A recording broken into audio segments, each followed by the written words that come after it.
Rose had been braced for calamity over a week, ever since she'd received the email from Keisha. No department chair mandated a late afternoon meeting with one of her teachers during the summer, especially not a week before they were due to report back to school, to relay welcome news.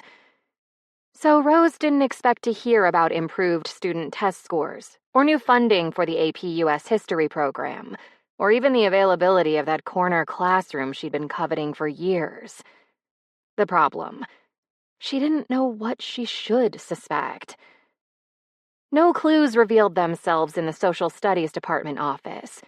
No memos rested on the counters lining each side of the space, and no new signs relayed red underlined warnings on the cork bulletin board.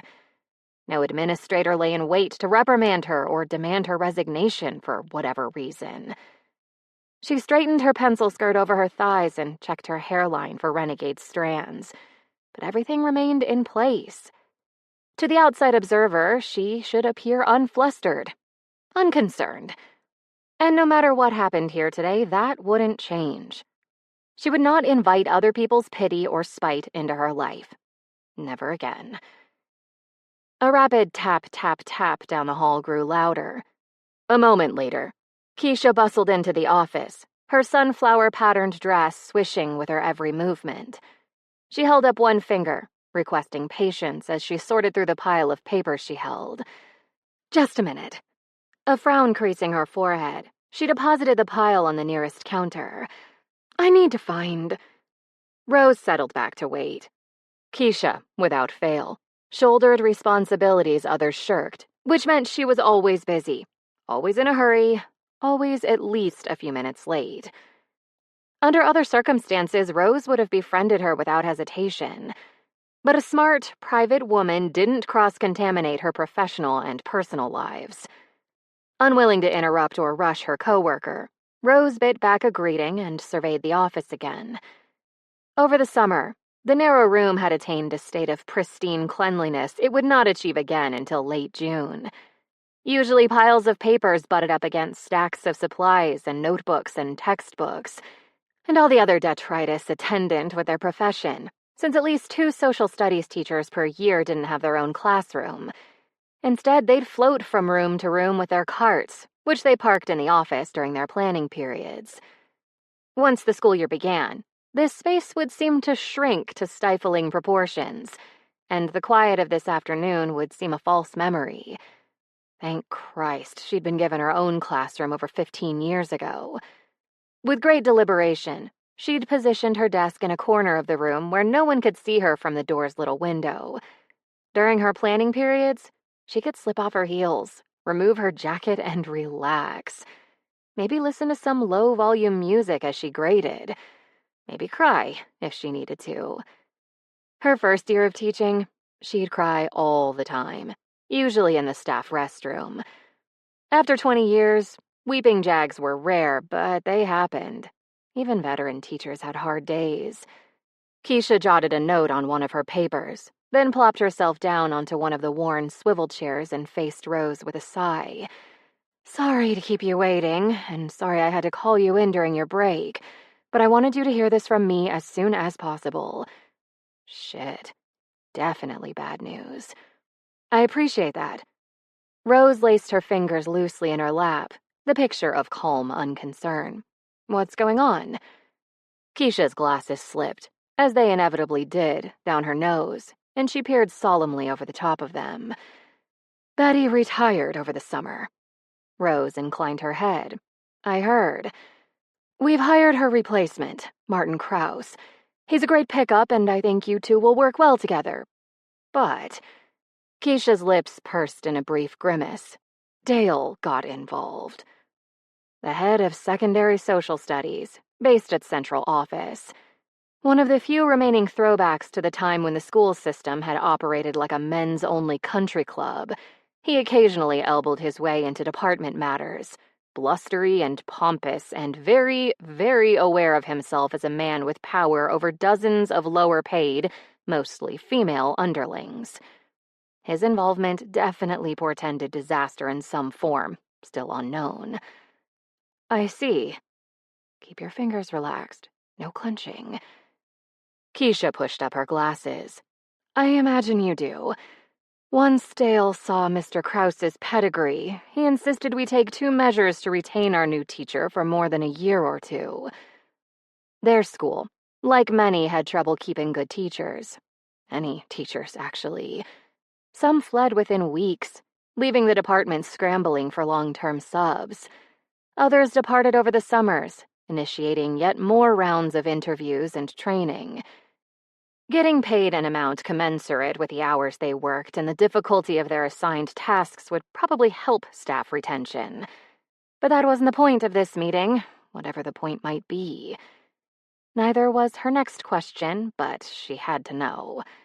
What's his pedigree? Satisfaction softened Keisha's expression. Masters in World History, specialization in ancient civilizations, 25 years of experience, 15 years of teaching AP World History with exemplary pass rates for the exam. Well, shit. That was a pedigree. Rose had a master's degree, too, in U.S. history as well as 20 years of experience, but very few job candidates could say the same. Enough. Time to peel away the prickly outer layers and get to the heart of this particular artichoke. How does Dale plan to retain him, and what does it have to do with me? Very little, one hoped. Mr. Krause will teach AP World History, of course, but Dale didn't want to give him the rest of Betty's schedule. He thought 3 periods of regular world history would scare Mr. Krause away. The creases across Keisha's forehead reappeared. So Dale gave him your honors world history classes. At last, there was the choke. Inedible, a fuzzy, breath-stealing lump in her throat. And like an artichoke, her anger and despair contained layers. Teaching regular world history wouldn't scare away a good teacher. Some of the most committed, kindest students I've ever taught. Keisha held up her hand.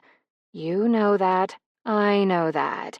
But you and I also know Dale doesn't agree, as evidenced by the term he employs for those kids. DOA. Dumb on arrival. The first time he'd used that phrase in Rose's presence, she'd nearly imploded with rage. Over her 2 decades of teaching, she'd been assigned every possible U.S. and world history prep. Regular classes, for kids whose interests or skills might not involve history, or who might not have the time or energy to enroll in harder, more work-intensive classes.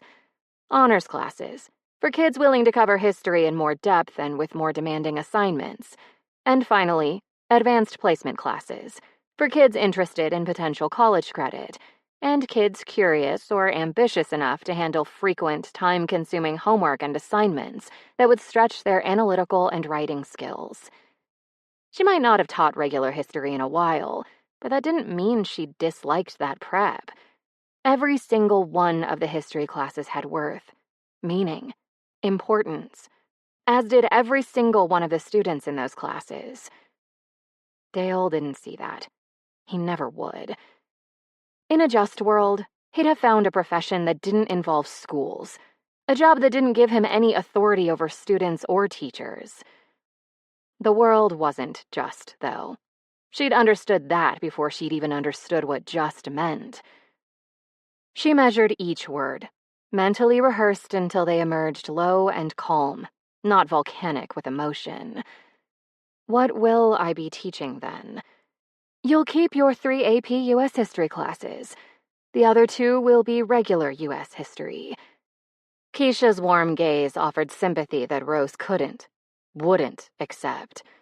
I realize you haven't taught that prep in a while. I'm sorry.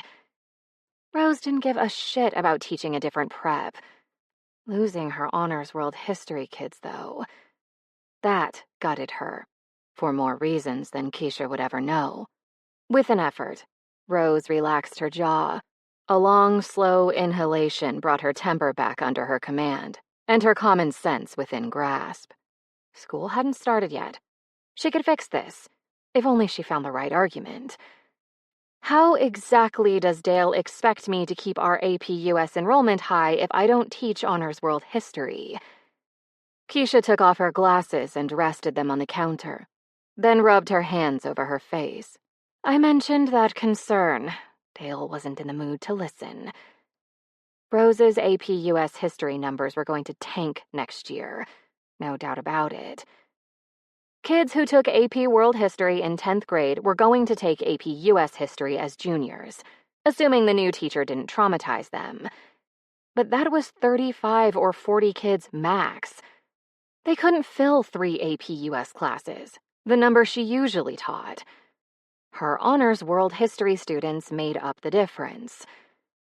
The administration called most of them untraditional AP students, which meant, as far as she could tell, that they came from the same sorts of trailer parks and dilapidated apartment complexes she'd inhabited as a child. Those kids had never taken an AP course, had no intention of taking one, but they were motivated enough to enroll in an honors course. After a year in her class, the ones who respected and liked her also trusted her good intentions, her teaching ability, and her promise that she'd meet their efforts with her own. They held their breath, knowing she would assign much more homework than they were accustomed to getting, knowing they'd have to juggle after-school jobs and responsibilities to their younger siblings, knowing they'd relinquish time spent asleep or with friends to complete assignments, and leapt. And those 10th grade honors world history kids became 11th grade AP US history kids. Lots of them. Her first few years, she'd had about 40 students enroll in her AP classes. The year after she'd been assigned to teach honors world history classes, over 100 kids had signed up for AP US history. She'd had to duck into the faculty restroom after seeing those class lists, spotting those familiar names and realizing the trust her students had bestowed on her, the trust she'd earned. Afterwards, the makeup repairs had been challenging, and her colleagues had probably seen the evidence of her tears. For once, she hadn't cared. Nothing in her adult life, other than her few close female friendships, had ever felt like that. Like a cloak settling on her shoulders, light and warm, and hers. Nothing. Not her wedding ring, not her lavish home, not her disorienting wealth, not the man who'd bestowed the ring and the home and the wealth upon her, and then taken them all back. That full-to-the-brim feeling, repeated each year, had helped sustain her over the last decade of teaching, despite long hours and piles of essays and staff turnover and administrative vagaries and the not inconsiderable fury Dale evoked in her. And now he was taking that feeling away. After this year, 100 AP US history kids would dwindle to 30 or 40 traditional AP students once more. Disproportionately wealthy, given the school population. Disproportionately white, too. Her pulse pounded in her head in a violent thump, thump, thump, and her thoughts raced and scattered like sophomores after the last bell. Deep breath. If my enrollment drops substantially, I may not be given the resources I need to teach even a handful of AP kids. You know the superintendent is looking to cut costs. Keisha didn't argue. Unfortunately, I have more unwelcome news. As another enticement for Mr. Krause to stay, Dale wanted to give him your classroom, since you've had one the longest of anyone here. He said your becoming a floater might help, she made air quotes, shake up stale pedagogical practices and lead to greater student success in the long run. The school didn't contain enough oxygen for the number of deep breaths Rose needed to take. Neither did the entirety of the Earth's atmosphere. Fortunately for the universe's oxygen supply, Keisha immediately added, but that's not happening. I told Dale giving the new teacher your room would cause chaos within our ranks. Classrooms have to be allotted by seniority within our department, period. Otherwise, I'd spend all year fielding requests and complaints. Thank God for Keisha Williams, rightful queen of the department chairs. So our new teacher will be a floater as usual. After another rub of her face, Keisha put on her glasses again. But Dale wants to minimize the number of places Mr. Krause has to go, so he'll be teaching in your room during both of your planning periods. Both of them? She'd have zero quiet private time in her classroom during the school day for an entire school year, and possibly longer? Her face, frozen in an expression of equanimity, felt as if it might shatter. If I could have convinced Dale to change his mind, I would have. I certainly tried. Keisha's shoulders slumped almost imperceptibly, but he'd already given in on the issue of seating your classroom entirely, so he couldn't be swayed. I'm sorry, Miss Owens. I know having your own space is... She hesitated. I know it's very important to you. I wouldn't take your classroom for both your planning periods if I had any other choice. Rose's jaw made an odd popping sound. I know. I appreciate it. She attempted to marshal her thoughts. Perhaps Mr. Krause could... Excuse me. A quiet knock sounded from the cracked door, matching a quiet male voice. I apologize for interrupting, but I wanted to let you know I was here. A bit early, I'm afraid. After mouthing a silent, I'm sorry, to Rose, Keisha got to her feet. Please come in, Mr. Krause.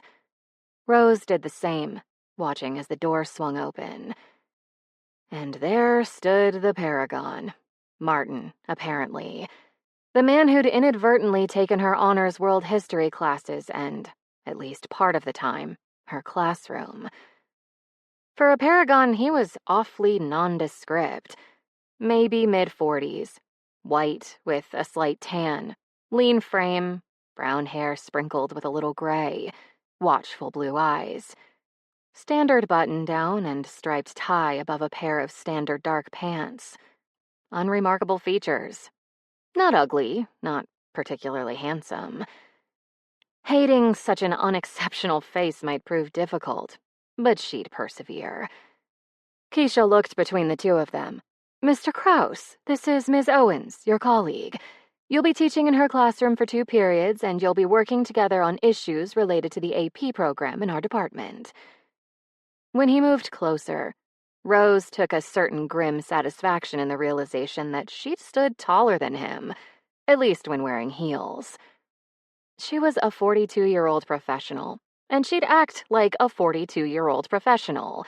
And 42-year-old professionals shook hands with new colleagues and offered help, no matter how violently frustration and fury hammered at their temples. She extended her hand, and he took it. I'm Martin. The handshake was brief, his hand dry and warm, his gaze direct. It's a pleasure to meet you. Under his scrutiny, she struggled to remain as smooth and impervious as a polished diamond. And I'm Rose. If you'd like, I can stay until after your meeting with Keisha and answer any questions you might have about our Honors World History curriculum and our AP program. Keisha answered for him, her smile rife with both relief and gratitude. That would be lovely. Thank you, Ms. Owens. Martin echoed Keisha's thanks in a low murmur. As Rose left the office, the department chair followed her out and shut the door. I mean it, Keisha whispered. Thank you. I won't forget how well you handled this. Email me if you want to discuss these changes again before our report date. Rose forced her tongue to form the words. I'm fine. Just send Martin to my... Oh, Jesus. This was going to sting. Just send Martin to our classroom when you two are done. Keisha nodded and spoke at her normal volume. Thank you again, Ms. Owens. I hope you have a relaxing last week of vacation. The other woman re-entered the office and closed the door behind her, leaving Rose alone in the empty, echoing hallway, waiting to assist the paragon. Sometimes being a 42-year-old professional sucked enormous hairy kiwis. 2. The state's standardized testing happens the week after the AP exam. Martin double-checked the schedule Rose had printed in the department office, hoping he'd gotten the dates wrong. Those kids will be exhausted. She tapped a gleaming nail on the paper. They are, but the AP prep usually covers anything they need to know for the state test, so it's not quite as terrible as it sounds. By the time all the testing ends, I imagine you're exhausted too. He offered her a small, forced smile, maybe more than the students. She turned away with a non-committal hum. "Let's designate some areas for you to store your supplies in my room." Nope. Nothing there except pure professionalism. No connection whatsoever. He let his expression revert to his normal, as his ex-wife used to call it, resting proctologist face. Why proctologists? He didn't know. But as over 4 decades of candid photos could confirm, his default expression did not tend toward jollity, no matter what he was actually feeling. In class field trip photos, he'd been the sternest, most worried-looking second grader in school history. To be fair, however, right now he had a good reason to be concerned. After an entire adult life spent swimming in the turbulent waters of department politics, Martin recognized its dangers, even those concealed beneath a mirror-like surface. So he knew for a fact, when he'd entered the social studies department office, he'd somehow ventured into waters so cold and deep, he risked becoming a human popsicle. Not because of his new supervisor, Keisha. She seemed genuinely pleased to have him in her department, and she'd welcomed him with natural, if harried, warmth. Rose Owens. She was a different matter entirely. She wasn't actively repugnant or a bully, like the head of secondary-level social studies for the school system. During the interview process, Dale Locke had behaved like an unmitigated dick to the women and underlings around him, the type of dick Martin had tried to avoid his entire childhood, with notably limited success. It was hard to avoid pompous, blowhard assholes when they were your immediate family, he'd found. Rose, in contrast to Locke, couldn't have been more professional or generous with her help over the last hour or two. She'd shown him the textbooks he'd be using, explained the school schedule, taken him to her classroom, still empty for the summer, discussed the information students would be expected to master for the end-of-year state tests. But the chill surrounding her was so palpable, he'd half wondered during their handshake whether his fingers might stick to hers as they would an ice cube. No, not a cube. A smooth sphere of ice, like the ones at that fancy, way too pricey bar he and Sabrina had visited during their last-ditch, let's try to save this marriage getaway in Manhattan several years ago. Like those spheres, Rose looked expensive, beautifully rounded, slippery in her perfection, and cold. Jesus, so cold. She wore unrelieved black and dressed in sleek lines. Her shiny patent leather heels emphasized her impressive height, especially the length of her pale, strong legs. From a stick-straight center part, her hair was slicked back into a gleaming twist the color of bitter coffee.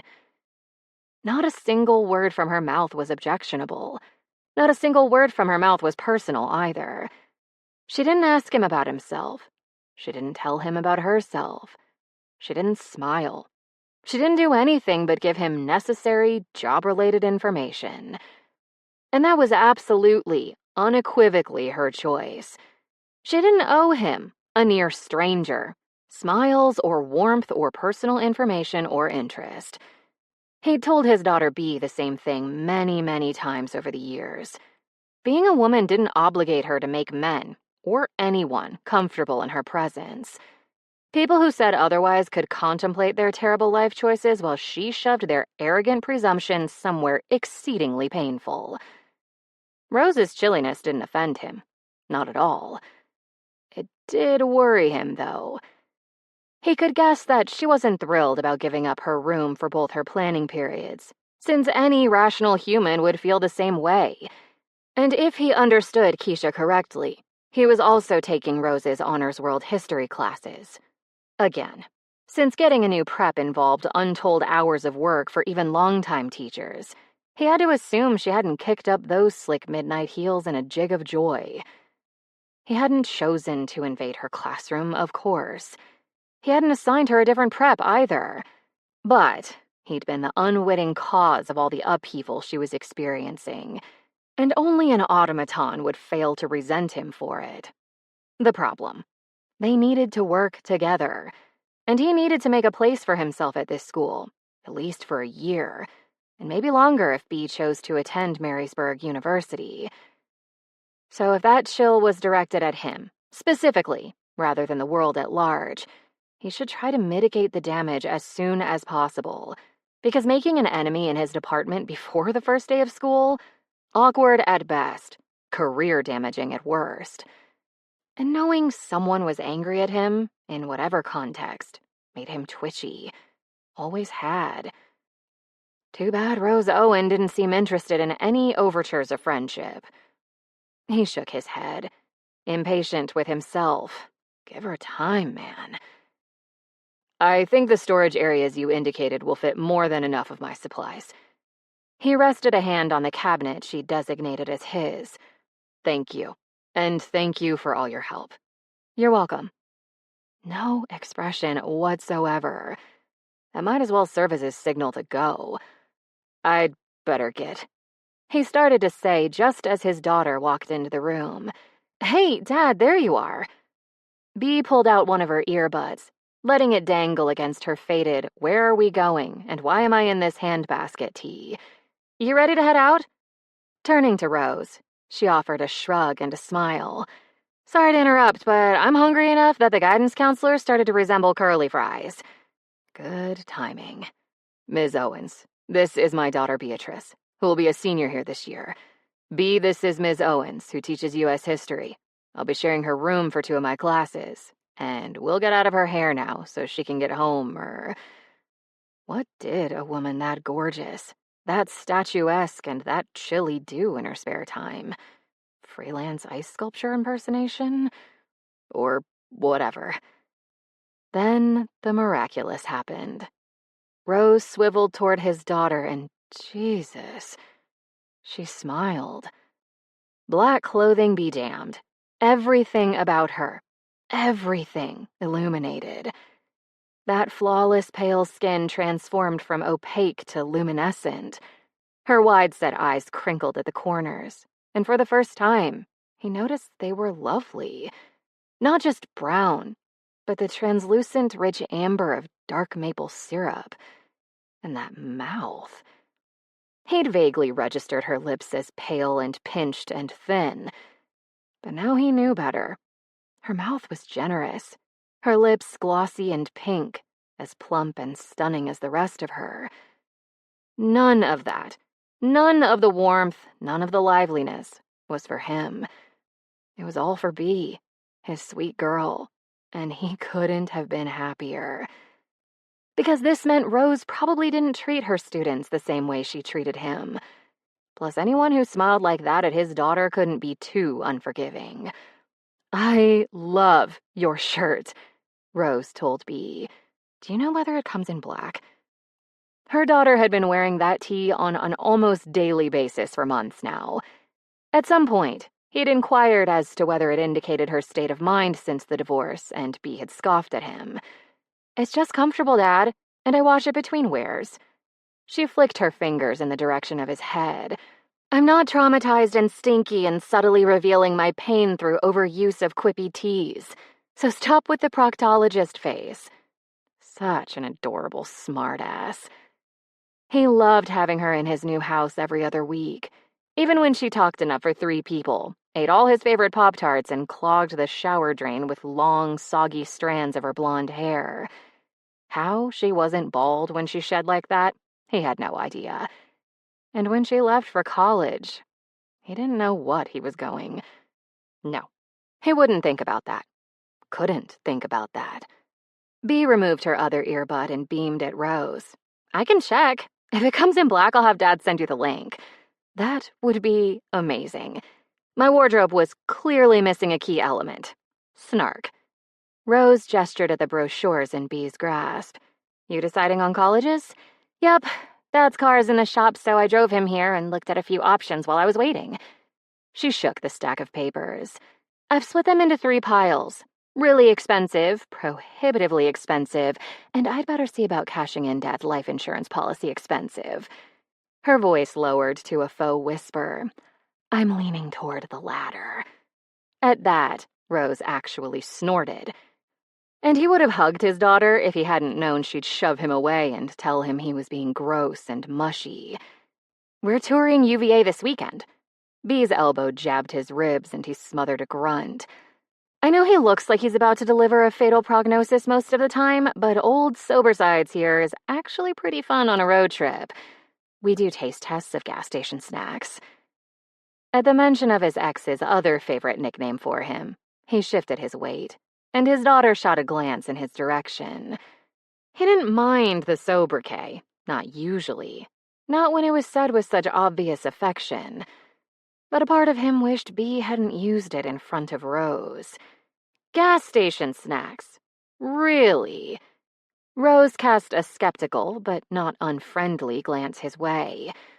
He doesn't seem like someone who consumes a lot of Little Debbie oatmeal cream pies.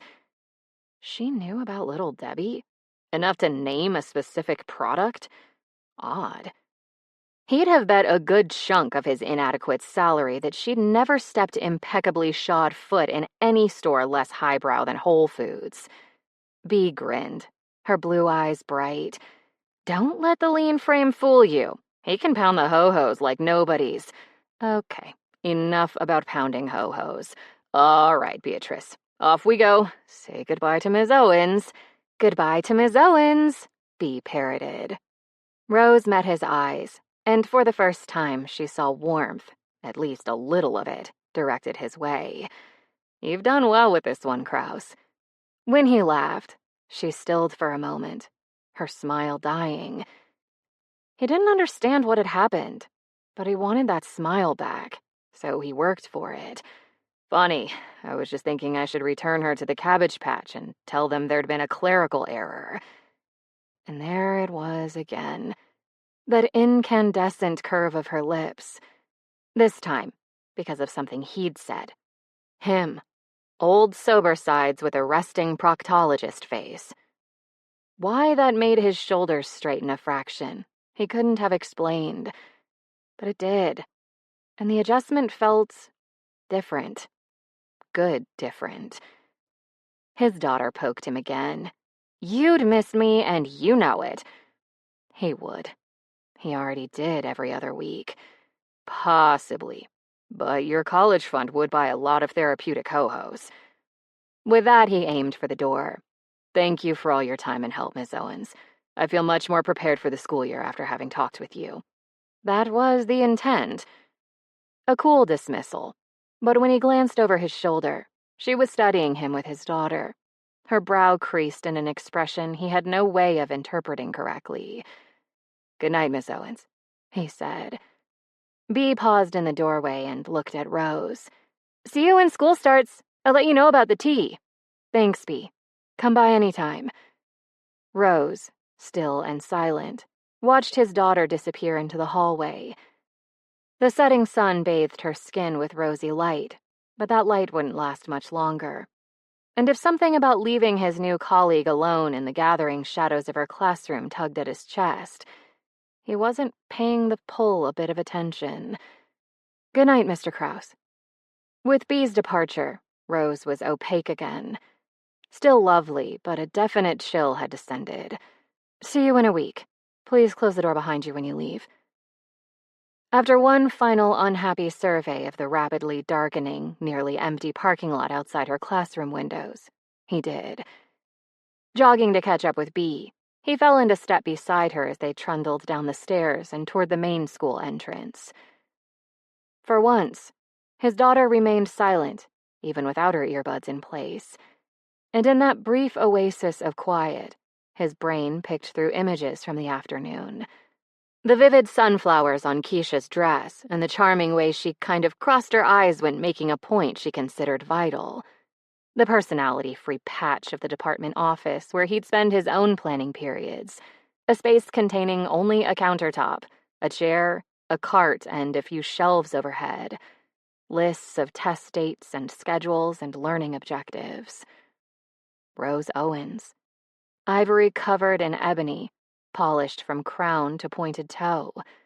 Tall, lush, controlled, scrupulously polite, undeniably helpful and unfathomably distant. A frozen monarch, melted by a teenager in a quippy tea. Funny how he'd enjoyed both the ice and its temporary thaw, how he'd found both impressive, how something inside him had awakened when his nonsense earned her smile. As they settled into her car and buckled their belts, his daughter finally spoke. "I'm sorry, Dad." Despite the dusk, Bee's hair still gleamed from the driver's seat. His golden girl, now staring at him with beetled brow, clearly remorseful. Why, he couldn't guess. What about Sweepy? The childhood nickname didn't elicit a protest, which was evidence enough of her distress. She didn't say anything for a minute, and he tried not to cringe as she reversed the car out of the parking space with a speed he'd never have attempted and zipped out of the lot. "I thought—" She came to a full halt at a stop sign and looked both ways before proceeding through the intersection, and he sent a silent thanks to the ever-patient instructors at her former driving school. "I didn't think you minded the names." The names? He knew which names. But she needed time and space to work through what she wanted to say, and he wouldn't insert his own words into the process. Old sober sides, resting proctologist face. I thought they were kind of like, I don't know. Her throat shifted in a hard swallow. Family jokes or something. They were. He hesitated. They are. But we're not a family anymore. At his immediate protest, she raised a staying hand from the steering wheel, eyes still on the road. I know, you and I are still family. Mom and I are still family. But the three of us aren't. Not since the divorce, and definitely not since Mom got engaged to Reggie and came here." Sweepy. He gave her arm a brief, gentle squeeze. "I moved to Marysburg to be near you for at least one more year. You're my family, no matter what. Never doubt that." "I don't doubt that. That's what I just said." His daughter's voice contained an uncharacteristic snap. "Please listen to me." He subsided back into his seat. Okay, I'm listening." Her voice lowered. "This isn't about whether you love me, Dad. You do. I know that. This is about whether you ever really liked those nicknames, or whether you put up with them because Mom and I thought they were funny. And if you didn't like them, you shouldn't have had to hear them. Not when we were all a family, and definitely not now." Befuddled, he squinted against the glare from another car's headlights. "What brought this on, Bee?" She licked her lips. "When I called you sobersides in front of Ms. Owens, you looked, I don't know, uncomfortable, I guess. Maybe a little embarrassed. And I got worried that I'd hurt your feelings. That we'd hurt your feelings. For all these years." "You didn't hurt my feelings in front of Ms. Owens." He shifted in the seat until he was facing her profile. "Please don't be concerned about that." Bee, true to her stubborn nature, was not mollified. "But do you actually think those nicknames are funny? Do you like them?" That was a hard question. "I guess I've had similar nicknames most of my life, so I don't think too much about them." He'd certainly had worse ones, especially as a kid.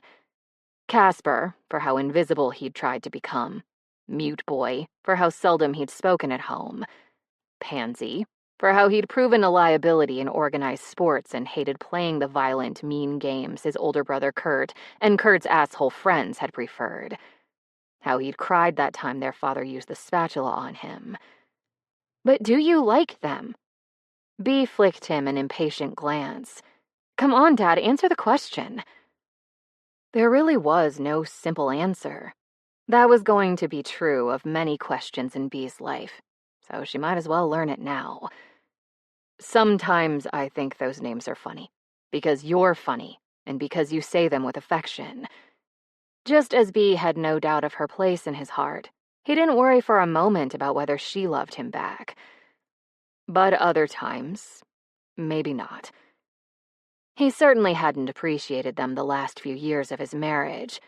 Not when the fondness in Sabrina's tone had become edged with scorn. Not when she'd flung those nicknames between them like a gauntlet, A challenge to be better, less boring, a worthwhile husband, one not so preoccupied with grading and other people's children. Then, the edge in those familiar phrases had left him bleeding, but unable to complain about the slice of pain, because it was just a joke, after all. Just a family joke. Be cut to the point. Not when Mom uses them. Not in the last decade. No. He chose his words with the care of a man disarming an explosive. That's a matter for your mother and me to address, if we ever find it necessary. It's not something you need to worry about. B's lips thinned. Whatever. Either way, I won't use those nicknames again. That's up to you. He tried to convey his sincerity, but wasn't sure he succeeded. My feelings won't be hurt if you do. In that moment, his daughter sounded very much like Rose had earlier. Long minutes passed, and B had pulled into the fast food drive-thru line, grabbed his wallet to pay the cashier, handed over their food, and started home before she spoke again. Miss Owens is pretty. She seems nice, too. He almost laughed. Pretty and nice were such pallid terms for the woman he'd met that day, and neither strictly applied. Gorgeous, generous, self-contained, inscrutable. Those words captured Rose Owens. But Rose had been nice to his daughter, and he didn't care to reveal his thoughts about his colleague to B, not when this conversation already had him skirting landmines.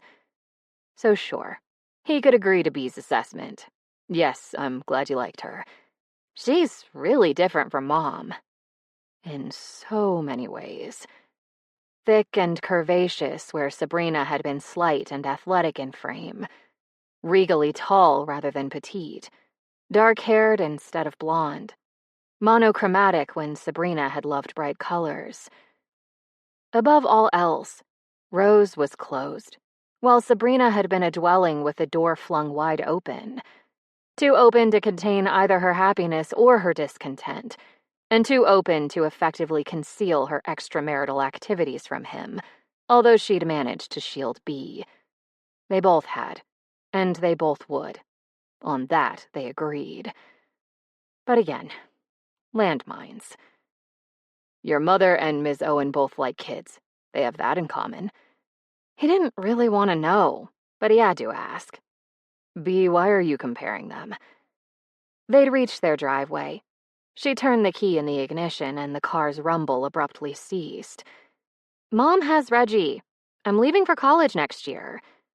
She unbuckled her seatbelt and angled her body toward him. Dad, you need to start dating.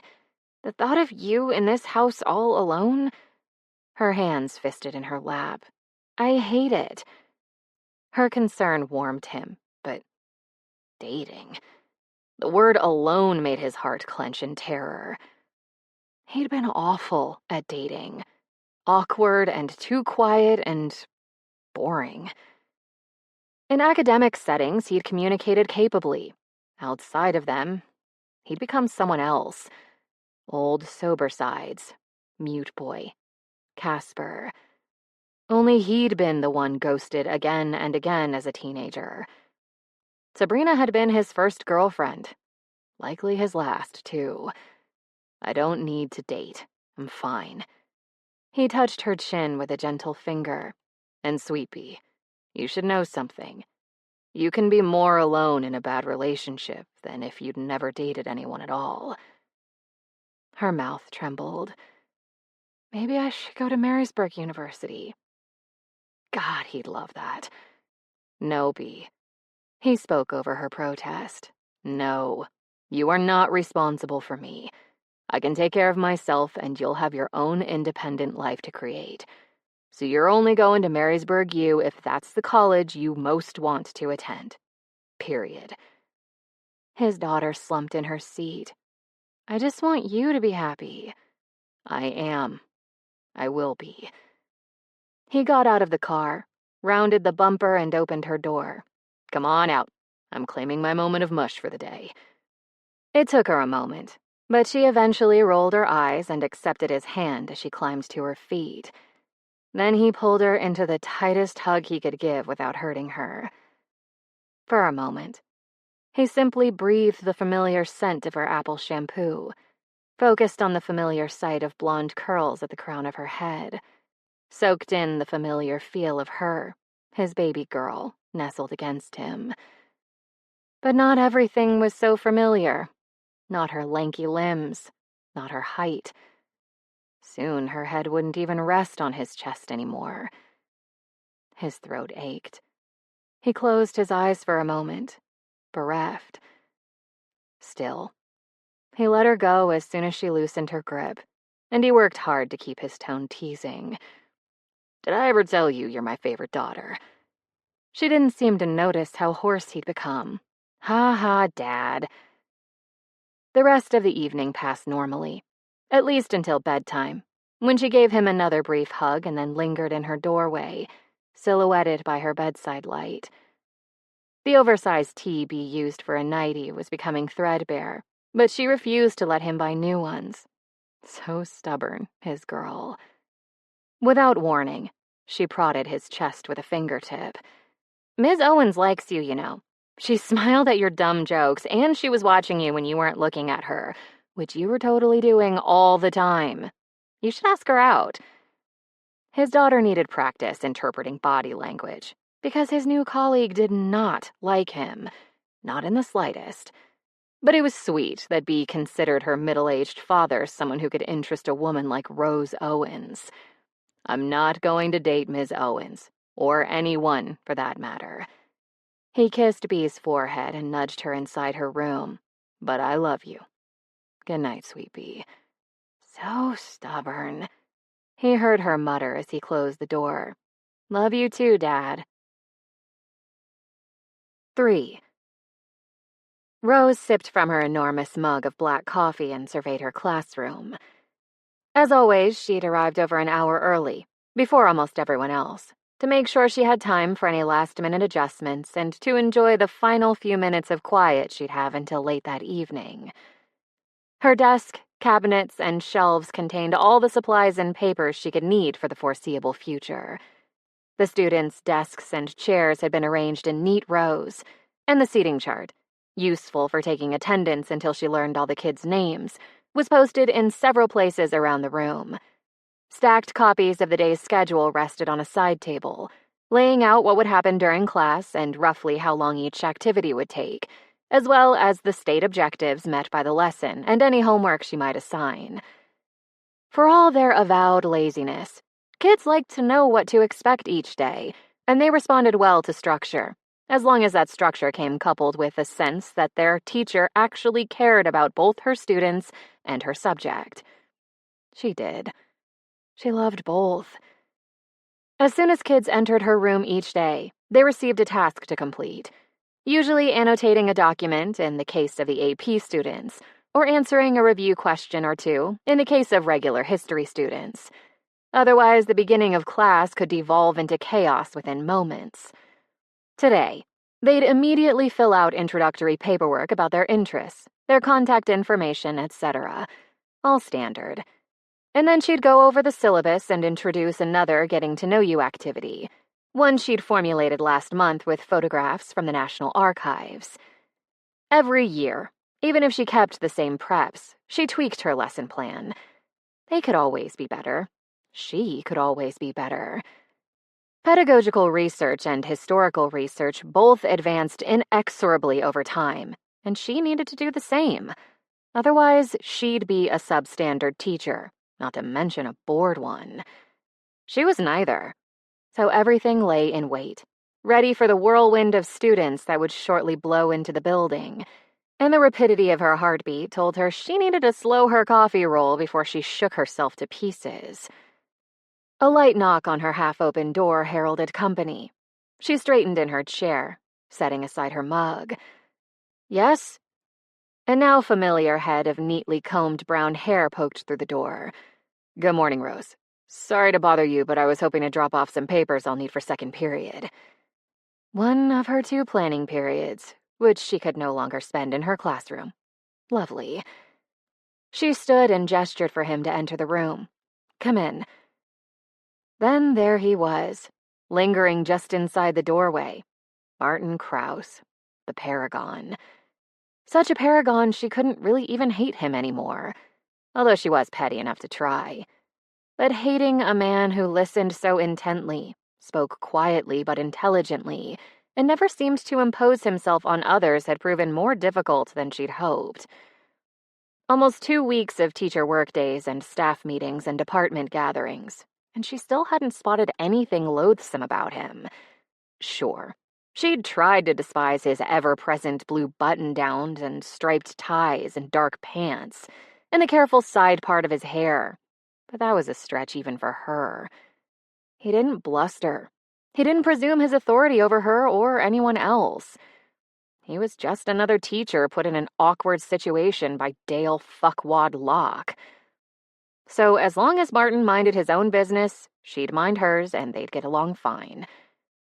Preferably, he'd also refrain from laughing or smiling while in her presence, because when he did either, he became entirely too attractive for her peace of mind.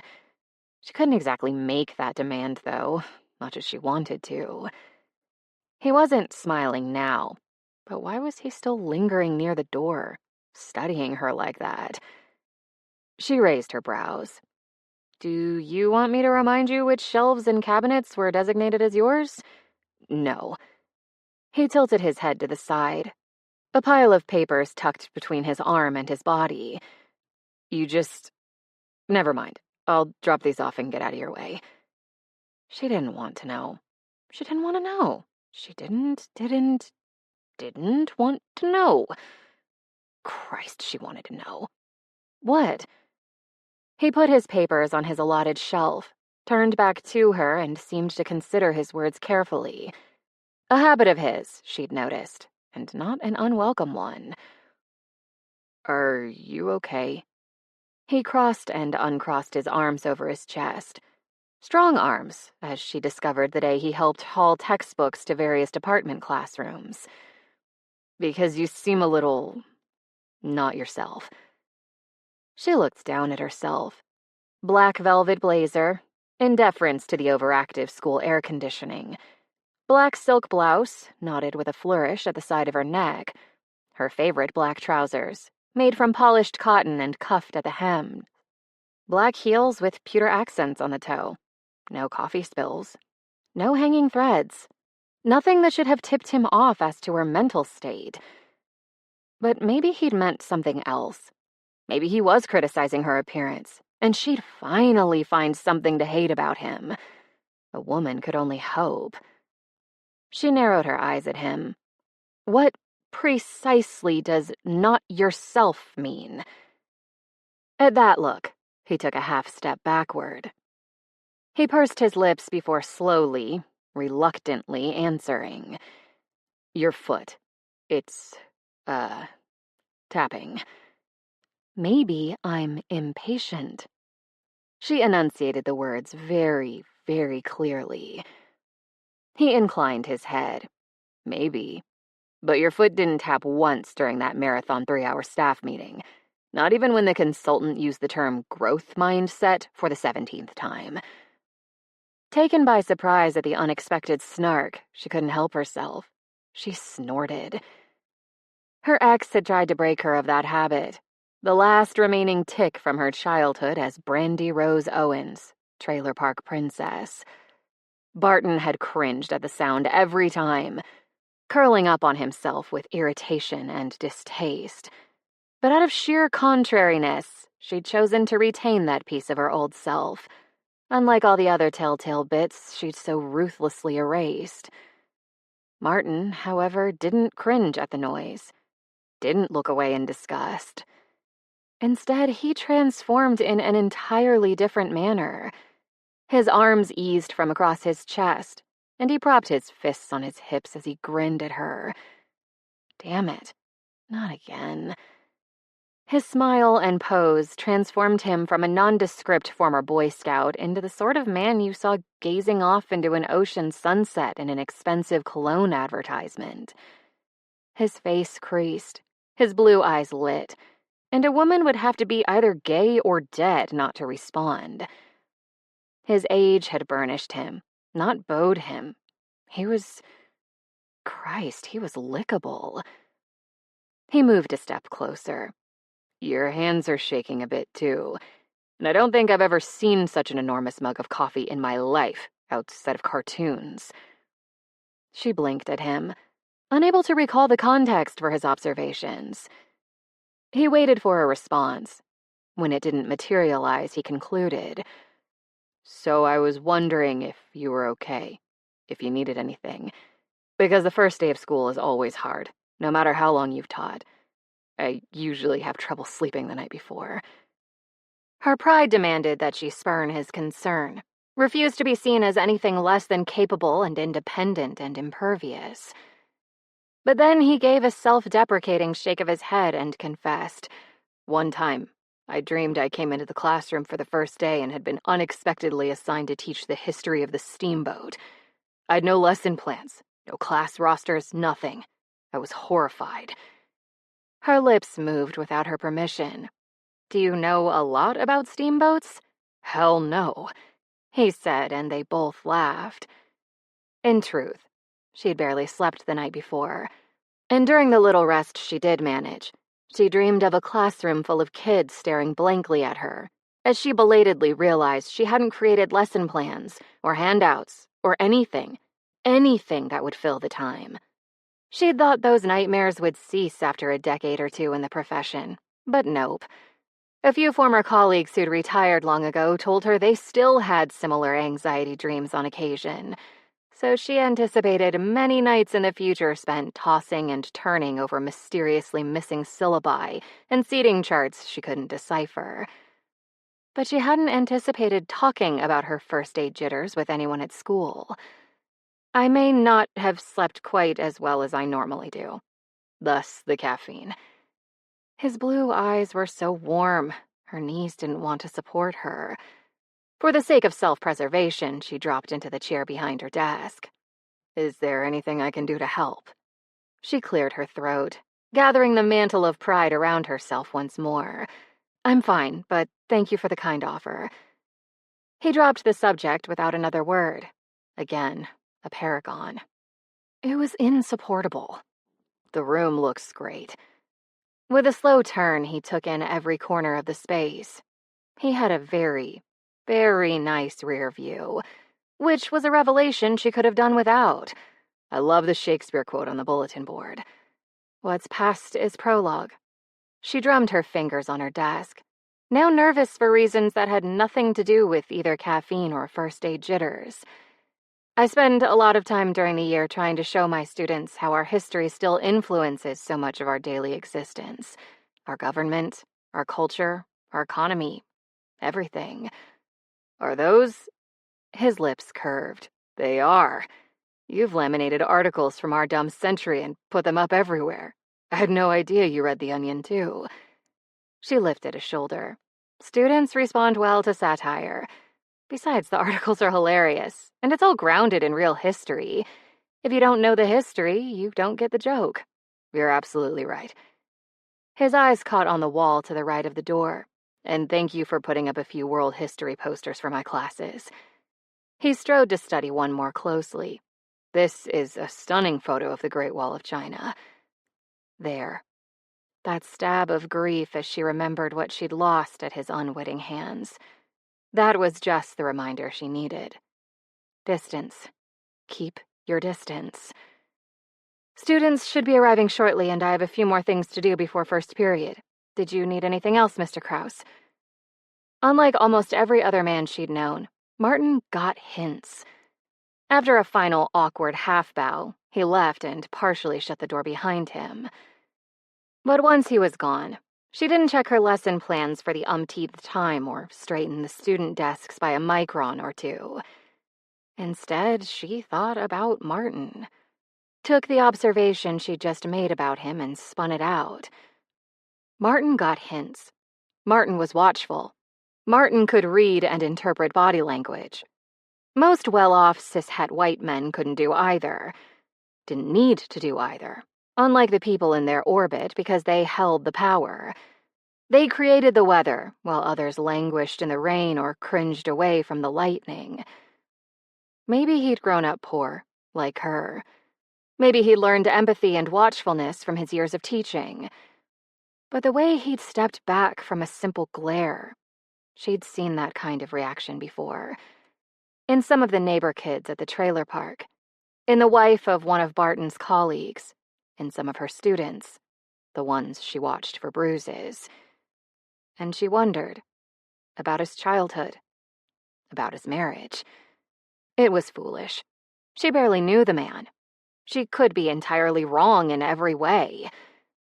Still, what she was wondering burned in her chest like coals. The sudden, shocking anger didn't leave her until the first student arrived at the door, slouching and feigning casual disinterest to the best of his young abilities. Then she became Ms. Owens, not Rose. Right now, Martin didn't matter. Couldn't matter. She stood, smiled at her student, told him where to find the class schedule, the syllabus, and his seat, swung the door wide and waited for the next arrivals. Her hands weren't shaking anymore. The new school year had begun, and she was ready to kick some pedagogical ass. 4. Martin encountered Rose several more times throughout the day, as one would expect, but only for brief instants as they entered or exited her classroom or passed in the hall.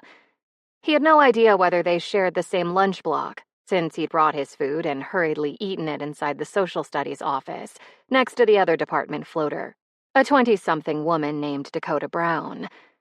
Dakota was eager and chipper and damned young. She'd arrived in the office right after he'd left Rose's classroom that morning, and the vast gulf between the two women had disoriented him for a minute.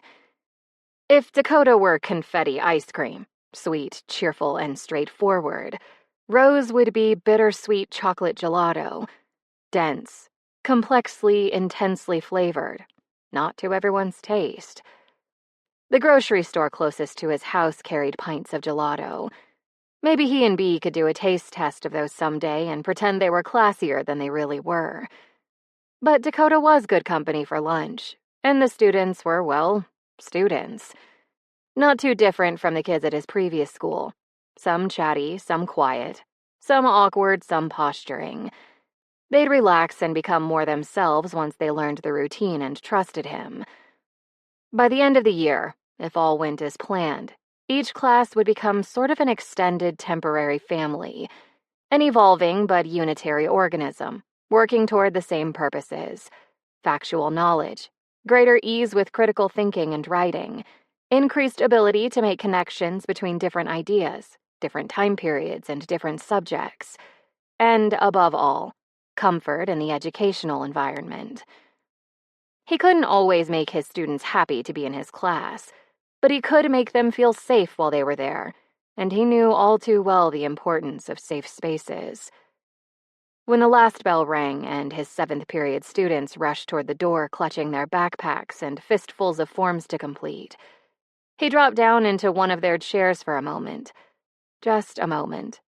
Just until the adrenaline crash inevitable at the end of a long, important, stressful day subsided. Rose strode through the door, and then came to a sudden halt upon spotting him. She opened her mouth, closed it, gave her head an impatient little shake, but somehow it seemed more self-directed than an indication of displeasure with him. "Are you ill, Mr. Krause?" He wondered idly if the school administered coffee in IV form at the nurse's office. "Not sick, just tired. Sorry, I'll move momentarily." "Take your time." She swept toward the desk, her heels clicking with each long stride. "But as a reminder, we have a faculty meeting in the cafeteria in 10 minutes. And he needed to talk to Bea before then, to confirm their dinner plans. He rose to his feet with a groan, which Rose didn't acknowledge. But as he reached her doorway, her voice stopped him. "The beginning of the year is exhausting enough, even if this weren't a new school for you. Be sure not to run yourself into the ground." A quick glance backward revealed an impassive face, angled down toward her papers. "I won't." He sighed. I will." When she didn't say anything more, he left and shut the door behind him. Because she deserved at least a couple minutes of privacy after a long day, even if she hadn't asked for them. During the faculty meeting, he saw her across the cafeteria, spine straight, not a strand of her hair out of place, sitting next to other faculty members but entirely removed from them. There were no whispers or furtive laughs, no idle conversations between speakers, no smiles, much less adorable snorts. He didn't get it. At all. He'd have said she considered herself above the rest of them, but that didn't ring true. Not given her friendliness with Bea and the brief glimpses he'd garnered of how she interacted with students. With them, she was all lively, charismatic warmth, rather than the chill of an empress. And even with him, all her coldness didn't negate her generosity. She'd given him her time and guidance during the summer. She'd given him a substantial portion of her classroom storage. She'd put up posters for his students. She'd even reminded him to take care of himself, albeit in an effectless way. As Churchill might have said, Rose Owens was a riddle, wrapped in a mystery inside a really soft-looking black blouse. After the meeting, he lingered to introduce himself to a few of Bea's teachers. By the time he left the cafeteria, Rose was long gone. But along the way to the department office, he glanced into her closed-doors little window. He couldn't see her. The placement of her desk meant she wasn't visible from the door, which he imagined was not accidental. But there, on the floor beside her desk, he could just see a pair of breathtakingly high black heels tumbled onto their sides. And over the back of a nearby student chair, a black velvet blazer lay carefully folded in half. She was in there barefoot, in that silky confection of a shirt. For her, he guessed that was basically one step from naked. He stumbled over his own feet, then made himself keep moving down the hall. But 3 hours later, as shadows crept into the corners of the department office, and he couldn't seem to focus his eyes anymore, he couldn't help himself. He had to know. So he slipped his school-issued laptop inside his briefcase and slung the strap over his shoulder, gathered a stack of freshly copied papers, and headed toward her classroom. Nothing had changed. Shoes on the floor, jacket on the chair. He knocked softly. "Just a moment," she called out. Then, from the window, he watched a long-fingered, capable hand gather those shoes. After a moment, a black-clad arm reached for her jacket. Another few moments, and the tap of her heels came toward him. He shouldn't be disappointed. He really shouldn't. She opened the door and seemed unsurprised at the sight of him. "Come in, Mr. Krause." She clicked back to her desk with all due speed, but her descent into her desk chair lacked a soupçon of her usual grace. It was a revealing hitch, although it didn't tell him anything her enormous trough of coffee that morning hadn't. Just dropping off handouts for tomorrow. He entered the room, leaving the door cracked behind him. "You're tired too, huh?"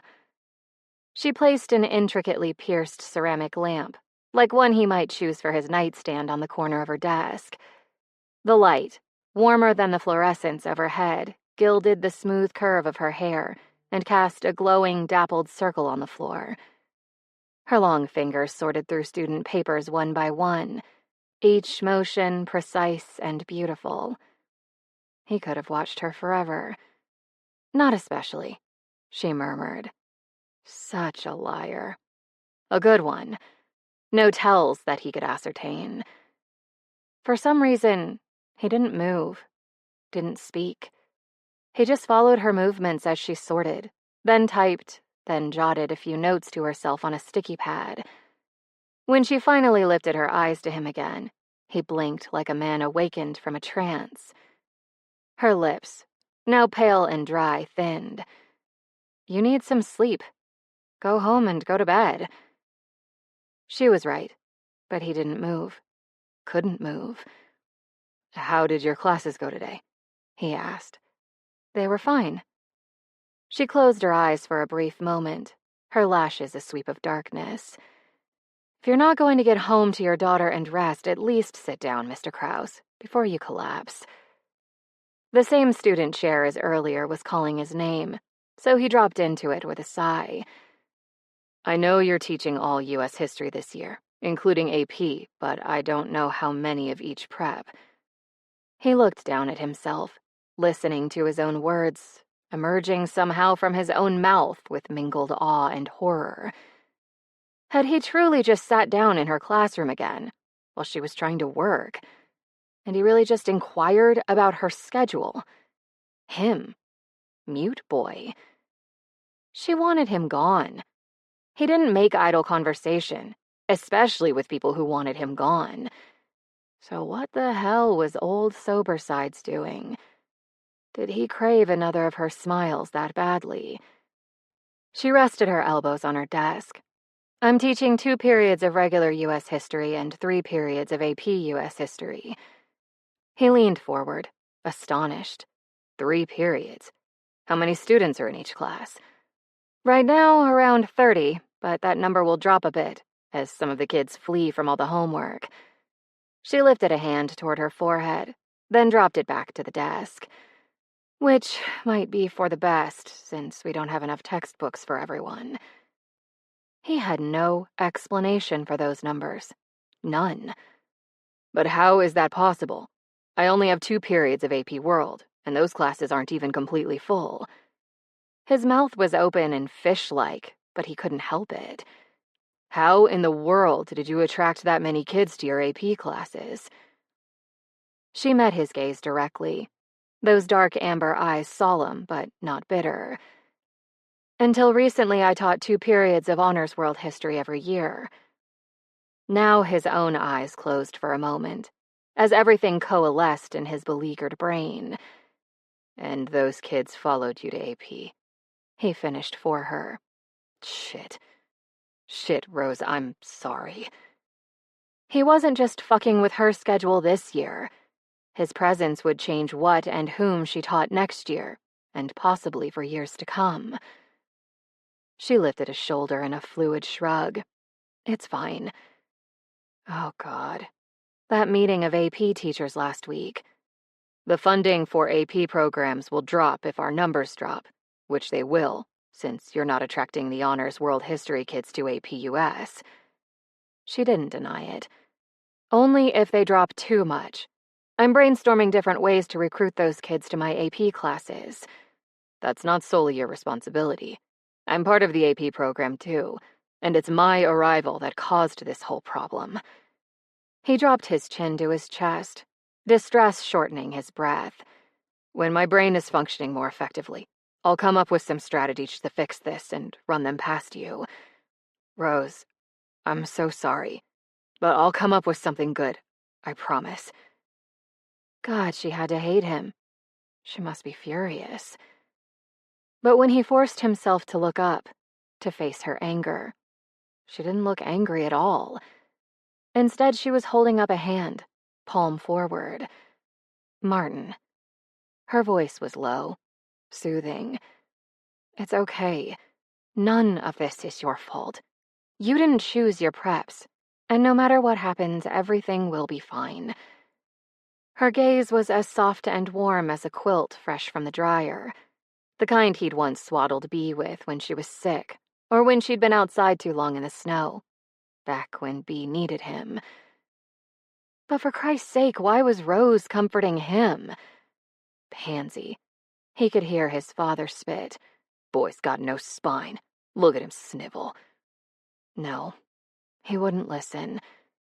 He'd spent too many years erasing that voice with better, kinder, more truthful ones. The voice of his therapist, his daughter, his oldest friends, his students as they hugged him after graduation and thanked him for caring, his ex-wife, once upon a time. He breathed as he'd been taught, and his father abruptly went silent. But he still had no idea how Rose, a woman and a colleague he barely knew, could bring back that old panic. That old fear that he'd disappointed and angered someone powerful in his life. Someone important. Someone he needed to go. Now. When he stood abruptly, her hand fell to her desk. Sorry again. With an effort, he kept his voice steady. I'll make this right somehow. But for now, I'd better get home to Bea, just like you said." He left her sitting there in her classroom, a halo of golden light surrounding her like a nimbus as she wordlessly watched him go. Then he hustled to the parking lot as fast as he could, the dogs of his past growling and lunging for his heels with every step. 5. When Rose entered the department office, Martin didn't turn her way. Instead, he kept speaking into the clunky office phone, his voice hoarse but impassioned. "Kevin, I know you have a lot of things going on right now, but I promise you, dropping out now won't help you get where you want to." Martin paused and rubbed his eyes with his free hand. "I'm so sorry she's sick. Why don't we discuss your options with the guidance counselor? If Marysburg High doesn't work for you, there are alternative school—" This time, he went silent for a while as he listened to the agitated voice on the phone. Rose closed the door quietly behind herself, so quietly she wasn't sure he even heard her. He was hunched over the counter, elbows resting on the laminate surface, eyes closed. For once, his age had inscribed itself over his features, creasing his brow and bracketing his mouth. The supply cabinet adjoined the small desk area he'd been given, and she tried not to disturb him as she searched for a ream of colored paper. But he must have heard her heels on the tiles underfoot, because he opened his eyes and gave her a tired little wave. Waves and passing wishes for a good day were about the extent of the interactions they'd had that week, to her surprise. After his conversational overtures the first day of school, she'd half expected him to drop by her room more often, first thing in the morning, after the final bell, for a casual chat or to discuss the AP program or something. Anything. She shouldn't be disappointed. She wasn't disappointed. She was merely nonplussed. His features relaxed a fraction. "I'll talk to the counselor and have her call about you setting up an appointment. If you want me there, I can attend the meeting too. And remember, you can contact me anytime. Now, next year, whenever. I'll help you the best I can." Another pause. "I'll be thinking of her and wishing her the best. Same for you and your younger brothers and sisters." She caught his eye and he didn't look away. "Take care, Kevin. Remember what I said. I'm here. Just make sure you get to that appointment." His lips curved in a brief, sad smile. "You're more than welcome. Bye." He hung up the office phone, that blue gaze still holding hers, and she waited. When he spoke, his voice was quiet, gravelly with weariness and frustration. "He showed up to class the first couple of days, but not the rest of the week. No note, no phone call. Turns out his mom is sick, dying, and someone needs to hold the family together. He was thinking maybe he could do that and still go to school, but now he doesn't think he can." She nodded, a silent encouragement for him to continue. The pen bounced when he threw it onto the counter. "He's a kid, Rose. 16. He shouldn't have to watch his mother die. He shouldn't have to take care of his siblings. He shouldn't feel like he has to quit school to do all that." "You're 100% right," she told him. "It's not fair." "I'm going to talk to the guidance counselor to set up an appointment and see if there's something else to be done. Some type of help Kevin doesn't know about." He jotted himself a note. "I'm not familiar with all the resources available in this state and this county, but whatever they are, they're probably not enough. I may not be able to fix this." When her own mother was dying, she'd have sacrificed anything for a figure like Martin in her life, for unselfish concern and an unconditional offer of support. She'd been older than his student at the time, but still rudderless, still desperate, still alone in every essential way. He was a good man. A good man, and he was expecting too much of himself. "Martin." After a moment, he raised his head. "That kid knows you're waiting to help him. Whatever happens, whatever the guidance counselor says, however the meeting goes, you did the best you could. You're doing the best you can." He exhaled slowly through his nose, his shoulders visibly relaxing. Another minute passed before he spoke. "Thank you. I needed to hear that." Tuesday afternoon, he'd staggered into her office, half drunk with exhaustion. He'd left racked by guilt over what his arrival in Marysburg meant for her in the AP program. Too much guilt. So much guilt that she had to wonder yet again who had hurt that man and how badly. Whenever she thought about it, those coals in her chest roared to life once more. How could she keep trying to hate a man who worked that hard, who cared that much? She couldn't. She'd given up the fight. And at this moment, she had to admit it. She liked him. Which made sense because he was a very likable person. Thoughtful, smart, funny, a great dad, committed to his students. Devoid of a wedding ring. I've been thinking about ways to help keep your AP US history enrollment high. A notebook appeared in his hand, and if anything, those lines scoring his forehead had deepened. My main thought is that we need to familiarize my Honors World History kids with you and your class before they have to choose their schedule for the next year. She propped her butt against the counter and rested one slouchy boot-clad ankle over the other. In the hopes they'll be irresistibly enticed by my teaching prowess, I take it. His sober mien cracked, and the cologne model reappeared with a smile, helpless against your pedagogical wiles. How do you want that to work? She crossed her arms and drummed her fingers against her biceps. Do you want me to guest teach your honors classes a day or two? Because we'd need to ask Keisha for permission. You'd have to fill in for my classes too, and I don't know how comfortable you are with US history. He dismissed that concern with a flick of his hand. I taught US history at my old school for a long time, so don't worry about that. I could put together a world history lesson that would approximate what they'd experience in my AP class.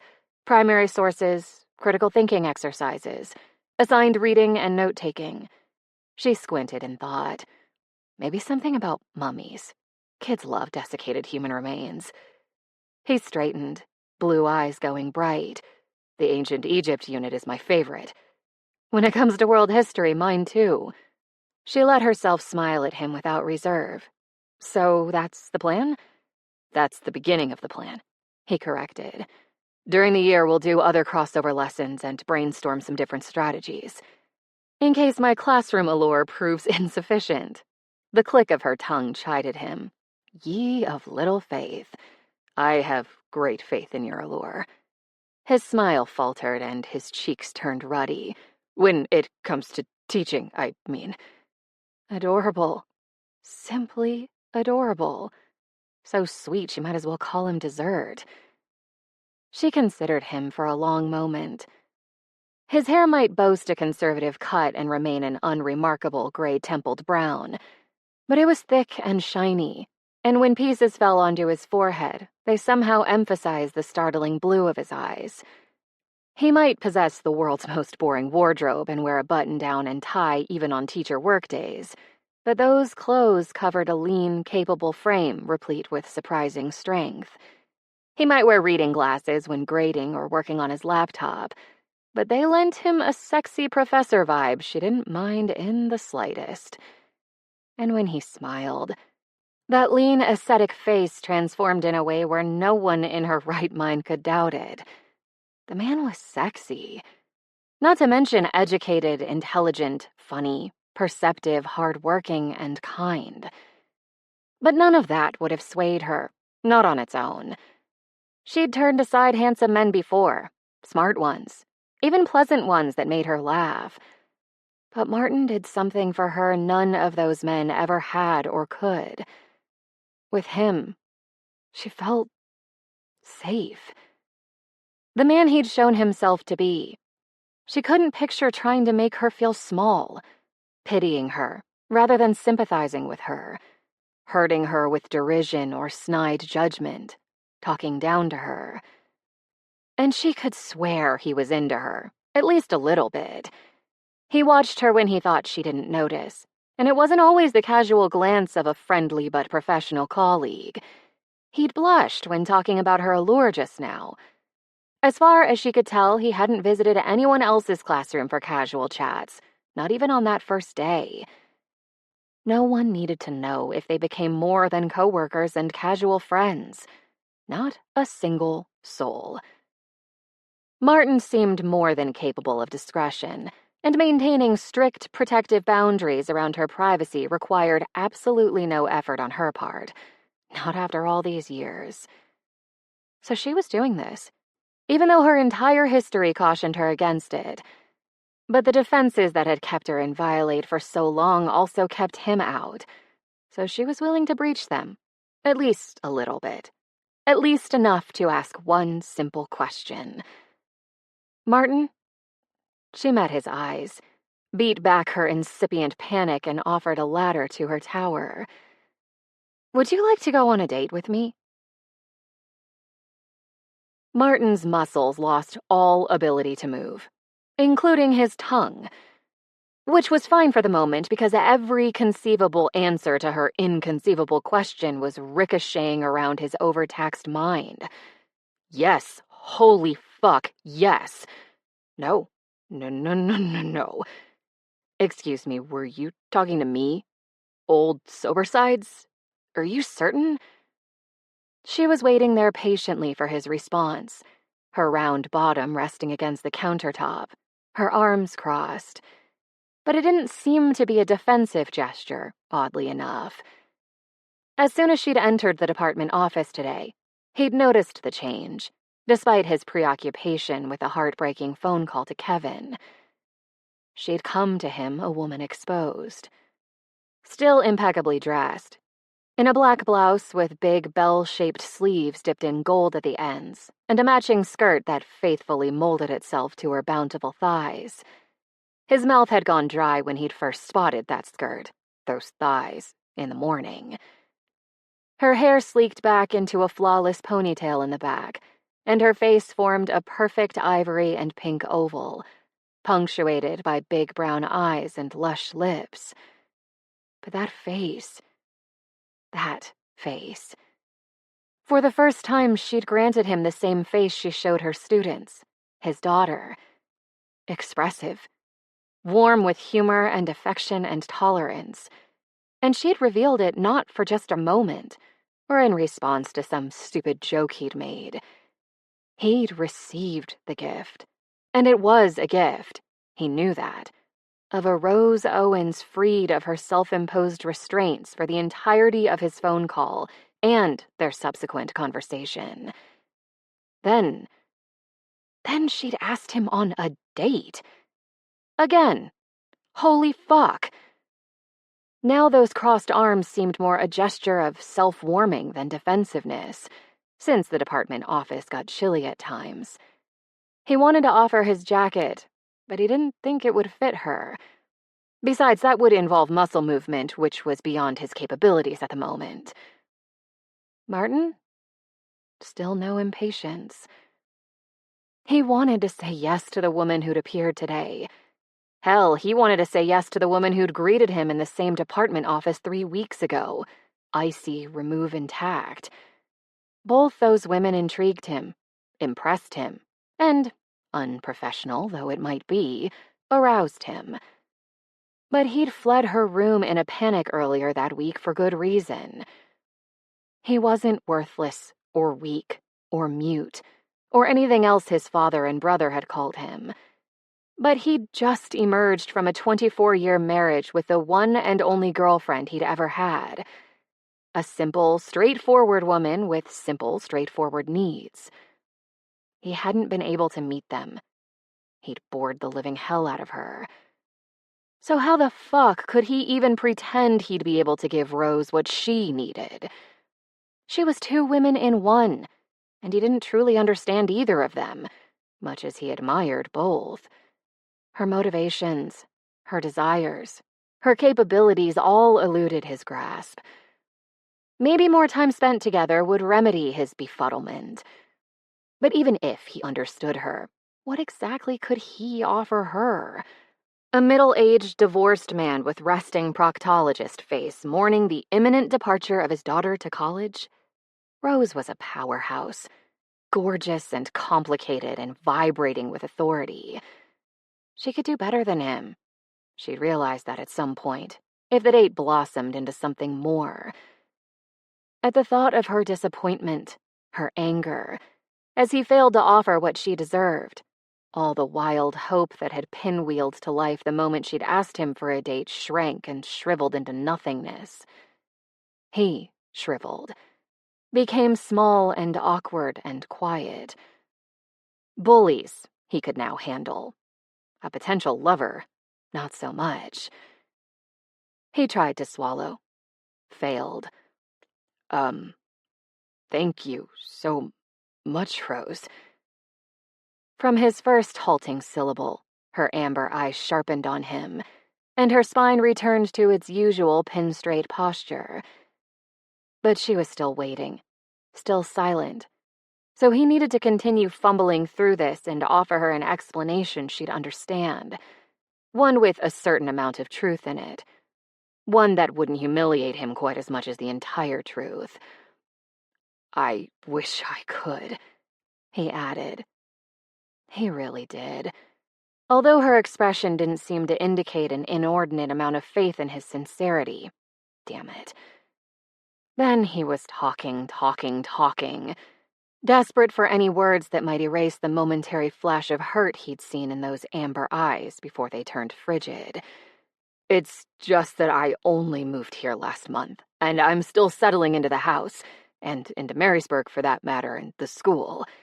He offered her a smile with more teeth than sincerity. The beginning of the school year is so hard and so exhausting.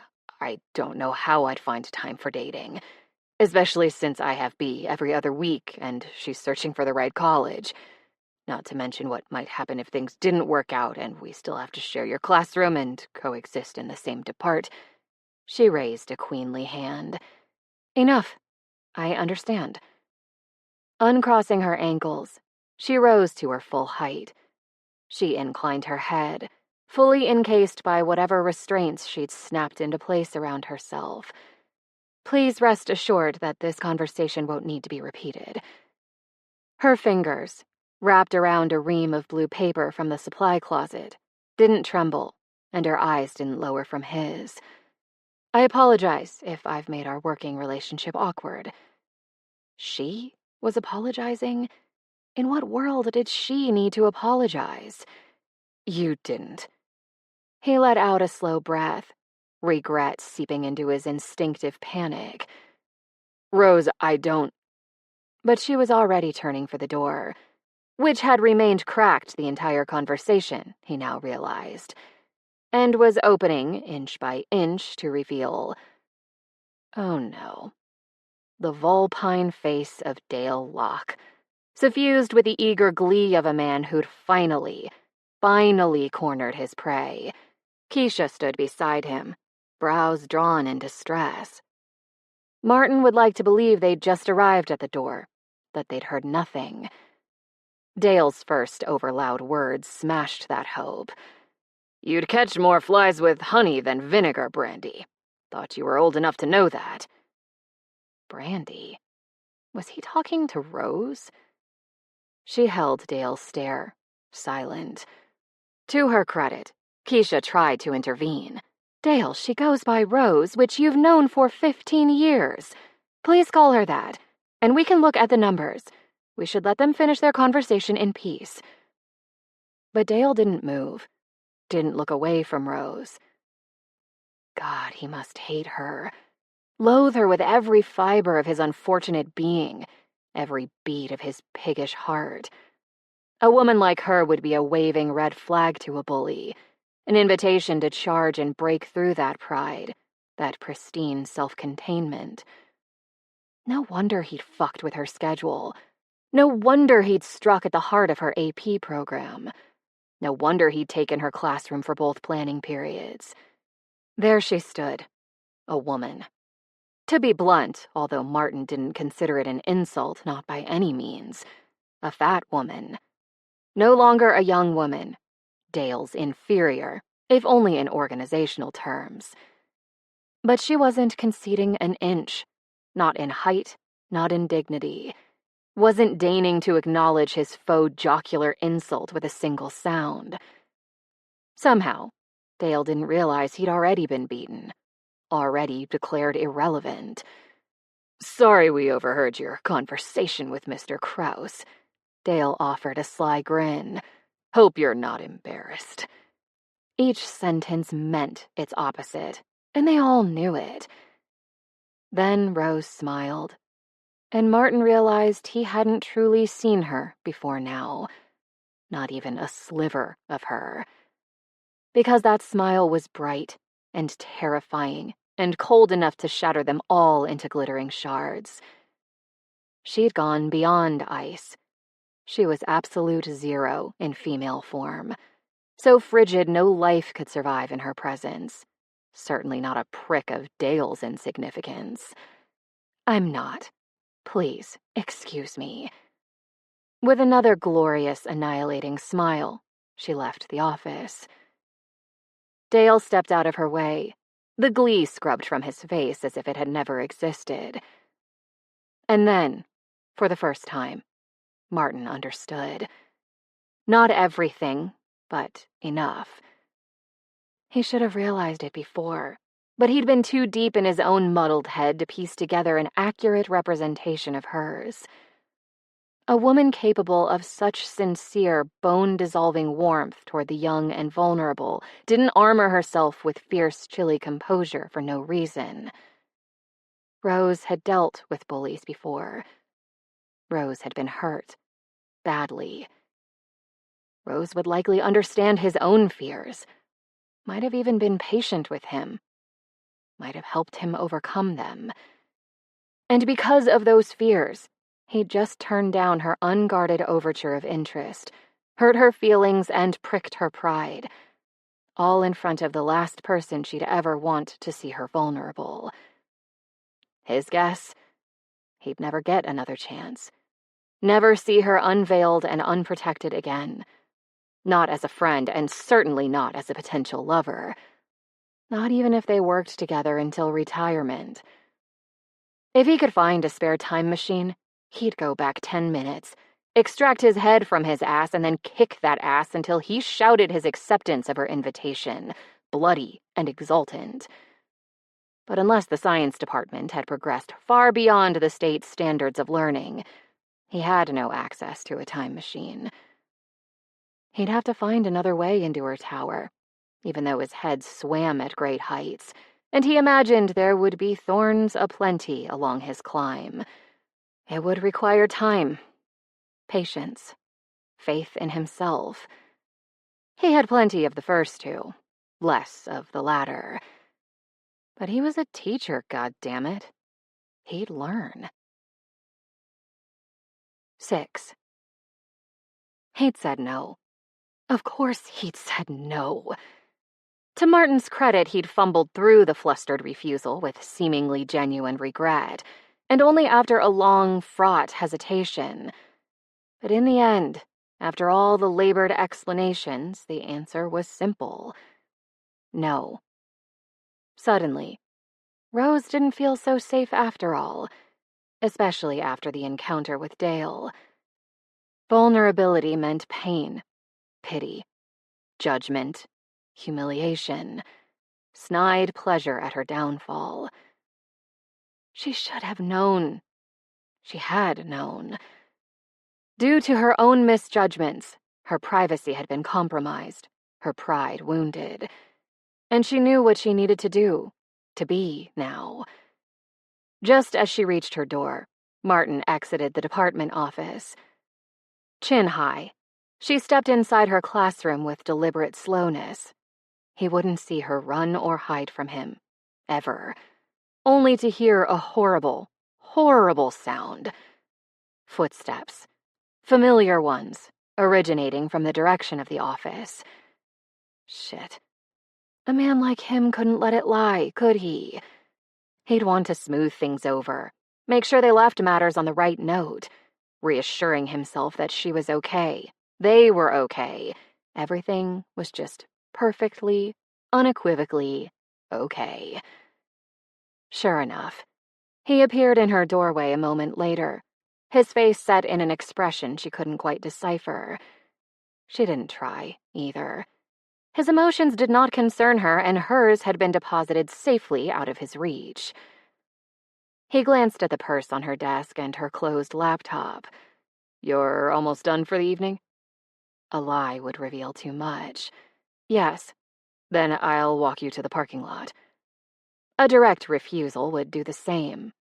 "Won't Dale want to speak with you? Shouldn't you go back to the office?" "Probably."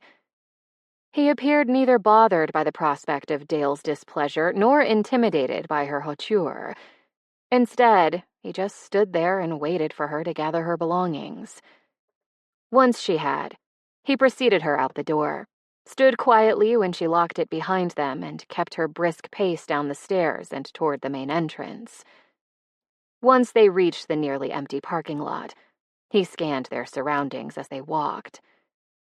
A few feet from her car door, so close to freedom, he finally spoke.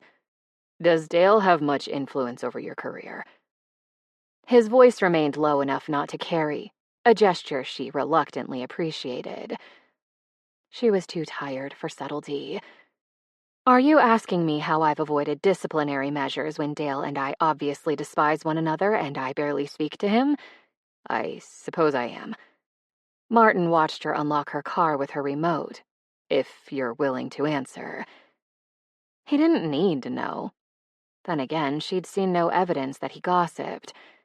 So if it would ease that worried furrow in his brow, although she didn't care anymore whether he was anxious, not in the slightest, she could give him the faintest outlines of the truth.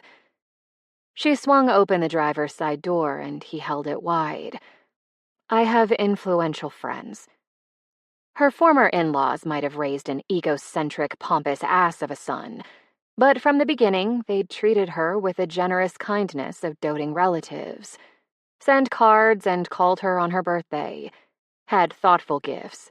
Midnight dark cashmere gloves during a cold winter, or DVDs of historical documentaries they thought she might enjoy, delivered to the home she shared with Barton. Taught her how to navigate through the iceberg-studded waters of moneyed society. Inquired about her career and supported her training to become an AP teacher.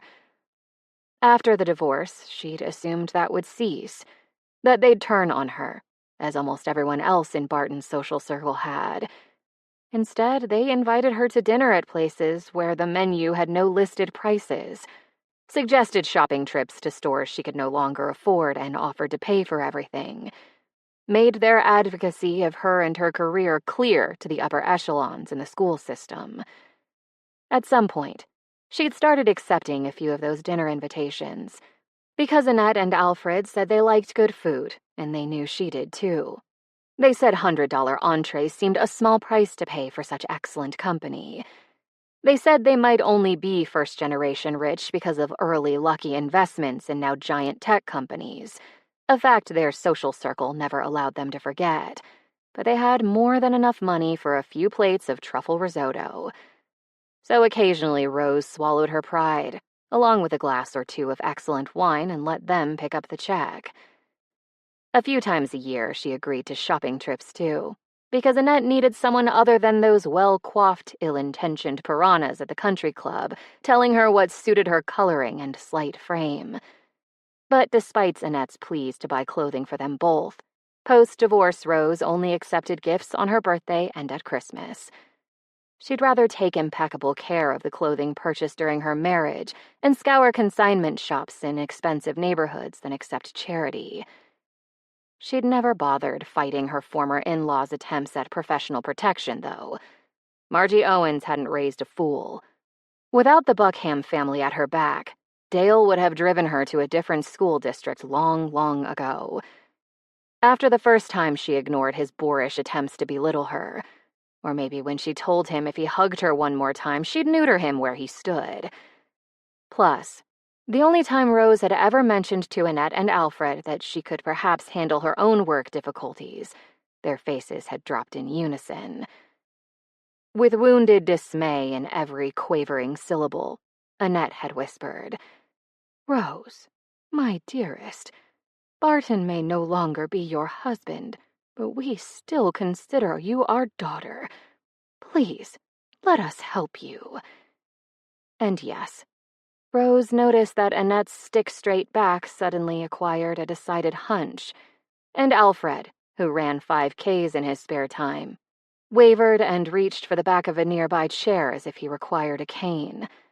They were incorrigible, and she had called them on their shenanigans more than once over the years. But if she'd tried to respond to Annette's words with more than a nod, she'd have wept, not laughed.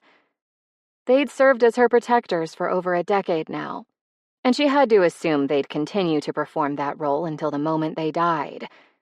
Dale could only push Rose so far, and then her former in-laws would push back. Martin tilted his head, still holding the car door. "Couldn't those influential friends have helped you keep your honors world history prep and at least one planning period in your own classroom?" Perhaps. She hadn't told her former parents-in-law about either affront. Such powerful weapons as the Buckhams had more impact when sparingly used. Furthermore, she was a damn adult. She'd solve her own problems, as long as those problems didn't involve her having to change school systems. And above all else, she wanted to stymie Dale's latest machinations on her own, and she wanted him to know she'd done it on her own. No outside help needed. Martin eyed her curiously, but didn't pursue the topic. "I'll see you Monday." "Only because I have no other choice." "Of course." Enough. She tugged the door shut, clicked her seatbelt into place, and started her car. He wisely stepped aside as she pulled out of her space. Then she drove home, where a bottle of good Riesling, a wedge of Grana Padano, a crusty baguette, gossamer-thin slices of prosciutto, and a well-worn paperback mystery awaited her return. All the supplies required to help her ease this misbegotten afternoon and repair the stupid, stupid breach she'd made in her own defenses. Come Monday, those defenses would be as impenetrable as ever. The Owens girls might take a few punches, but as long as they drew breath, they didn't stay down for long. 2 weeks later, the first intra-department observation assignments arrived via email. She got Martin, naturally. Eventually, of course, she would be observing every other teacher in her department for half an hour at a time, and they would do the same. And she understood the goals behind the initiative. Exposure to new pedagogical methods and potential connections with other teachers and across subject areas. But still, now, as her first observation, she needed more time with Martin like she needed to sponsor another student organization in addition to the Social Studies Club and the literary magazine. Which was to say, not at all. To her continued befuddlement, he'd reinstituted his early morning and late afternoon visits to her classroom. Sometimes to drop off materials for the next day. Sometimes to make certain she knew about some important last-minute meeting or memo. And sometimes for what appeared to be no reason at all. He just loitered. Talked in his usual quiet, thoughtful way about his students or his lesson plans or even his daughter. About his impression of UVA and Charlottesville. About his former student Kevin's grief-stricken decision to earn a GED instead of returning to Marysburg High. The chatter wasn't overwhelming. Martin was comfortable with silence, which was fortunate for him since she didn't respond much to his conversational overtures. He also seemed to know when she really needed to concentrate, departing from the room promptly and with a quiet click of the door behind him. And at least a couple times a week, he somehow figured out when she was about to leave for the night, because she'd reach for her classroom door handle, purse and briefcase on her shoulder, and voila, like magic. The bad kind where the magician reached into his hat and produced a rubber cockroach instead of a cute baby bunny. Martin would appear, ready to walk with her to the parking lot. She could have refused his company. If she did, she knew he'd leave promptly. But, well, as far as his classroom visits, she refused to let him know he affected her in the slightest. A request to end the visitations would reveal too much, and when it came to their parking lot walks, the days were getting shorter, and the lot did need more overhead lights. Plus, when her briefcase got heavy with books and grading, he wordlessly held out his hand for it, hefted it for her, set it inside her car, and waited until she left the lot before he did the same. Again, she could have denied him his gallantry. She lifted weights at the nearby gym before school 3 days a week, after all, and she'd been walking alone to the parking lot for umpteen years. But whenever she handed over her burdens, he didn't become bowed by them. Instead, his shoulders seemed a bit straighter. Whenever he walked beside her, his stride loosened and lengthened. So she'd let him be chivalrous, but she still wasn't chatting. Once burned, twice, no way in hell. That resolution became harder to maintain once she saw him teach, however. During her planning period, sitting at her own desk, she watched him greet his AP World History students at the door with a smile, just as she did. Directed them toward an itinerary listing the day's activities, just as she did. Get them going on a start-of-class activity, just as she did. He'd prepared for the lesson, clearly. His notes rested in front of him, all the other necessary materials close at hand. His laptop lay open, prepared to project images onto the interactive whiteboard. Again, exactly as she'd have done. The bell rang. He opened his mouth to discuss ancient Egypt, and that was where the similarity ended. Where she would gesture with her hands to emphasize a point, he went still. Where she would get loud, gaining students' attention with liveliness or a bit of sarcasm, he got quieter, more intense. He leaned forward, and his class mirrored the movement. He was sincere, knowledgeable, passionate, compassionate. The students were mesmerized, and for good reason. Martin Krause was a fucking phenomenal teacher. At the sight of such brilliance, such unmitigated competence, she had to shift a bit in her desk chair. Martin had never seemed sexier to her. It really sucked. And as she soon discovered, so did her reaction to the day's main lesson. Once he'd finished the class's introductory activities, Martin projected an image of a large granite sphinx onto the board, complete with a human head, a lion's body, and a long, false, angular beard. He let the students study the image before speaking. This ancient Egyptian sphinx was made to represent someone named Hatshepsut.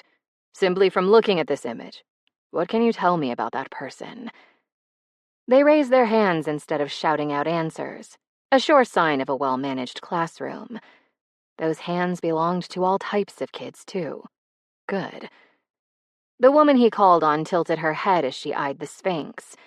He must have been powerful. I mean, someone built this for him. And doesn't the lion indicate strength? It does, and you're right. The sphinx represents someone very powerful. Martin smiled at her. But you made an assumption just then, without noticing. Can you figure out what that was? Several other hands shot into the air, and he gave the girl a chance to think. It took her a few moments, and then a smile slowly broke across her elfin face. That sphinx isn't a man. It's a woman, with a beard. Well, technically a half-woman. Don't forget the lion bits. When Martin grinned, the class laughed. But you're right. Hatshepsut was one of several female pharaohs. She ruled from 1478 to 1458 BC, and her reign began a lengthy, peaceful, prosperous era in Egyptian history. After a few early, successful battles, she concentrated on forming international trading relationships and overseeing building projects that advanced Egyptian architecture so much, no other country in the world could match it for 1,000 years. His students jotted a few notes, only to glance up when Martin spoke again. Now, let's compare two other images of her, one from early in her reign and one from later. The image on the board changed. This is a statue of Hatshepsut at the Metropolitan Museum of Art. Another picture. This statue was made later. What are the differences? More hands. Lots of them. In the early statue, she doesn't have a beard. The young man hesitated. And she kind of has, Martin took pity on him.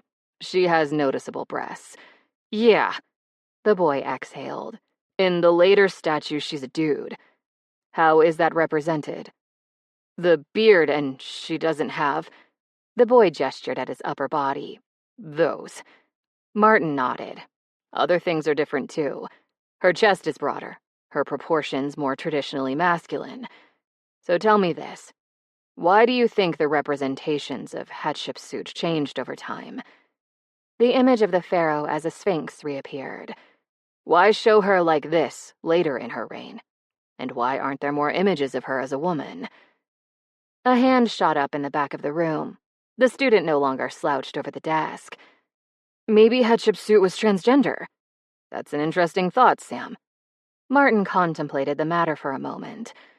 Transgender people have certainly existed throughout history, although I haven't heard any evidence in support of Hatshepsut transitioning to become a man. That said, historians can overlook things they don't expect to find. They're products of their era, just like the people they're studying. Sam nodded, looking not happy, but something close. Affirmed, maybe. Whatever it was, Rose wanted to kiss Martin for it. Any other ideas? Martin looked around. Dante, did she figure out she had to dress like a man to be taken seriously? The boy frowned. You know, because of the way people thought about women back then. Another great thought. Martin acknowledged Dante's comments with an approving tip of his head. There are certainly many times and places in world history during which a convincing male appearance would have afforded women more power and authority. His forehead creased in thought. One thing you'll notice over the course of our year together, though, is that history isn't an inevitable march toward greater freedoms for women and various marginalized groups.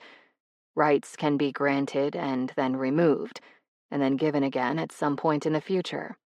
Or not. He swept a glance over his class.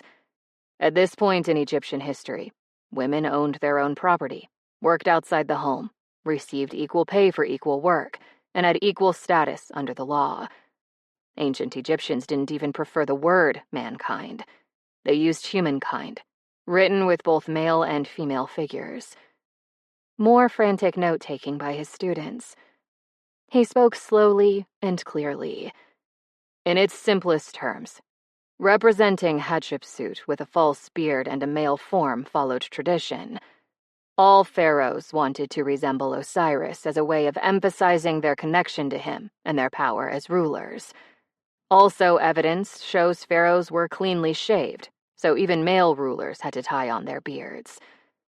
A brief pause let his students catch up to him and shake out their cramping hands. But many representations of Hatshepsut as a woman didn't just disappear of her own volition. They were raised after her death and replaced by images of her dead husband, who'd been pharaoh before her. His voice lowered even further, and even the normal shuffling of feet and papers ceased. Throughout world history, for a variety of reasons, people have erased powerful women, both literally and figuratively, both during their lifetimes and after their deaths. In Hatshepsut's case, her late husband's son did it by destroying her statuses. Literal erasure. Other female pharaohs remain undiscovered for centuries because archaeologists assumed they must be men. Figurative erasure. One could even argue that Hatshepsut erased herself in the later statues she commissioned, although I think the issue is more complicated than that.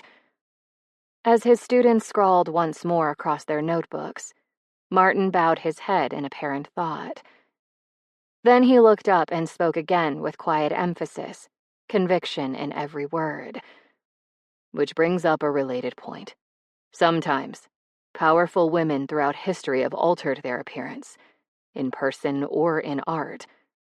Martin's blue eyes were solemn. They want to send a certain message, to reinforce their authority, to protect themselves or their legacy, to erase or curate some aspect of themselves to prevent being erased by others. She refused to look down at her clothing. The sharp heels, the unrelieved black, the lustrous fabrics, the impeccable tailoring. "What does curate mean?" one of the kids asked. "If you curate something, you're choosing what to display and considering how others will see it. You're making sure what gets seen has the intended effect. Does that make sense?" The girl nodded. "Men do the same thing, of course. Appearances are important to pretty much everyone," Martin told his students. "But my larger point is this. Powerful women, some famous, some not, have always existed in world history, just as they exist today. There were influential women in every culture, in every time." He closed his laptop. "In my class, I don't save discussions of women for Women's History Month, because if we don't talk about women, we're not addressing half the population. If you don't know what they were doing, what rights they did or didn't have, how they affected their culture and government and economy, you don't know history. Period." After letting that declaration sit for a few seconds, he continued. "The same principle applies to other marginalized groups. History is written by those in power, but those deprived of power deserve to be seen too, for the sake of their humanity, but also because their stories are crucial in understanding world history. Our job this year is to see everyone, not just great leaders, even leaders as great as Hatshepsut." In that moment, Rose definitely felt seen by Martin. Whether she enjoyed the feeling or not was less certain. When her 30 minutes of observation ended, she slipped out of the classroom and returned to the social studies office. She typed a brief but glowing observation report and emailed it to Keisha and Martin. Then she pulled out a stack of grading and stared at it, green pen motionless. She'd just watched Martin, who knew full well she was observing him that particular period, walk his high school class through a well-considered discussion of gender, power, and the historical erasure of women and the marginalized. Heard him declare with quiet passion that their stories mattered. That, by inference, her story mattered. That she mattered.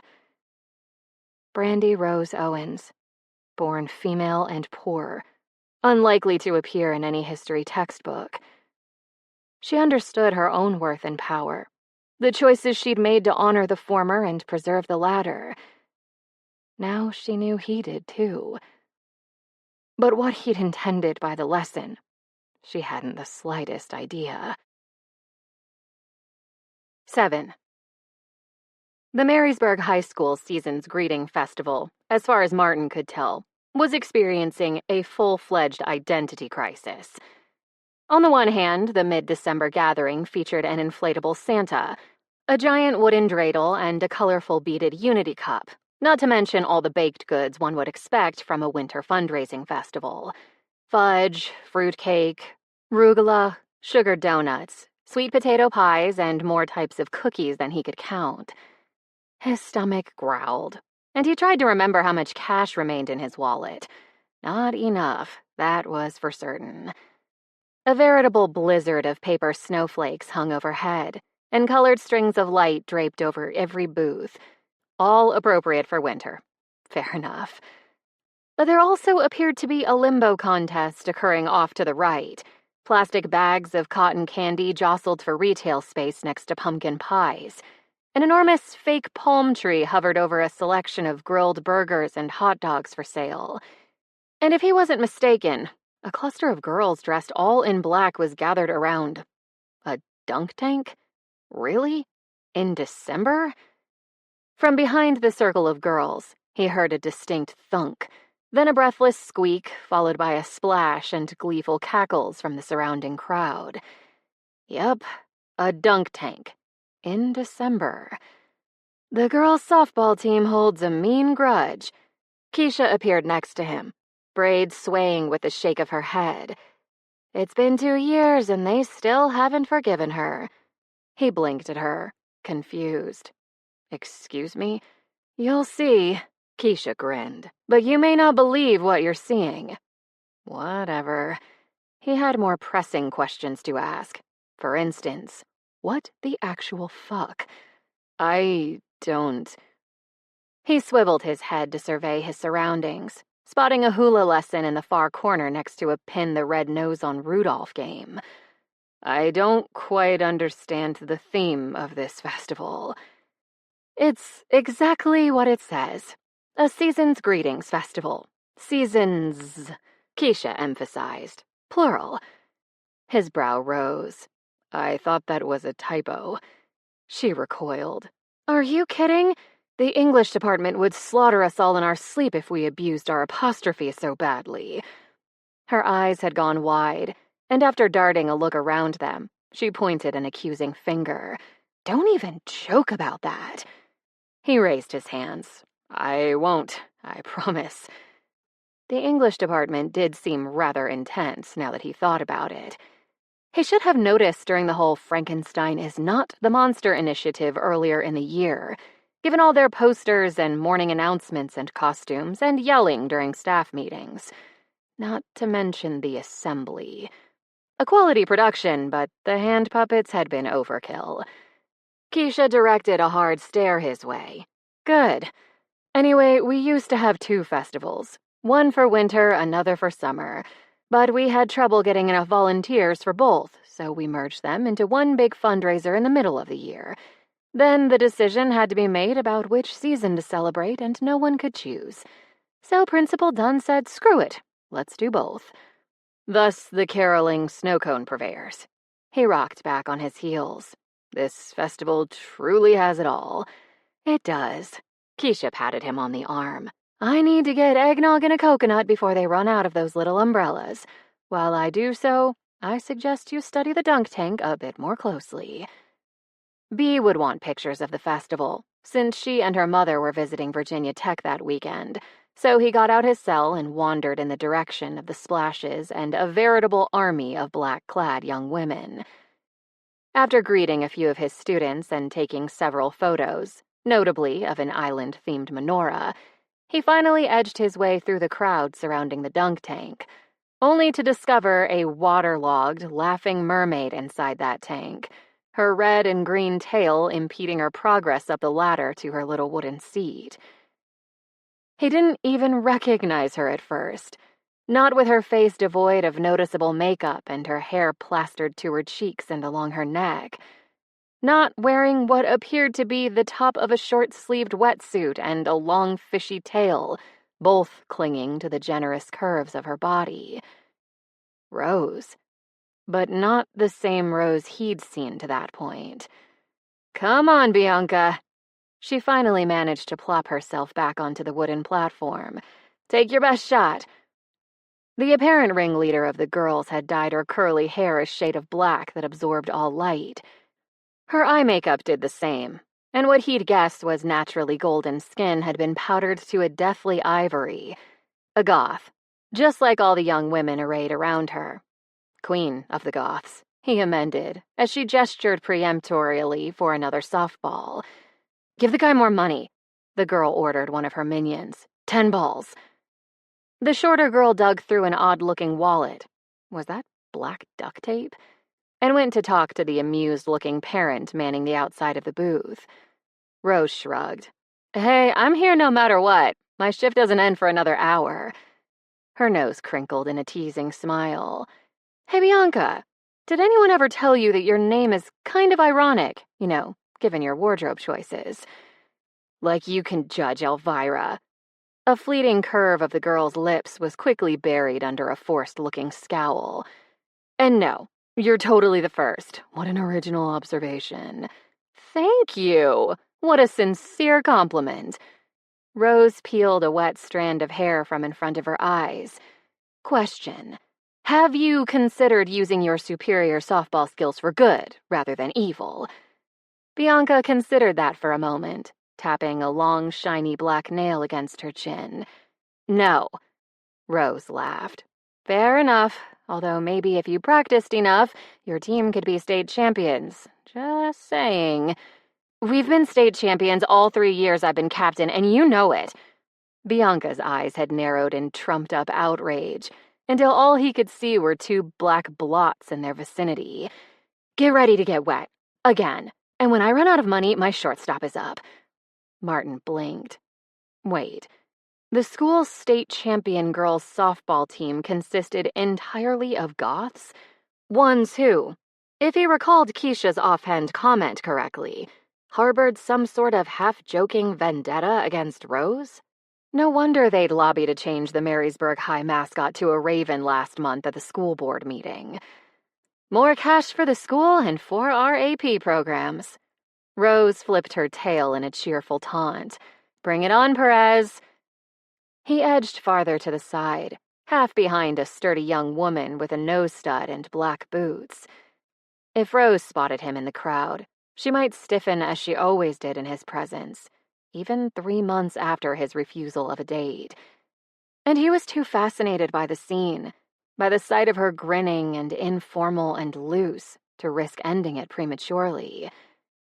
For those 3 months, he'd been working to regain her trust, visiting her in the morning and after school, walking her to her car, waiting for her to thaw and let him behind her defenses again so he could return her invitation. It had sort of worked. A little. She hadn't asked him to stop his visits, which he'd half expected and dreaded, and she would now talk to him easily enough about professional matters, if nothing else.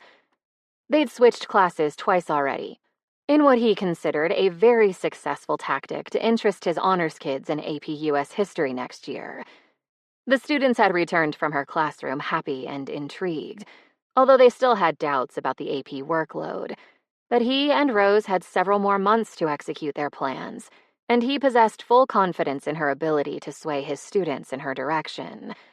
She'd managed to sway him, after all, despite all his doubts. Too bad he couldn't seem to do the same for her. That late afternoon in the social studies office, that brief stretch of time when she'd appeared before him unguarded and soft, had begun to seem more and more like the fever dream of a man obsessed.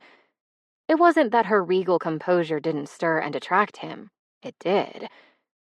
He just wanted all of her, not simply the parts of herself she deemed safe for exposure. So no, he wasn't going to interrupt the dunking in progress, because right now, right here, the rest of her sat before him, soaked and laughing and glowing with both cleverness and warmth. Although, now that he looked more closely, she appeared to be shivering a little. Damn it, what kind of fools rented a dunk tank in December? Bianca selected a ball from her minion's fresh supply. "Enjoy your bath, Miss Owens." Once she retreated behind the designated line, she wound up and threw a perfect pitch. It hit the circular metal plunger with a solid thunk, and down went Rose, who descended into the water with a smile and a little gasp. He got close to the edge of the tank as she surfaced, studying her bare lower arms. Goosebumps. And that ruddy color staining her cheeks didn't come from embarrassment or the tepid warmth of the gymnasium. She spotted him in the same moment as he spotted the freckles on her nose. Christ, they were a punch in the gut. Adorable and, well, vulnerable. He wanted to kiss every exposed speckle, then move downward. Then downward again until she was gasping for reasons other than submersion in chilly waters. "Mr. Krause!" She slicked her hair back from her face, her smile fading. "I didn't see you." "I know." If she'd seen him, she'd have hidden herself, like she was doing now, without ever moving a single millimeter. Quick conversations before and after the school day clearly weren't sufficient to complete the quest he'd undertaken. More extreme measures would have to be taken. He emptied his pockets and put their contents in a dim corner behind the tank, removed his watch and toed off his shoes. "I came to relieve you. Your shift in the dunk tank is over." Her lips parted, revealing chattering teeth, and he was suddenly fiercely glad he was preparing to take an icy dip. Whether she ever softened toward him again or not didn't matter. The sight of Rose chilled and shivering was unbearable. She dashed water from her eyes and squinted. No one told me you'd volunteered for this. Besides, I've only been here for an hour. He loosened his tie but didn't bother to remove it. The amusement inherent in dunking a teacher fully dressed in work clothes should provide incentive for students to stay, despite Rose's departure. It's December. He held out a hand, waiting for her to ascend the little metal ladder and climb out with his assistance. 60-minute shifts, max. But I wanted to dunk her 9 more times, Bianca protested. Then sick a few of my girls on her. Otherwise, what's the point of having a vendetta? I can't disappoint the students, Mr. Krause. Rose struggled back up to her seat, ignoring his hand. Consider yourself off duty. He dropped his arm to his side and thought for a moment. Clearly, his extreme measures required additional research. As a historian by training, he should have known. He swiveled to study Bianca. Why are you so determined to dunk Miss Owens anyway? A snort sounded behind him, a noise he hadn't heard for over 3 months. To his ears, it might as well have been a recital by the school's handbell choir. Yes, Bianca. Rose flapped her tail. Tell Mr. Krause why you've carried a grudge for 2 years and graciously shared that grudge with your entire softball team. The girl with the nose stud swung to face her captain. You've never actually told us the full story, Bianca. Bianca shifted, black painted lips tightening. Yeah. Her minion with cornrows and a skull t-shirt said, I've always wondered. After 5 seconds of silence, Bianca broke. Fine, she sighed heavily. Fine, I was in Ms. Owens' world history class sophomore year, and we could pick the subject of our end-of-year research project. She said we could choose any topic important to world history. Any. Her paws stretched, and he couldn't wait. He had to know. What did you pick? Sundom, she muttered. What did she say? No stud looked to him. I didn't hear it. Another period of fraught silence ensued. Slender Man, all right? Bianca finally said. I wanted to do my end-of-year project on Slender Man, and Ms. Owens said no, which was totally a betrayal because look at her. She's clearly a goth who got locked in a Nordstrom and wasn't allowed to leave until they assimilated her somehow, probably at the Mac counter. Skull T wrinkled her nose. Didn't you get those ripped black jeans with the safety pins from Nordstrom? I thought your parents took you for your birthday. You wouldn't shut up about their cafe and their stupid bread pudding for like a week. Slender Man? Nose Stud shook her head. That's so over. What the heck, Bianca? It was 2 years ago. Bianca crossed her arms, her lower lip extending. Slender Man was a thing. Skull T tapped the toe of her chucks.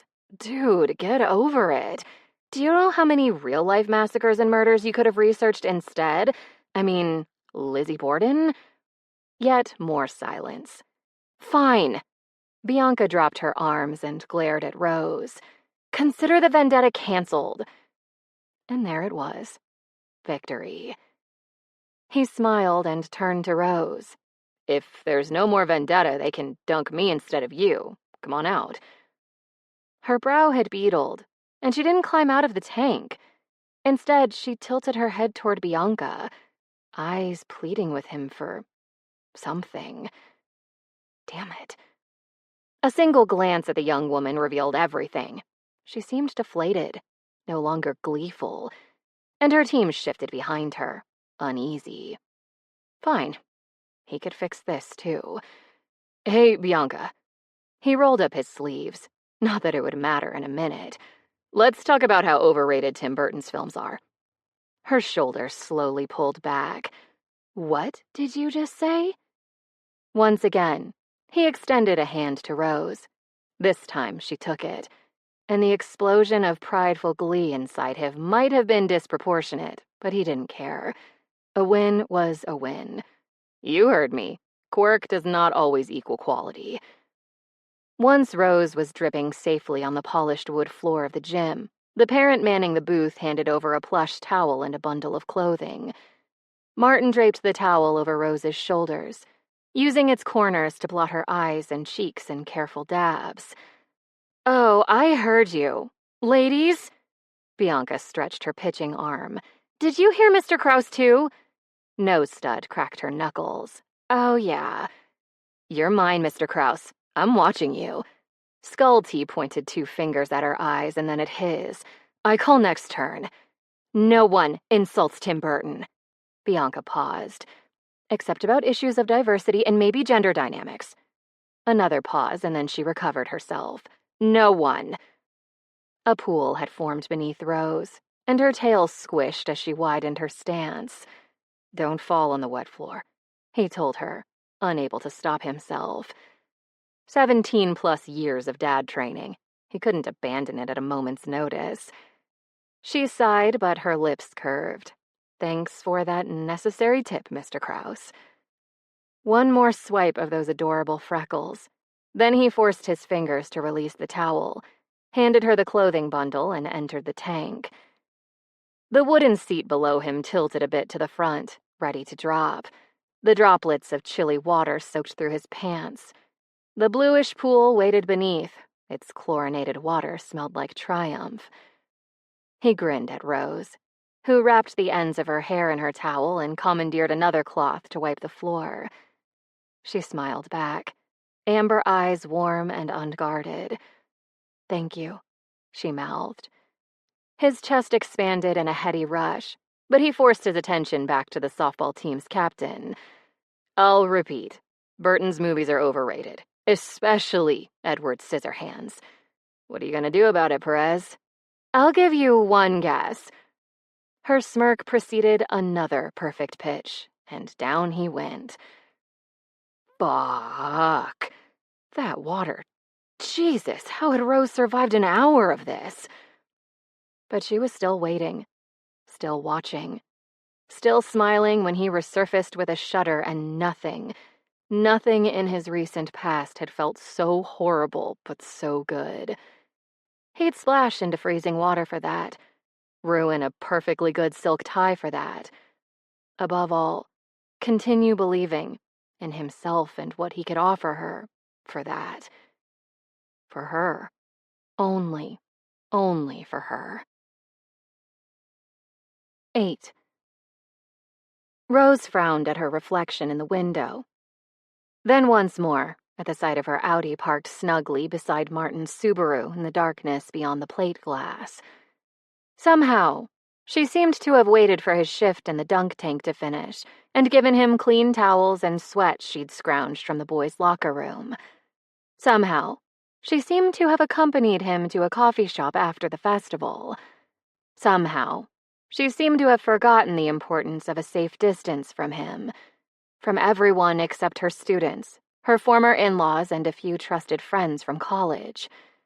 Because somehow, there she sat, her hair still damp and tucked behind her ears, no makeup on, wearing a gray sweatshirt and sweatpants, also appropriated from the boys' locker room lost and found box, because he'd stared at her original choice of clothing, suitably chic, suitably black, maybe not so suitably lightweight, with such horrified dismay and so many inquiries about possible hypothermia. Her spike heels added a little something extra to the outfit, she imagined. She cradled her mug of coffee and blew on its steaming surface. Across from her, Martin did the same, his blue eyes intent on her bare face. Yes, something had clearly misfired in her brain. But the man was a terrible liar. Just awful. There was absolutely no way in hell he'd ever intended to staff the dunk tank until he'd seen her plunge into the icy waters. He'd come to the booth with no towel, no bathing suit trunks or wetsuit, no extra changes of clothing, no excuses to offer when Keisha found him in the tank and loudly wondered what in the world he was doing. No. He'd clearly intended to watch the festivities and consume mango salsa-topped latkes, very tasty, and go home just as bone dry as when he'd arrived. One look at her goosebumps, and he'd taken off his shoes and prepared for submersion. And the way he dabbed at her face with that towel, his brow furrowed in concentration, his touch as light and soft and warm as a cashmere throw. No, she wouldn't think it again, wouldn't feel it again. He didn't make her feel safe, not in the slightest. But she supposed maybe they could be friends of a sort, with strict boundaries to protect her from any undesired emotional consequences. And friends had coffee together, right? No big deal. No panic necessary. Black, huh? She blinked, abruptly aware that she'd been so busy thinking about Martin Krause that she'd paid no attention to the actual physical man 2 feet away. What? His fingertip nudged her mug. You'd take your coffee black. I should have known. Black and bitter. She couldn't resist adding, like my heart. He raised a skeptical brow. Right. Because people with black and bitter hearts often staff dunk tanks to fundraise for their schools and provide vendetta-based amusement for students. All part of my evil schemes. She battled to keep her face solemn. A complicated one involving mermaid tails and goth softball teams. With the tip of his mug, he saluted her. That does sound complicated. Good luck.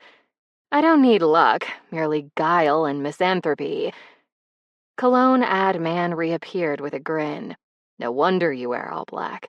You're clearly the villain in this particular melodrama. The cliché is correct. Villains get all the best lines. Besides, they drive the plot. The long night had definitely caught up with her. She had few filters remaining between her brain and her mouth. And women often get cast as villains for trying to be the heroes of their own stories, so better to embrace the role from the start. Make it your own. He bowed his head to blow on his coffee once more, shielding his expression. That's the reason for the all-black clothing. Well, I'm not on the girls' softball team, so it's not that. A long sip of her coffee brought her a moment to think. The best black clothing doesn't ask to be liked. It's uncompromising. She exhaled in a long sigh. There's a lot of black clothing for women my size, but most of it was created to facilitate the disappearance of the woman wearing it, to erase her from sight in apology for her existence as a fat woman. That's not the kind of black clothing I wear. Mine has metallic accents, bold lines, quality fabrics, good tailoring. All unmistakable markers that I'm not apologizing or looking to disappear. Those heels don't hurt the cause either. She extended one silver-veined stiletto under the cafe lights. No, they don't. His brow furrowed. Or maybe they do hurt. They don't look particularly comfortable. I don't intend to present a more comfortable version of myself for anyone, even me. Yes, sometimes her feet ached, and she longed to relax into flip-flops or Crocs or Uggs or whatever comfortable, hideous shoes were currently popular. But discomfort was a small price to pay for the safety of an inviolate, immaculate shell. He spoke slowly. Yet here you are, in sweats. For him. Her breath hitched, and her hand jerked in the direction of her purse. Shit, this was a mistake. I'm worried about Sam, he abruptly announced. I was hoping to talk to you about them. She'd had a few concerns herself, simply because of the student's situation, so she settled back into the pleather-tufted chair. Go on. I haven't seen any bruises, but we both know kids like them can have a rough time at home, depending on the parents. They have a single dad, and he hasn't returned my messages for months. He grimaced. I've talked to Sherry in guidance, but she hasn't had any more luck than me. As long as Sam keeps coming to school on time and getting decent grades, there's not much more I can do. Another sip of her coffee helped corral her thoughts. Have you spotted any signs of abuse? I don't know. His mouth twisted. They're guarded. All I can say is that when they arrive in the morning, they look unhappy, and they stay late after school. For yearbook a couple days a week, but sometimes for no particular reason I can figure out. Any idea whether they're being bullied in school? I've asked. Sam says no, and they seem sincere. He slumped backward in his chair. There could be nothing wrong. Sam could just be a teenager going through a rough patch for all the typical teenage reasons, compounded by the emotional upheaval of transitioning. But if there's a problem, I think it's at home. His leg was bouncing. He was agitated, clearly concerned for a student. But she couldn't help but wonder whether there was more going on than that. Did Sam's father come to a parent-teacher meeting? Bounce, bounce, bounce. Once, right after school began. How did he seem? Fine, friendly enough. But parents can fake it for quick meetings. His jaw turned stony. I know that from personal experience. She shouldn't ask. Not if she intended to keep a certain distance. Which she did, definitely. But they were friends now, right? And a friend could ask certain questions. Especially when those coals in her chest were aflame, and rage had darkened her vision. The thought of a parent, or anyone abusing the man seated across from her. If they ever showed up at Marysburg High, she'd eviscerate them. And laugh. She imagined black could hide a lot of bloodstains. Despite her anger, she kept her voice calm, low, steady. If you're willing to talk about it, I'd like to hear more about that personal experience. His gaze focused on a point in the distance. She swiveled to see what had drawn his attention, but there was nothing there. She turned back and waited, unsure which answer she really wanted from him. After a long moment, he met her eyes again. Sure, I'll tell you. Men don't whimper about their fucking feelings, pansy boy.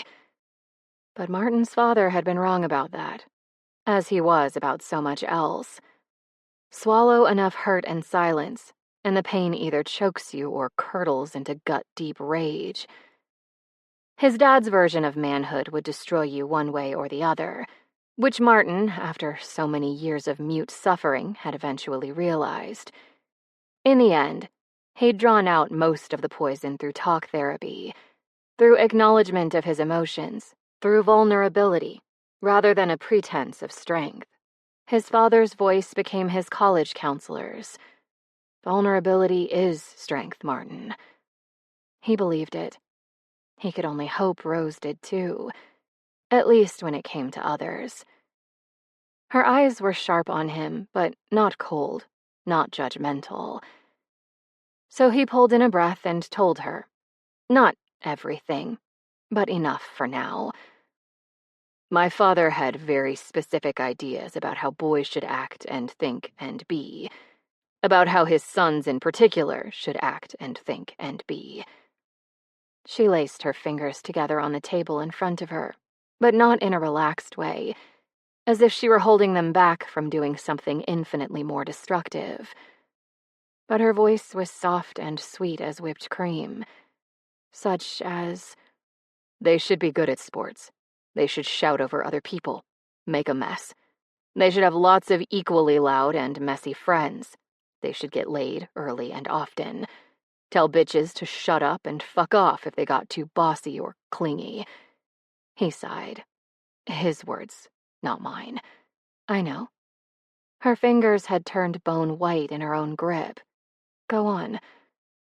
Boys shouldn't care much about school or grades, or anyone else's feelings. Shouldn't like keeping their mom company as she cooked. Shouldn't join Model UN. Shouldn't cry if they got hurt or try to disappear during an argument. He tried on a smile. It didn't quite fit. Basically, they shouldn't be me. That sounds...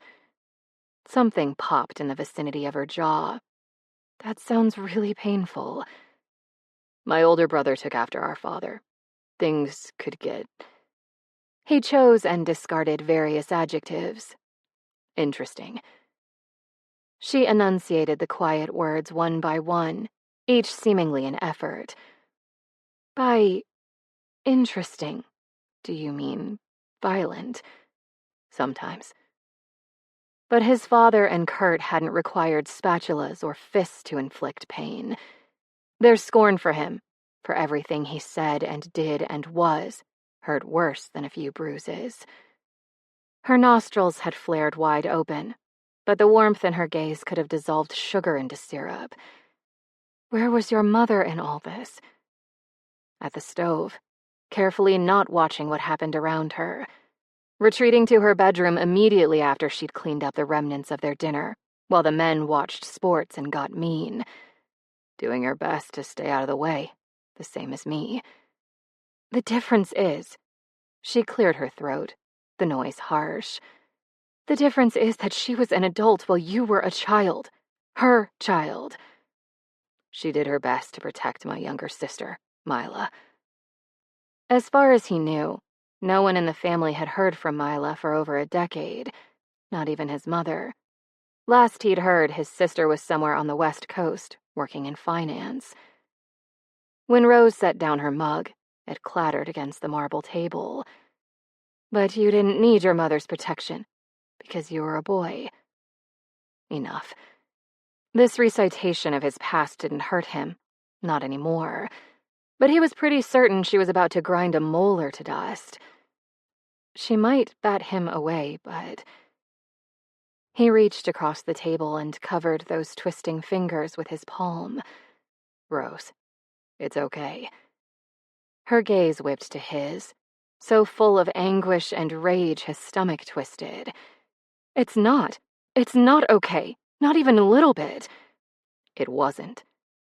One by one, he disentangled her fingers before she broke something. But it is now. I haven't seen my father or brother in over 20 years. I have an amazing daughter. I have a job I love, and if I need her again, I have a great therapist on call. Everything is fine. Rose made an odd sort of grunting sound, clearly unappeased, and he fought the sudden urge to laugh. All that passion and compassion, all for him. Or at least for the boy he'd once been.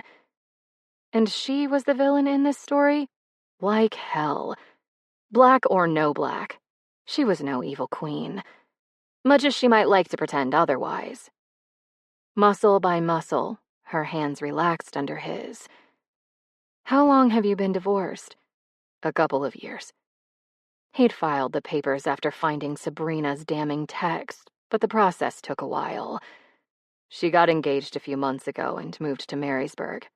I didn't want Bea to have to choose between us for her senior year, so I followed. Her mouth opened, then closed again, then opened again. He could have sworn she was about to ask for more details, and he would have shared some, although, in all honesty, that particular wound was much rawer than his childhood terrors, not to mention much more relevant to his brief but fraught history with Rose. If his quest to breach her walls progressed much further, she'd need to know, but he didn't think they'd reached that waypoint yet. To his relief, she unzipped her purse instead of inquiring further. Need to leave a tip, she muttered. There's a 5 somewhere in here. He reached into his sweatpants pocket for his wallet. I've got it. She pinned him with a gimlet stare. I thought you weren't beholden to traditional rituals of manhood. Apparently therapy didn't fix everything. He adopted a helpless expression. Blame our nation's mental health infrastructure. Her snort drew the amused gaze of the barista. Smartass. I'm hurt, you would say that. He plucked out a few bills. Very hurt. Her squinty-eyed scrutiny narrowed even further. If I put my own money on this table, are you going to find some way to slip it into my purse later? His mouth dropped open in genuine astonishment. How had she known? That's what I thought. She re-zipped her purse. Fine. I'll let you provide for the little lady tonight. Next time is mine. Next time? She wanted a next time? Why hadn't he risked hypothermia in an overly chlorinated tank before now? They walked to the parking lot in a comfortable silence. When they reached her driver's side door, she turned to face him. For now, I'd just keep an eye on Sam and tell them you're always available if they want to talk. Next time I see them, I'll try to chat and form some sort of connection, too. Her lips curved in a wry smile. I don't think being a grumpy teenager who stays late at school merits much more intervention at this point, although I understand why you're worried. He nodded. I agree. But he'd be watching closely, and he knew Rose would too. After he opened her car door, Rose eased inside and tossed her purse onto the passenger seat. Buckling her seatbelt, she spoke without looking at him. You know you're just as much a man as your father and brother, right? The buckle clicked into place. And more importantly, you're a better human. The last bit was kind of mumbled, but he caught it. An outright compliment. God bless Winter Festival dunk tanks. Being a man doesn't even require a Y chromosome or a penis, Martin grinned. So yeah, I know I'm a man despite my master's degree and shameful lack of dunking skills. She didn't try to tug the door from his hands. Instead, she glanced up at him as the winter wind blew a strand of her hair across her cheek. See you Monday? When he carefully tucked the strand back behind her ear, he could have sworn she nuzzled into his touch for a millisecond. See you Monday. That dunk tank manufacturer was totally getting a thank you note in the morning. 9. Halfway through 7th period, the fire alarm blared to life. No surprise there. The school ran a drill monthly, and they'd reached the final day of January and the final period of the school day. Rose imagined someone in the front office had seen a calendar somewhere, checked for previous drills that month, muttered a silent, oh shit, and heaved a sigh while pulling the red handle.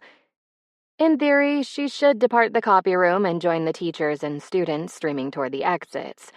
Their voices raised in both laughter and complaint, because it was freaking cold outside, echoed in the hall just outside the closed door of her little sanctuary. In reality, a staff meeting was starting 10 minutes after the final bell.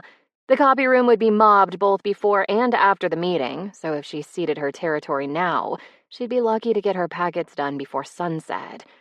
Besides, this was her damn planning period. She wasn't giving up 15 minutes of it to tromp around school grounds.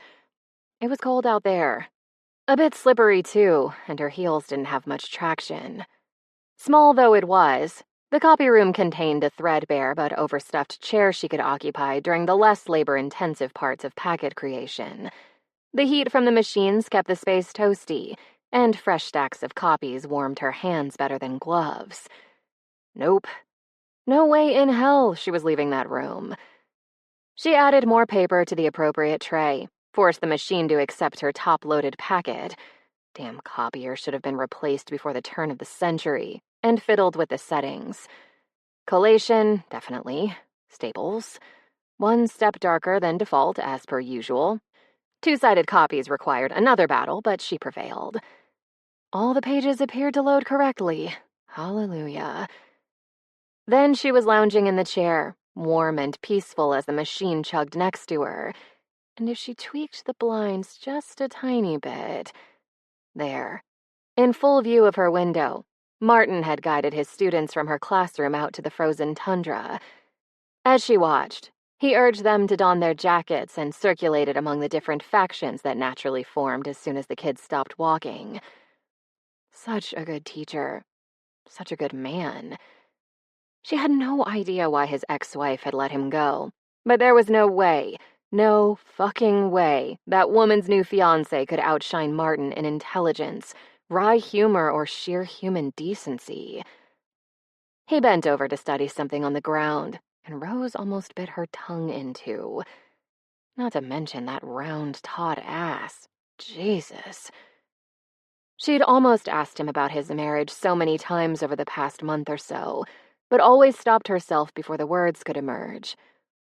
That night in the coffee shop last month, he'd exposed himself to her judgment, to her potential ridicule or incomprehension, as he told the story of his childhood.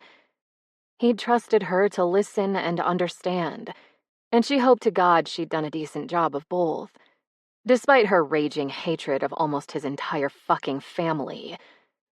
She understood the weight and gift of that trust, the strength required to make such a valuable, fragile offering. But for all the friendly private conversations and coffeehouse visits they'd had since then, she hadn't offered her own trust, her own history in return. So she didn't have the right to ask for more intimate revelations about his marriage, his relationship with his ex-wife, or anything else. Still, she wanted to know. She wanted it more than she wanted the truffle risotto at Milano, and that was saying a lot. Without warning, Martin straightened, about-faced, shielded his eyes from the sun, and looked directly at her window. With a small secret smile creasing his face, he gave his head a disapproving shake. Naughty, naughty, naughty. She offered him a taunting, wiggling wave of her fingers in return. With exaggerated gestures, he wrapped his arms around his torso and shivered. Shuddered, actually. His expression so pitiful she actually laughed out loud in the copy room. In response, she plucked at the sleeves of her fitted sateen jacket and slid her arms free, removing it in a slow, deliberate glide to show just how warm she was. Warm enough to lounge in just a thin, silky blouse. Below her, he went absolutely still on the frozen grass. Which was weird, because why would removing her jacket... Hold on. Had she just stripped for him? In the copy room. It was just a jacket, but still. What about stripping said friendly distance? Then, to her horror, their principal wandered into view. Tess said something to Martin, but he didn't appear to hear. Instead, he was still staring up at the copy room window. Tess swiveled to follow his stare. Somehow, before Rose gathered enough wits to leap away from the damned window, he'd maneuvered himself and Tess so he stood between her and the sight of a teacher who'd ignored a mandatory fire drill. Rose snapped the blind shut, exhaling with a whoosh. Get your head straight, Owens. She would. She would. Just as soon as she figured out how. At the staff meeting, she waved at Martin when he entered the cafeteria, and he settled in the seat next to hers. While she skimmed the handout on the table, he dug through his briefcase for something. At the bottom of the paper, she noticed a thumbnail picture of the presenter, Ed Barnes. Shit. Should have gulped down more coffee before coming. It's the same consultant we saw before the start of the school year, she whispered. The superintendent's latest overpaid pet. We're in for a long afternoon. From the depths of his briefcase, Martin produced a metallic thermal bottle. The generous lid popped right off, and he flipped it over. A cup. Clearly, he'd planned better for this meeting than she had. He hefted the bottle and carefully poured his steaming coffee into the cup, and she almost wept in envy. Then he nudged the cup directly in front of her. Oh, she wanted it. But she couldn't. She couldn't. It's yours. You should have it. With sorrow in her soul, she slid it back in front of him. If I fall asleep, please elbow me. And if I die of boredom, please scatter my ashes directly in front of the presenter, so he accidentally breathes me into his sinuses and gets an infection. He grinned and moved the cup beneath her nose. She tried not to moan in need. I had plenty of coffee after the fire drill. Besides, some of us needed to warm up more than others. His lips quirked. This is dark roast, by the way. Black and bitter. Like my heart. She snorted, still amused at the running joke. Anyway, I'm only warm due to my superior metabolism. I went outside, of course, just like you. He inclined his head. Of course. It was his coffee, and she really shouldn't rely on him for anything. But it smelled like the sort of coffee a god might offer when he swooped down from Mount Olympus and impregnated some mortals. Caffeinated ambrosia. Seduction in liquid form. Martin leaned close and whispered, Rose, stop eye-fucking the coffee and just drink it. His breath, a waft of warm air. His mouth, so close to her ear. She shivered as a tingle of arousal eased down her spine. At the first tap of the microphone on the impromptu dais, she pulled herself together. Language, Mr. Krause. But she drank his coffee, and as she did, she could see him watching her mouth. Once she'd gulped down the heavenly contents of his cup, and then the second cup he poured for her, her thoughts cleared enough to remember the special treat she'd prepared for the meeting. Although she hadn't known the name of the presenter beforehand, anytime their superintendent hired a consultant, certain things were a given. As Principal Dunn reminded everyone of the presenter's qualifications with the polite but unenthusiastic tone of a woman who'd been ordered to waste an hour of a staff meeting for no good reason, Rose produced 2 small squares of paper from her own briefcase, then folded them in half so no one else at their table could read the print on the grid. Discreetly, she tapped Martin's knee under the table. He jumped, turning to her in a startled rush, and she rolled her eyes and removed her hand. Real smooth, Krause. When their curious colleagues had turned back to the presenter, she tapped his knee again. This time he managed to remain composed, and tipped her head downward, indicating that he should look beneath the table. Once he did, he eased a hand down below and she pressed the folded paper in his palm. At the ridiculously brief contact of skin to bare skin, she almost jumped herself. Hunched, protecting the side of the paper with his arms and hands, he unfolded her little project. It took him a moment, but then handsome cologne man reappeared with a slow, pleased smile. His hand disappeared beneath the table, and he wiggled his fingers, gesturing for her own paper. She passed it over, and he read that too, the creases at the corners of his eyes deepening with his amusement. Bingo, he mouthed. Really? She scrawled in her notebook and turned it so he could see. Loser buys coffee next time. After a moment, he wrote a response on his legal pad. His gaze steady, he watched her read his message. What does the winner get? Whatever he or she wants, her fingers wrote, entirely without direction from her brain. Like he had at the sight of her copy room striptease, he went very still for a moment. His lips parted, and his handwriting became a bit choppy. High stakes indeed. They were. Higher than any she'd allowed for a long, long time. Resolutely, she turned back to the presenter and attempted to pay attention. For the sake of professionalism, naturally. But also so she wouldn't miss any of the educational buzzwords on her bingo sheet. Some of the concepts Barnes espoused were helpful, but they weren't anything she or Martin hadn't heard a million times before. In some cases, decades before, only couched in different terminology. So a little frivolousness at this meeting wouldn't hurt either of them. And as everyone knew, teachers made absolutely terrible students. So she and Martin weren't doing anything worse than, say, Mildred over there with her crossword puzzle on her lap. Or Becky and Rashid, who were whispering to each other. Or Gia, whose discreet game of cell phone solitaire seemed to be progressing nicely. Let's discuss the most important parameters for student success, Barnes began. The game was afoot. She'd chosen growth mindset as the center square for both boards, so it was essentially a free space. Within a minute after the presentation began, she and Martin had marked it off. Differentiation, stakeholders, entrepreneurial. Damn it. Those were words she'd given Martin, and he made a low, pleased hum as he crossed through each of them. 15 minutes later, Martin was silently exulting in his eminent triumph.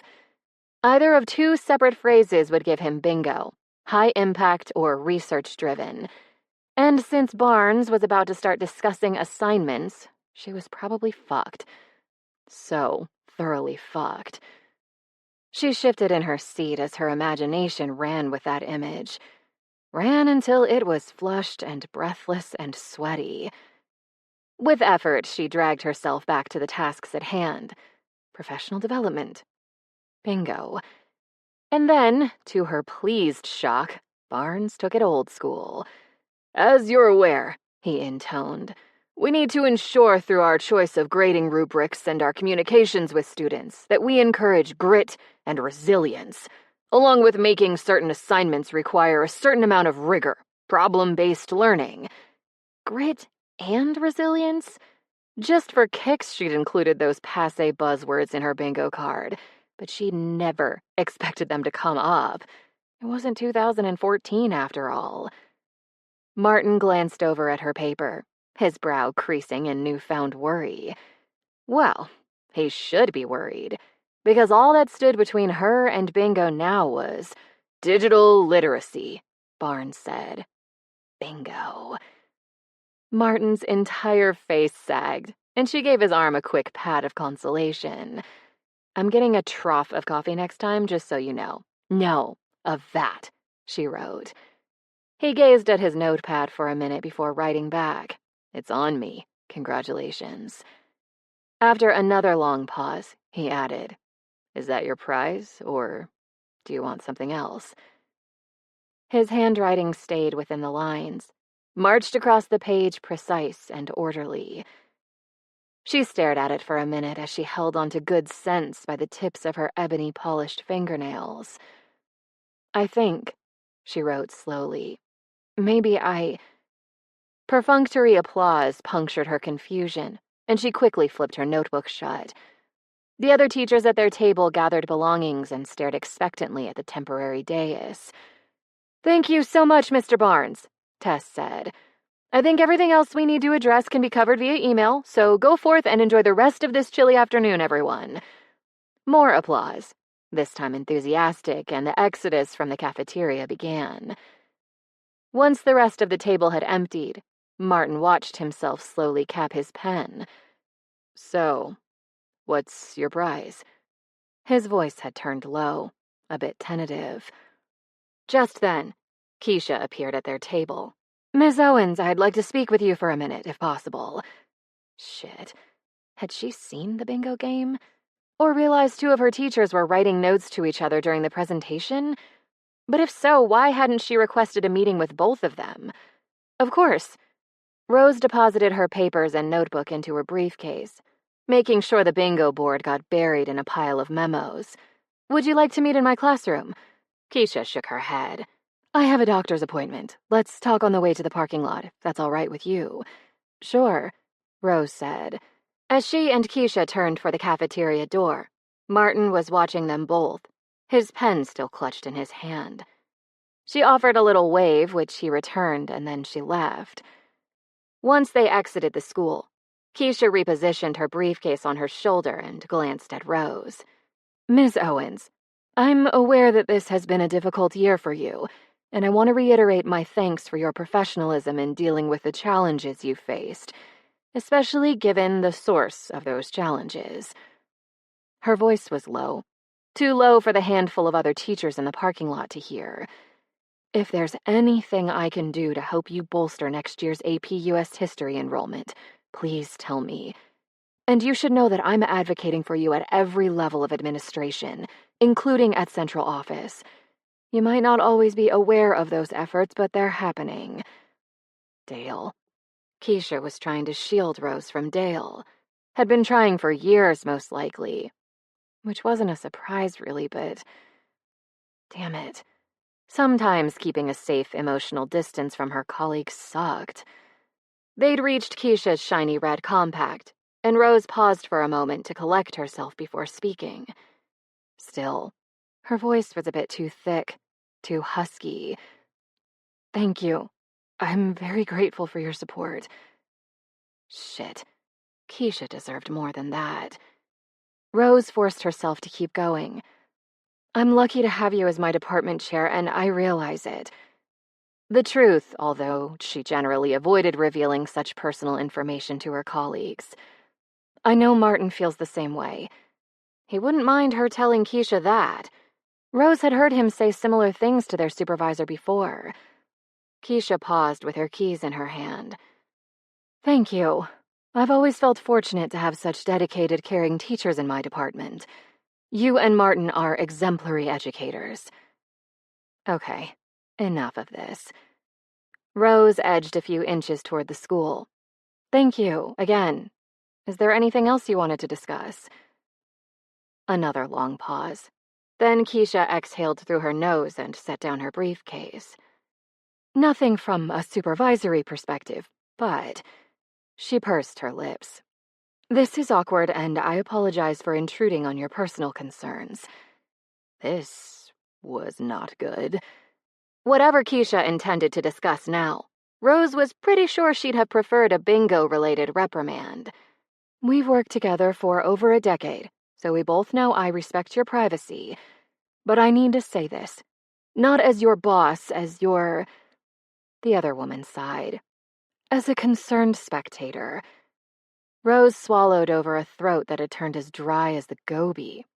Okay? Keisha's eyes caught hers. Martin doesn't have a hard shell. You know this. I know this. Adorable newborns in Malaysia probably know this. Oh no. No, Rose didn't want to have this conversation. Not now or ever. Still, she remained silent, because she respected Keisha. Trusted her, if only in a limited way. I don't know what's happened in your past to make you what you are. Keisha pointed a forefinger at Rose. And let me be clear. I don't want or need to know. It's not my business. Beyond that, you're an admirable person. You're a fantastic teacher and a hardworking colleague, even if you keep yourself at a distance from your colleagues. She crossed her eyes a bit in emphasis. From all of them except Martin. With precise movements, Rose folded her hands in front of her. But you do have a hard shell, and that man is so into you he can barely form words when you're occupying the same space. The department chair let that sink in for a moment. I know that you may have had a hard past, and I get that he turned you down once for a date, but if you don't intend to let him inside that shell, be kind. Keisha's braids rustled as she leaned forward. Be kind, Rose. Rose kept her breathing steady. In, out. Until her department chair drove off, she needed to appear tranquil, unruffled. I hear you, she said, each word a pristine pearl of calm enunciation. I know you do, and no matter what happens, I won't mention it again. Like I said, I apologize for the intrusion. Keisha unlocked her door and heaved her briefcase inside the car. Now I need to convince my doctor to test my thyroid. Wish me luck. Rose forced a smile. Good luck. Leave. Please leave. I need time to think before Martin appears at my door. After folding herself into the driver's seat, the department chair squinted up at Rose. I almost forgot. 2 more supervisory matters. Her finger pointed at Rose once more. Cool it with the note passing at staff meetings. Damn, that woman had sharp eyes, even if they spent some of their time crossed. Keisha's grin pressed dimples into her round cheeks. And at our next consultant presentation, I get my own bingo board. Yep, way too sharp. With that, Keisha closed her door and drove away. As soon as the other woman left, Rose rushed back to her classroom, closed and locked the door behind her, and hustled back to her precisely placed desk. She didn't turn on her lamp. The blinds were up, so the descending dusk would provide enough illumination for a few simple tasks, and her computer provided its own light. She kept her jacket tightly cinched, her shoes firm against her soles. From the outside, all anyone would see was an empty, darkening classroom. Even Martin. Especially Martin. When he quietly tapped at the door minutes later, she didn't answer. Same when he tapped again around dinner time, when they both usually left for the night. He didn't depart until much later than usual, and she snapped her blind shut as soon as his footsteps faded down the hall. When he reached the parking lot and spotted her car, at least he wouldn't be able to see her through the window. He'd know she was still there, but there wasn't much she could do about that. What she could do, however, protect him. From her. Her conversation with Keisha had served as a potent reminder. A relationship with him wouldn't be truly private. Couldn't be. Which meant it couldn't happen. Given that decision, the other woman was right. If Rose didn't intend to lower her guard, She needed to impose some distance between her and Martin. A man without his own armor could be hurt so easily, and she had no intention of shedding hers, not even for him. 10. Bee straightened Martin's silk tie outside the restaurant. Looking good, Dad. You're just saying that because you gave me the tie for Valentine's Day.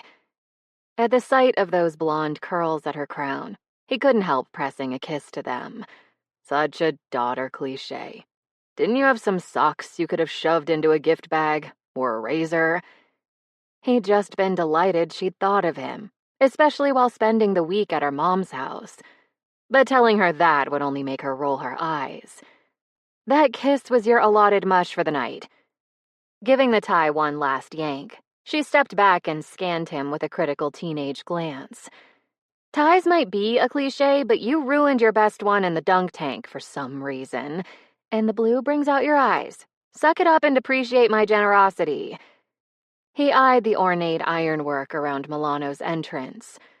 Somehow, I think your generosity will be rewarded tonight. Manifold.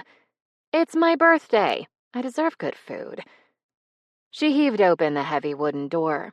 I heard amazing things about this place. Apparently, I need to try the truffle risotto. Truffles? Jesus. Why her classmates were talking about a restaurant like this, he'd never know. When he'd checked out the menu online, he'd failed to spot any prices, which was always a bad sign. As the old saying went, if you had to ask, you couldn't afford it. But his girl was turning 18 tonight, and she never asked for much. If she wanted truffle risotto, he'd eat a few more servings of cheesy mac and give her some damn truffle risotto. Next year, she'd probably be thousands of miles away and unable to empty his bank account in a single meal. Her college applications had been mailed months ago. Other than Marysburg University, all her choices would require a significant amount of travel. Too much travel for frequent visits. He swallowed past the thickness in his throat and followed her to the etched glass table inside the restaurant's entrance. After a quick glance at Milano's lush velvet curtains and tufted chairs, he revised his estimate of the night's bill $100 higher. Then his eye caught on a familiar tilt of the head, a familiar bitter coffee shade of hair. Only he'd never seen Rose's hair down before, except after the dunk tank. Never seen it ripple over her shoulders. Bare shoulders, he noted with another hard swallow, in waves that shone in the candlelight. Kraus, reservation for 2, Bee informed the maitre d'. Rose was sitting at a round table beneath a crystal chandelier, cinched into what appeared to be the classiest black bustier in existence. The tops of her breasts gleamed pale, and they rippled in a hypnotic way when she laughed. Wait, why was she laughing? Was she on a date? He forced his eyes away from her magnificence, only to see, thank goodness, an older couple at her table. Physically, they didn't much resemble her, since both the man and woman were slight of build and several inches shorter than Rose, even seated. But the woman was wearing black from head to toe. Her dress formed from a draped fabric that looked soft and delicate and expensive, even across the room. Her silver hair was smoothed back into a flawless twist, one that looked very familiar. She was smiling at Rose with the sort of doting affection he'd seen in pictures of himself and Bee. Obviously, these were Rose's parents. He'd known she came from money, her knowledge of Little Debbie's baking talents notwithstanding. Dad? A tug at his arm. He'd wanted to take Rose someplace like this for Valentine's Day, but he hadn't. He hadn't even asked. Ever since that staff meeting in January, where he could have sworn she was flirting with him, if only a tiny bit. She'd remained friendly, but hadn't given him any indication she considered him more than a colleague and casual friend. Someone with whom she could grab coffee occasionally, but no one she'd date. And he'd decided months ago that he couldn't tell her how he felt or ask her out. Not if he didn't know she trusted him. Not if she wouldn't share her past with him. Or her present, for that matter. which was currently sitting across from her in a restaurant he could barely afford. Maybe that decision was just an excuse to justify his own self-doubts, but if so, it was a good one. Another tug. What are you... Oh, that's fantastic! Hey, Ms. Owens! Motherfucker. He should have known. By the time he returned his attention to Bea, he'd missed his chance to stave off disaster. His daughter had already waved off the tuxedo-clad woman behind the desk and was rushing toward Rose's table, as Rose and her parents looked up in startlement. He followed as quickly as he could, but there was no catching Bea in full flight. The school's damn track team had done too good a job. Rose and her parents stood as Bea approached, and they all smiled at her with seemingly sincere welcome. But when Rose spotted him in hot pursuit of his daughter, she froze in place. So I told him I wanted to come to Milano for my 18th birthday because you said such incredible things about the truffle risotto, Miss Owens. But I had no idea you'd be here tonight. Bea flung out her arms. What an amazing coincidence! Apparently, his girl had spent some time with Rose, unbeknownst to him. Next time he saw Rose at school, he was going to request that she rave about Chipotle in the future. I'm sorry. He mouthed to her as Bea continued to talk. She jerked a little, then lifted a smooth, round shoulder in an elegant shrug. Are these your parents? Bea bestowed her best grin on the older couple. Because I can see where you got your amazing fashion sense. Now that he considered it, his daughter had been wearing a lot of black recently. He'd half wondered whether she wanted to make a last-ditch effort to join a softball team. The white-haired woman lit up at Bea's comment. Thank you, my dear. I'm afraid I missed your name, and the name of your handsome companion. Handsome? Obviously, Bea had chosen a truly transformative tie. Before his daughter could interrupt Rose's dinner further, he intervened. I'm Martin Krause, Rose's colleague in the social studies department. He placed his hands on Bea's shoulders. This is my daughter, Beatrice, who's a senior at Marysburg High. I go by Bea, she interjected. Anyway, he emphasized, we should find our own table and leave you to your meal. I hope you have a lovely evening. Oh, but you can't go. Rose's mom gazed at him in dismay. You mustn't. Rose's father spoke for the first time, his narrow face serious. We'd love to eat dinner with one of our Rosie's colleagues and his charming daughter. Please join us. Rosie? Martin blinked at them both and turned to Rose for guidance. She stood staring at her parents, mouth slightly agape. So no guidance there, although the poleaxed look on that lovely face didn't seem to indicate untrammeled delight.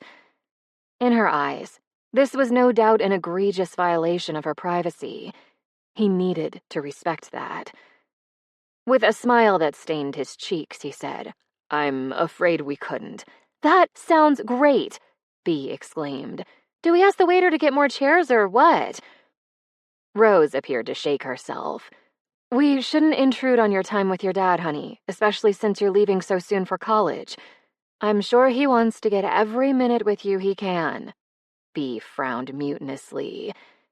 And no doubt Rose wants to spend some time alone with her parents. He nudged his daughter's shoulder. Let's go find our table, sweet Bea.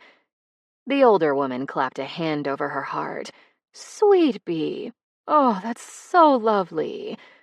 We're not Rose's parents, although we wish we were. The older man seemed to age 2 decades before Martin's eyes, sagging back into his seat with slumped shoulders. Are you certain you can't dine with us? Rose's mother, or not her mother apparently, but obviously some sort of near relation, had transformed over the past few seconds.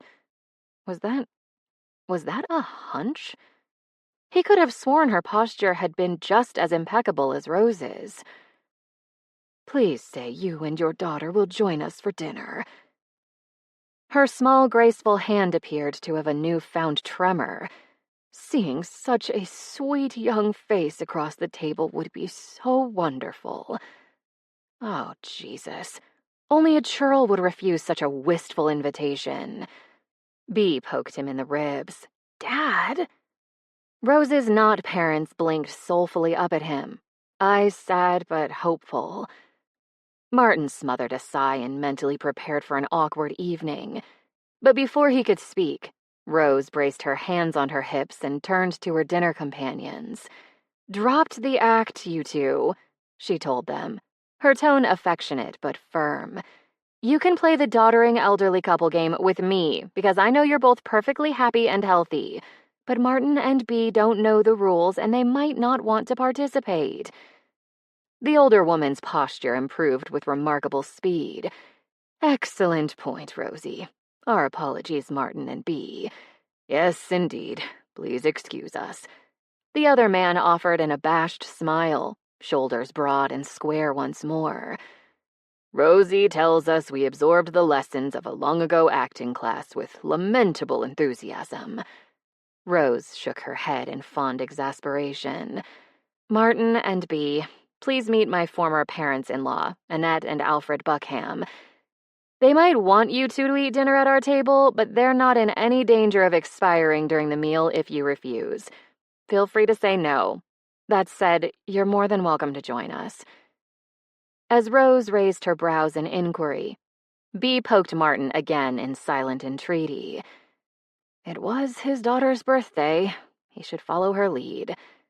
Besides, he wanted to spend time with Rose, wanted to know more about her personal life, wanted to keep sneaking glances at her from across the table and bask in her presence.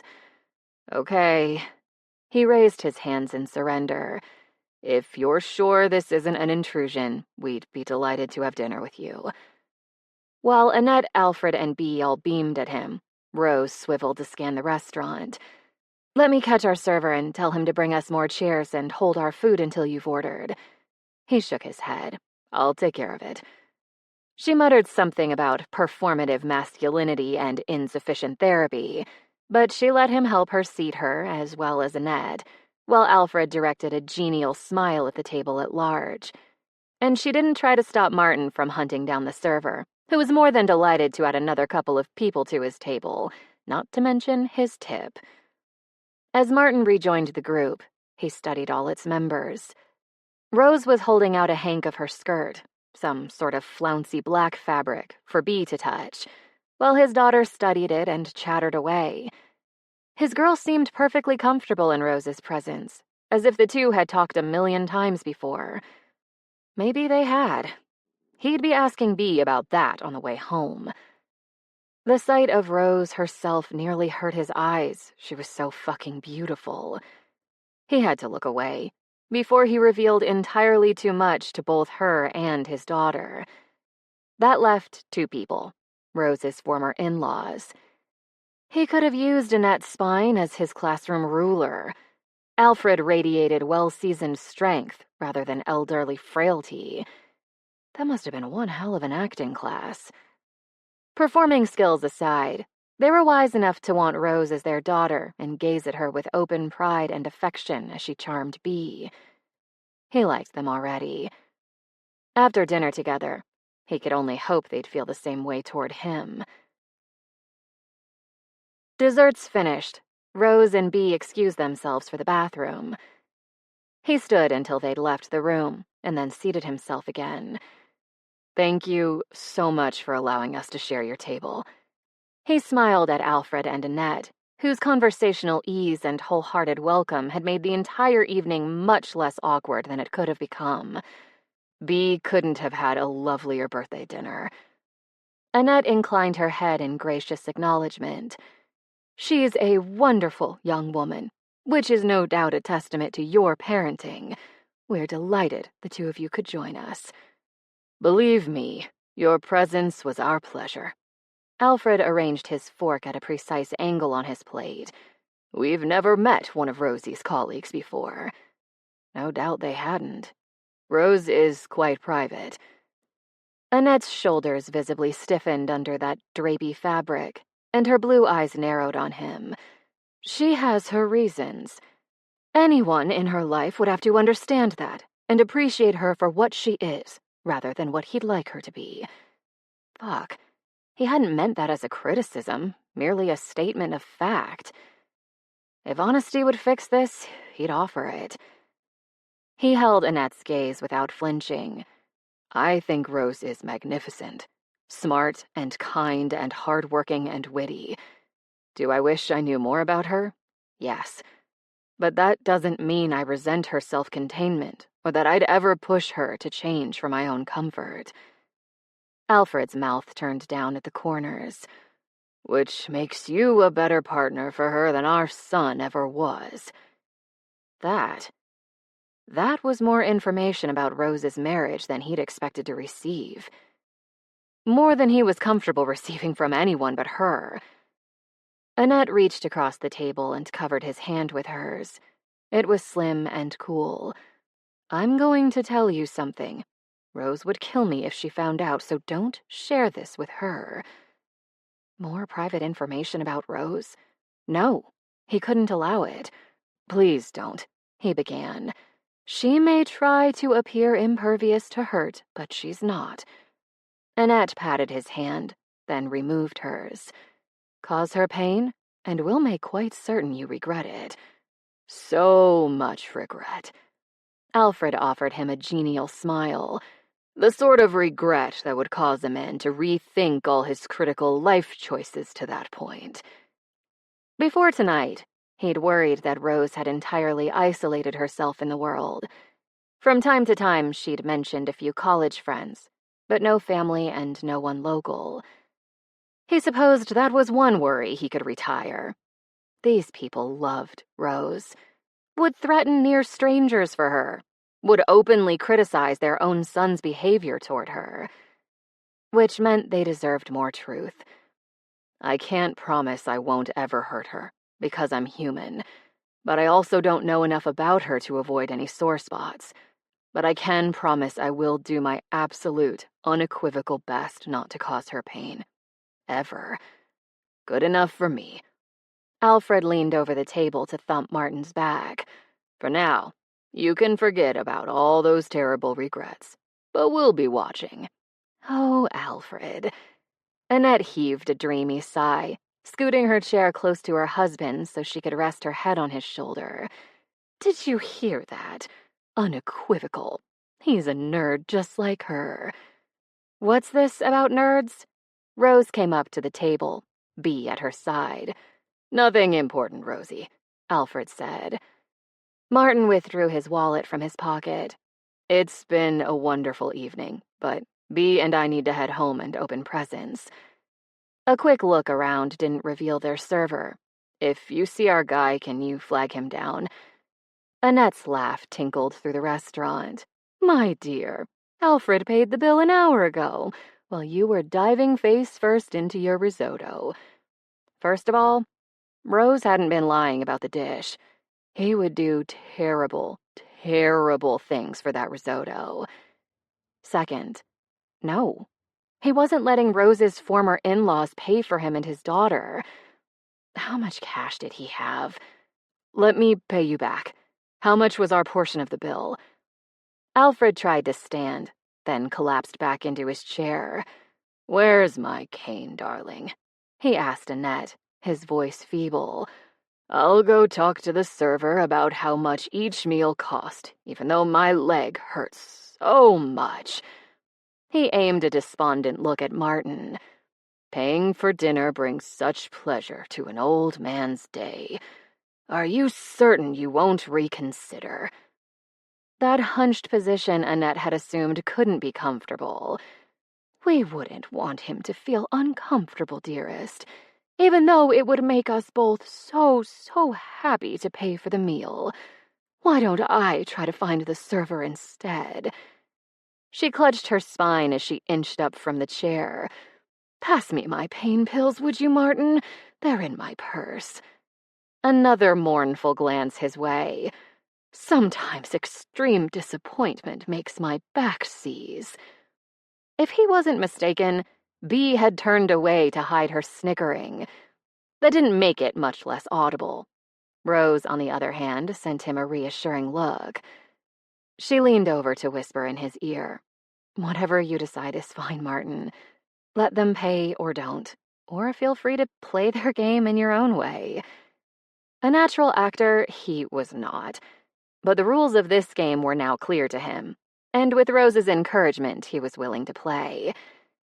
He squeezed his eyes shut, as if in terrible discomfort, then pinched the bridge of his nose with his thumb and forefinger. What a coincidence. Anytime I can't pay for my part of a meal, I get a blinding migraine. A very familiar snort almost made him smile, but he kept his composure. Once I hand over the right amount of money, though, I instantly feel better. Dropping his chin, he pinched harder. Oh, my poor head. I know you don't want me to be in pain, Alfred. Please help. Silence. When Martin peeked through his fingers, Rose and Bee were grinning at him with seeming pride. Alfred rolled his eyes as Annette began to giggle, the sound soft and sweet. Finally, the older man admitted defeat. Touché, son. May we at least pay for your daughter's dinner as a birthday present.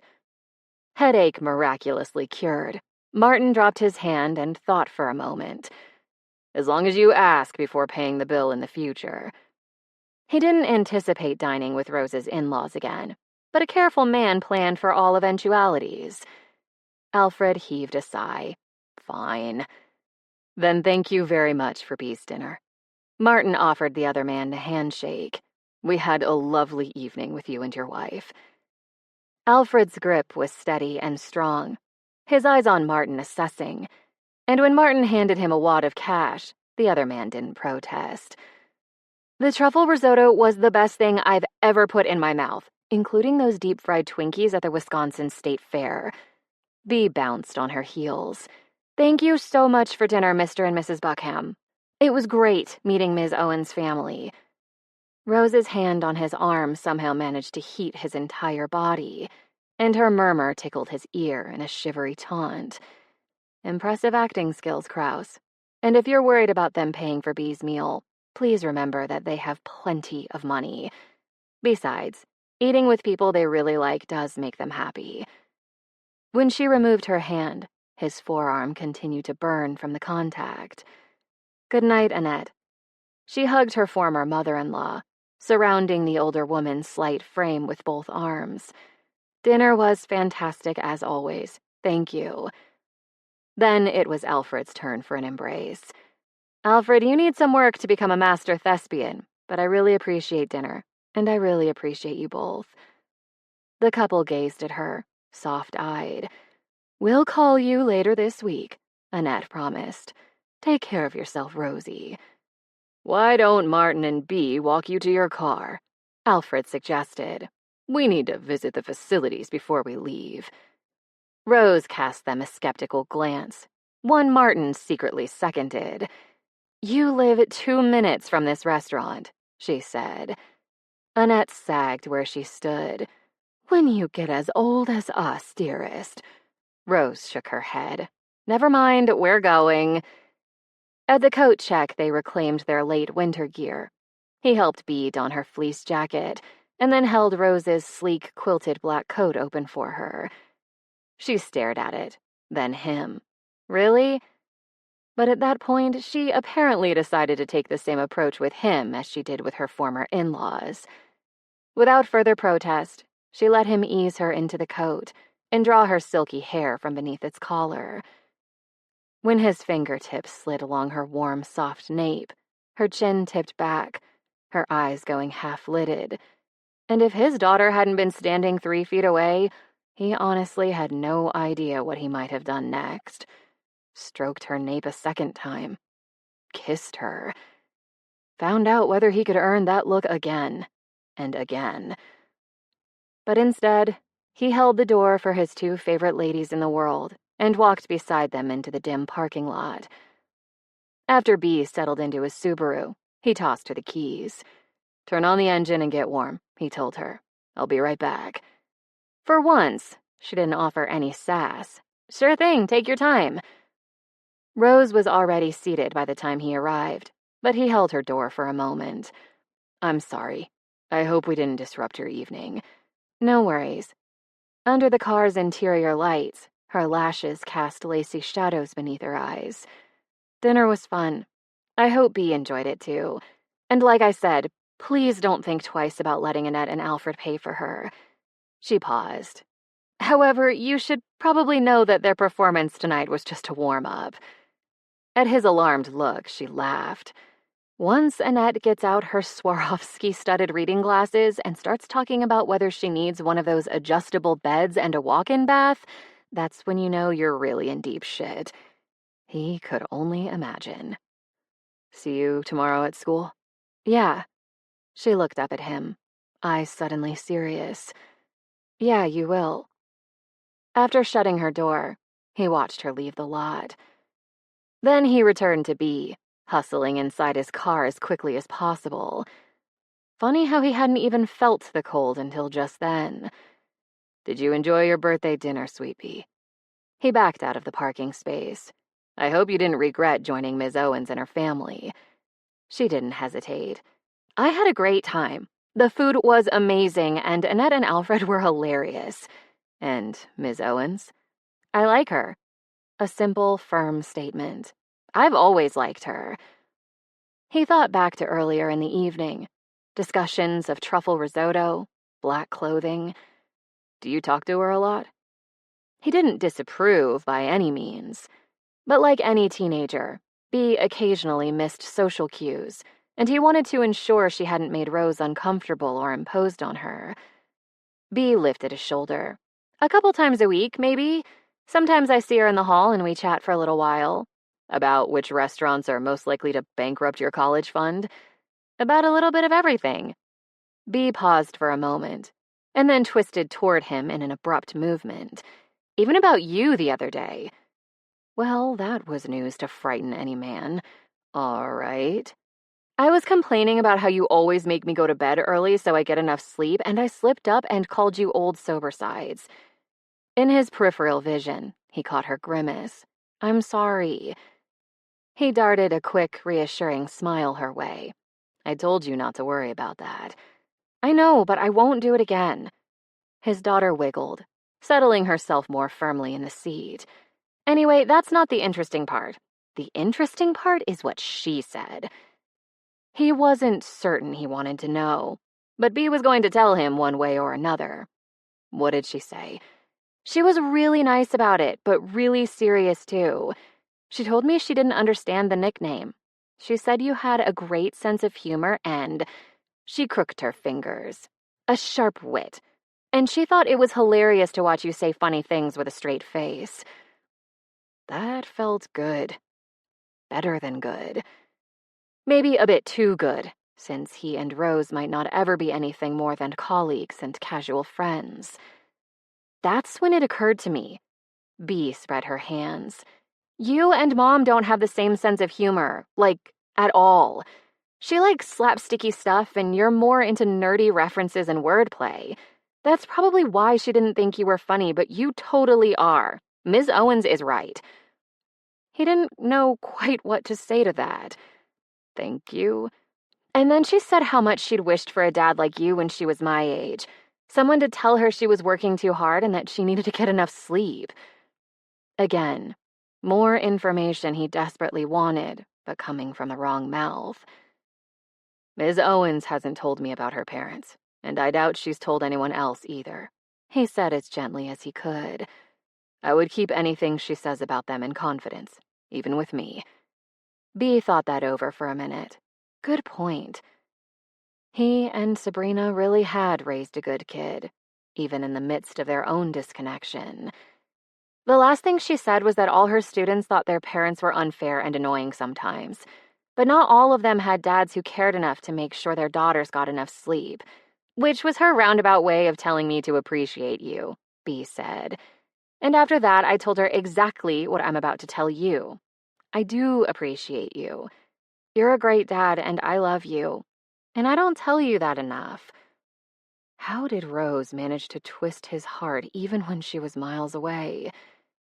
And how was he going to survive dropping Bea off at college? I love you too. He cleared his throat. Then cleared his throat again. You're the best daughter I can imagine having." Another hard blink, and he kept his tone as neutral as possible. "Then again, my imagination isn't very good." She smacked his arm. "Enough with the, more air quotes, sharp wit, Dad. I have one more thing to say." If he didn't survive it, he hoped Bea could get herself home safely. "I told you before, and I'll tell you again. Ms. Owen likes you. I mean, likes you. She poked him. "I don't know why you haven't asked her out yet, but you need to stop messing around before some other guy figures out she's awesome and snatches her up." How much could he say without violating Rose's privacy? "Ms. Owens isn't always the easiest person to understand." He selected each word with care. "Sometimes it can be hard to know what she wants." Bea made a sort of unimpressed grunt. "Doesn't seem that hard to me. Then again, you're a dude." "I am." He turned into their driveway. "I am a dude. But I have faith you can overcome your dudeness." As soon as he turned off the engine, she hopped out of the door. "Crack her like a walnut, Dad." She thumbed the hood in demonstration of said cracking. His daughter seemed to understand his intentions toward Rose already, but he supposed it couldn't hurt to make them clear.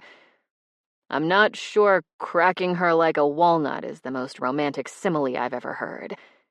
He shut the door behind him with a decisive thud, "but I'm certainly going to try." With a wide grin, his daughter hummed a few bars of the Nutcracker Suite. Such a smartass. Emphasis on the smart. 11. Rose held out until 5 minutes before the first bell. Then, before she let herself think too hard about it, she rushed down the hall to the social studies office to see whether Martin had arrived yet. Just because he hadn't visited her classroom early in the morning for the first time in months didn't mean something had gone wrong. That he was out sick with a terrible illness, alone and feverish and delirious. Or that he'd crashed his car on his way to work and was even now lying unconscious and bleeding in some awful emergency room. Or that he'd simply grown tired of her company, given up on her once and for all. She flung open the social studies office door. No Martin. Another dash back to her classroom as her gathering students watched her with startled confusion. When she peered out her window, she didn't see his Subaru in his usual spot.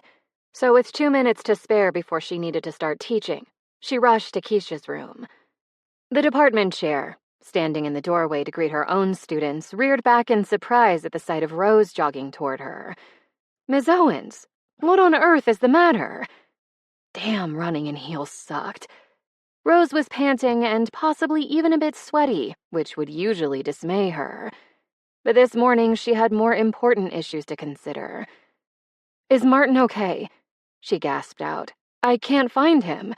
Keisha's eyebrows rose. "He's having back issues. He's out today and maybe the rest of the week." Thank God.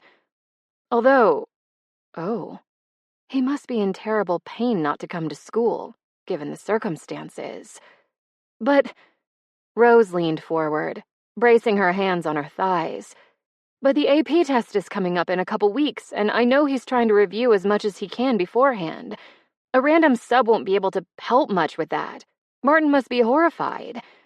Be that as it may, he's in no condition to come to school, so we called a sub." Keisha glanced at the clock on the wall. There really aren't a lot of other options. Shit. Rose needed to go. Now. "His AP classes are during my planning periods. I'll take them. The sub can get everything else." She hobbled toward the door. "Please email me his substitute lesson plans if you can." Keisha's eyebrows essentially disappeared into her hairline. "I will." True to her word, Rose's supervisor had sent the lesson plans before second period began. So after approximately 15 minutes of prep, conducted while she had her kids work independently on a review packet for the state standardized test, also coming soon, she stood in front of the AP World History class, introduced herself, and did her best to channel Martin. Then conducted more of her own classes before taking over his other AP class for 7th period. All told, During the day, she had a 25-minute break for lunch. That was it. By the time the last bell rang, she could barely move. But instead of staying at school to grade and plan, and instead of driving home to stare blankly at a wall for a few hours, she flipped through the staff directory and programmed a new address into her phone's GPS. Martin's home. She locked her classroom door 2 minutes after the students left, ran to the parking lot in hopes of beating the buses, because once they started pulling out, no one was going anywhere for a long time, climbed into her car and started the engine. Then promptly turned it off again. B was probably helping to take care of him after school. Or maybe his ex-wife or his buddies or someone else from the department. Martin wasn't like Rose. He didn't isolate himself. He didn't need her. Of course he didn't need her. Then again, he'd lived in Marysburg less than a year. He hated to bother people. As far as she knew, he didn't go get coffee with any of the other teachers, and B spent every other week at her mother's home. Fuck it, Rose was going. Once she pulled into his driveway, a glaring omission in her half-assed plan occurred to her. If his back was too painful for him to attend school, how the hell was he supposed to answer the door? B could help. She pulled up the girl's number. At some point during their dinner at Milano, B had given it to her, just in case, and called. Ms. Owens? B sounded confused. I'm just down the hall at Ms. Albright's AP Lit study session, like we talked about yesterday. Why are you calling me? Damn, she'd forgotten. And she hated to interrupt a study session, especially one led by Candy Albright. The ringleader of the Frankenstein is not the Monster Initiative, never forgot, never forgave, and doled out vengeance the likes of which Bianca and the girls' softball team couldn't even imagine. Didn't matter. Candy could plot Rose's death later. Are you staying with your father right now? No point checking her reflection in the rear view. The disaster didn't magically repair itself when you stared at it. Because he was out today with back issues and Ms. Williams said he might not return this week. Hold on. Rustling and the sound of a door creaking open, then closed. I had no idea he stayed home today, Ms. Owens. I'm with my mom this week, and Dad sounded fine on the phone last night. I just figured we hadn't crossed paths today by chance. The girls' words began to trip over each other. I'd get over there now, but this study session counts as extra credit, and my grade is right on the edge between an A and a B. My mom and I had plans for tonight, but maybe I could... Honey. When B kept talking, her voice getting higher and higher with stress, Rose repeated herself. Honey, it's okay. I'll take care of your dad. I'm at your house now. My main question is, how do I get in? Once B had shared the location of their extra key, if Martin insisted on using a fake rock, he really needed to buy a more convincing specimen. She told Rose a little more about how her father's back issues usually manifested themselves. Sometimes when he wakes up, he instinctively tenses, and it makes things a million times worse. You should definitely just go in instead of calling ahead or ringing the doorbell. And if he tries to tell you he's fine and you can leave, don't listen. He's a great nurse, but a terrible patient. B paused, her tone changing in a way Rose couldn't quite define. Also, I'm not sure I should tell you this, but... What? Rose wanted all the information she could get. What, B? The girl immediately gave in. Sometimes he needs stuff in the middle of the night. He gets so thirsty, Ms. Owens, and he has to take his muscle relaxants and ibuprofen at certain times. Is there any way you can stay there tonight? It would really ease my mind. Rose winced. All night? I know that's a lot to ask. You don't have to, B said, her voice growing forlorn. He'll probably be fine all alone. Or I guess I can tell my mom she can't see me tonight, even though she's made all those special plans. What kind of monster could ignore such a sincere plea? No, I'll do it. You promise? B sounded oddly excited. Or maybe that was relief? I promise, Rose said.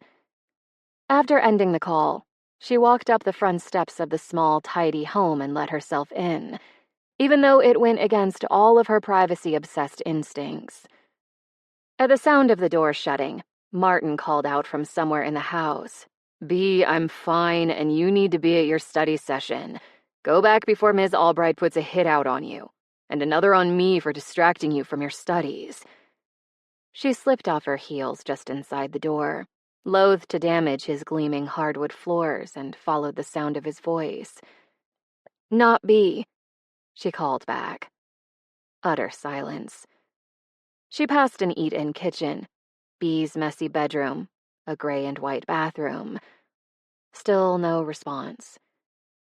The poor man was probably too dazed from pain and drugs to understand what was happening. That said, Candy may still put a hit out on you and your daughter, not to mention me for interrupting Bee's study session. She knocked on a half-open door, the last one at the end of the hall, forcing herself not to look inside. "Are you decent in there?" "I guess." He sounded befuddled. "Rose? Is that you?" "It's me, unless the robotics team has gotten really, really sophisticated. May I come in?" He didn't hesitate. "Yeah." Poking her head around the edge of the door, she braced herself for whatever currently awaited her within his bedroom. See? Not a robot. Her introductory eyeful of Martin in his natural habitat was definitely memorable. He blinked at her with hazy blue eyes as he lay flat on the bed, strands of his brown hair flopping over his forehead in boyish disarray. But the bare chest above his white sheet, the expanse of lean muscles dusted by more dark hair, was anything but childish. As when she'd first seen him in that suit at Milano, her lungs just gave up and devoted themselves entirely to worshipping his handsomeness, which was inconvenient because she could use some air in a world turned suddenly hypoxic. "How are you feeling?" she wheezed out. He jerked at the words, and then stiffened everywhere with a bit-off groan. "Oh, shit." She rushed to his side. "What can I get you? More ibuprofen? Your muscle relaxants? Water? Or should I take you to the hospital?" "No hospital." The words sounded like sandpaper. "Pillow. Under my knees. Please. Sorry." A frantic glance revealed a pillow that had fallen beside the bed. She plucked it from the floor and slid her hand beneath the region of the sheet that seemed most likely to contain his knees. If she was wrong, this was shortly going to become an extremely awkward moment. There. The bend of his knee. The flesh there warm and velvety under a few crisp hairs. As gently as possible, she eased the pillow beneath that crook as he breathed harshly. Then the job was done, and he relaxed into the mattress while she attempted to gain control of her heartbeat. "Thank you." His breathing slowed. "Don't worry, I'm wearing gym shorts. Didn't want to flash B accidentally." She wasn't disappointed at the presence of those shorts. Definitely not. With careful fingertips, she smoothed the hair from his brow. "Do you feel better now? With the pillow there?" His eyelids lowered. "Yeah." "What can I get you? Do you need a drink?" 2 pill bottles rested on his nightstand, beside an empty glass. "More pain medicine?" With seeming effort, he opened his eyes again and glanced at his bedside alarm clock. "Took ibuprofen and muscle relaxants about half an hour ago. Maybe some more water?" He shifted, then winced. "Sorry. Shouldn't have to take care of me. Should take care of myself." "You're fine." Glass in hand, she strode to the kitchen and searched the cabinets until she found a fresh cup. Cool water dispensed from the refrigerator door, so she filled the cup there and deposited the old glass in the sink.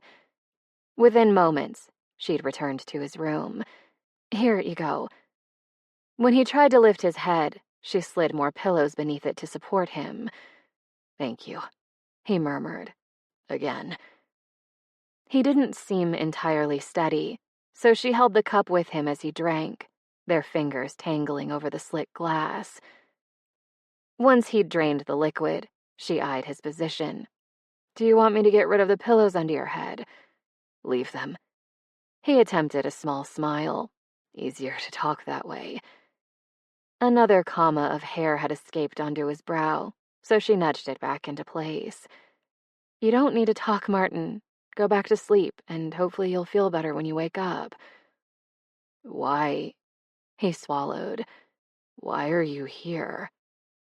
That question could be answered so many ways. But if he wanted her gone, none of the more embarrassing responses mattered. Keisha said you were in bad shape and might be out for the rest of the week, so I wanted to check on you. Maybe help if you needed it. She took a half step back from the bed.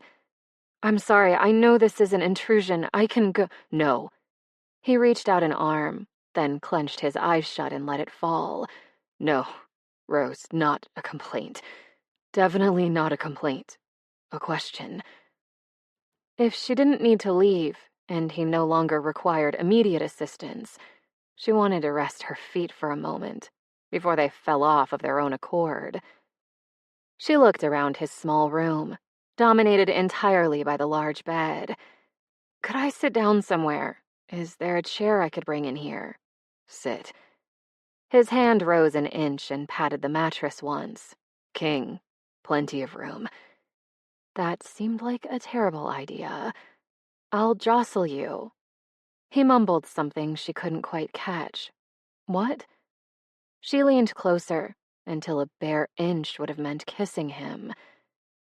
His eyes closed again, this time as if in defeat.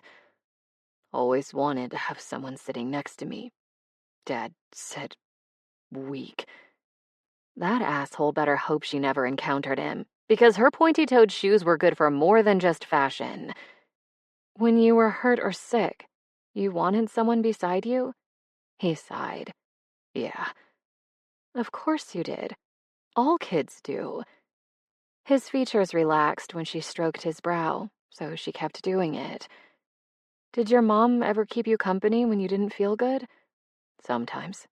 Until Dad came home. Slowly, she eased her weight down onto the mattress at his side. My dad left before I was born, but when she wasn't working, my mom would sit next to me whenever I got sick, bring me juice or flat soda or whatever I needed. Most of the time, Rose had stayed home alone when ill, but on the rare occasions when her mother insisted on calling in sick to work or missing class to nurse her daughter, she'd spread a threadbare quilt over the couch and cocoon Rose inside, positioning them so they could both watch cartoons. In those moments, getting sick had almost felt like luxury, like grace, like shame and despair, too, given the likely consequences. Sounds nice. His breathing had turned slow and steady. Where does she live? Rose forced her hand to keep moving. She died while I was in college. His hand rose to cover hers on his forehead, his palm warm and dry. I'm sorry, Rose. So sorry. It's okay. It hadn't been. Not for a long, long time. But now, yes. Mostly. His forehead moved back and forth under their hands. Not okay. Shh. With gingerly movements, she lifted his hand and placed it back by his side. Sleep, Martin. I'm here. She slowly scooted back until she could prop herself against the headrest and stretch her tired legs in front of her. Then she kept stroking his forehead as his brow cleared, and his chest rose and fell in the steady rhythm of sleep. He hadn't even asked how she'd gotten inside, hadn't questioned her right to come, hadn't hesitated to fall asleep under her touch. More trust from him. Maybe it was about time to return some of it. 12. When Martin woke a couple hours later, he stared at Rose as if she'd risen from the sea in an oversized scallop shell, wonder and confusion battling for supremacy in his expression. I thought the muscle relaxants were causing hallucinations, but I guess not. He frowned, eyes still fixed on her.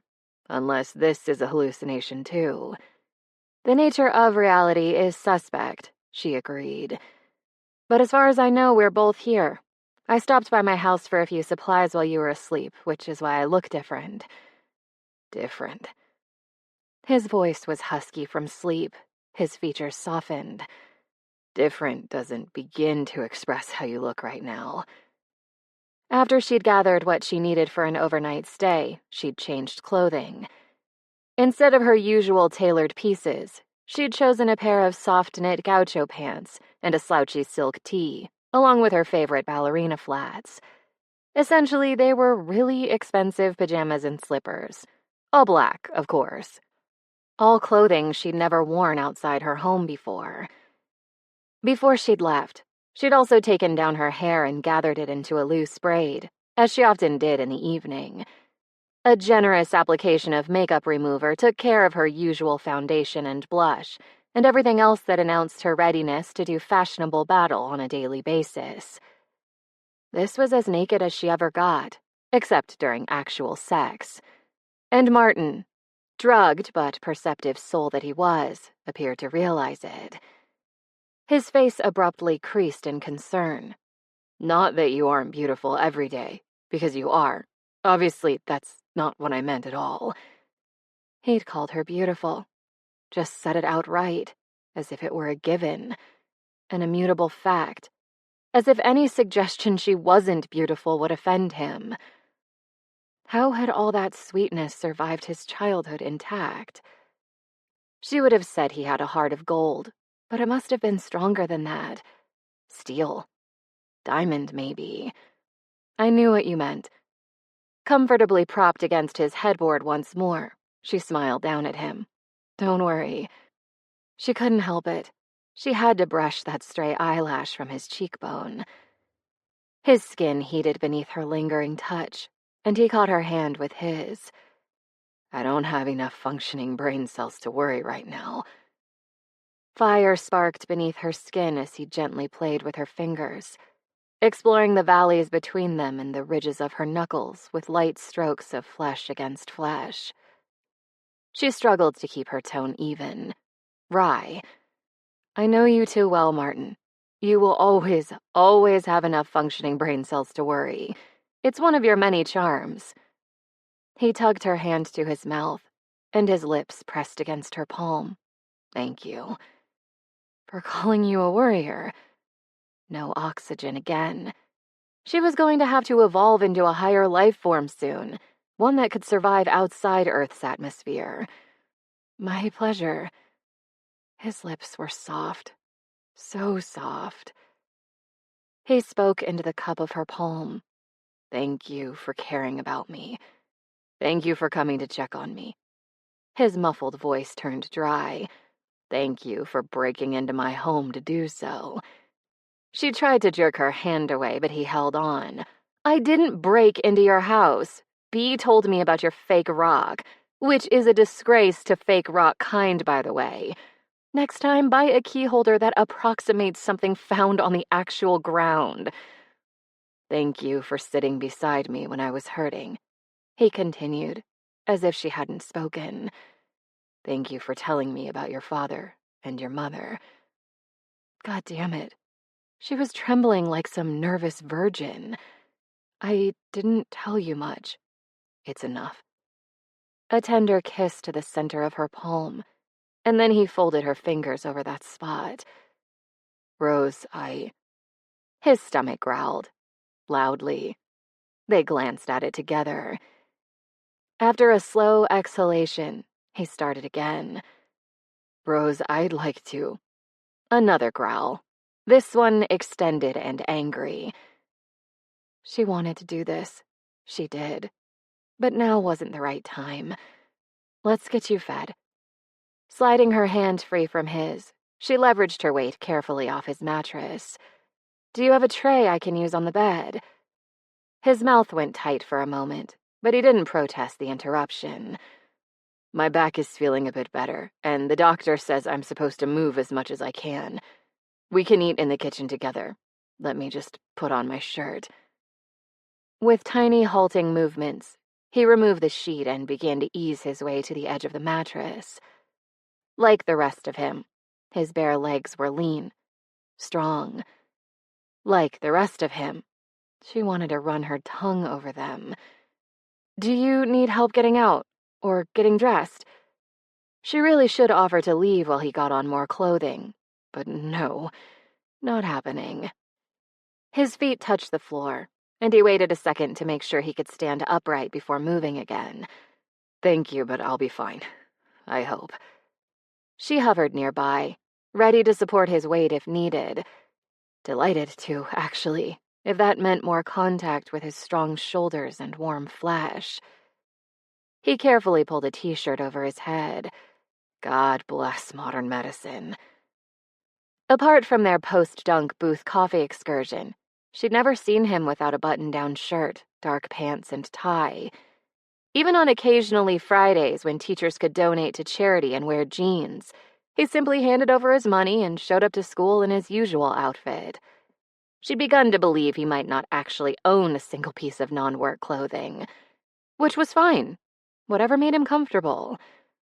But there was something about seeing his surprisingly muscular forearms and legs. He appeared oddly vulnerable, but also bigger somehow.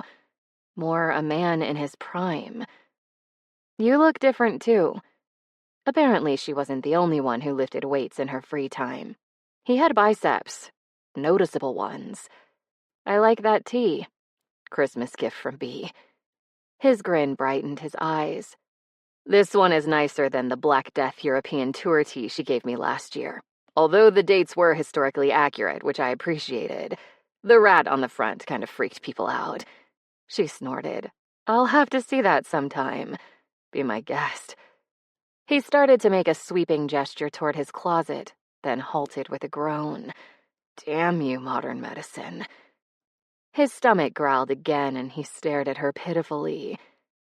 She put an arm around his waist to support him, out of sheer altruism, not because she wanted to smell his piney shampoo or feel the press of his body against her side, and guided them toward the kitchen. "Let's get you fed. I can ransack your closet later." His steps slowed. "I'll take that as a promise." "You can take that any way you want." They were almost precisely the same height, so when he turned his head, his lips came a hair's breadth from hers. Really. His lashes were surprisingly long, but they didn't shield the expression in his eyes, the yearning, the banked heat, the solemnity of a man ready to lay his soul bare. When she licked her lips again, he followed the movement with his gaze. Then his stomach protested with a rumble loud enough to wake neighbors. Rolling his eyes, he sighed. "Dinner, then we talk." Her arm tightened around his waist. "I'll take that as a promise." "Your AP student should be on track as far as the review lessons." Rose handed Martin the sandwich she'd concocted with the Spartan contents of his refrigerator and a crusty baguette she'd brought from her own house. "The sub said the kids in your honors classes did fine too, but I couldn't determine that for myself since I had my own classes to teach." Sandwich forgotten, he stared at her in horror. "You sacrificed both your planning periods to teach my AP classes? Your only break all day was lunch." "I won't lie." She took a big bite, chewed and swallowed. "I'm a bit tired, but I can keep covering for you until you're ready to come back."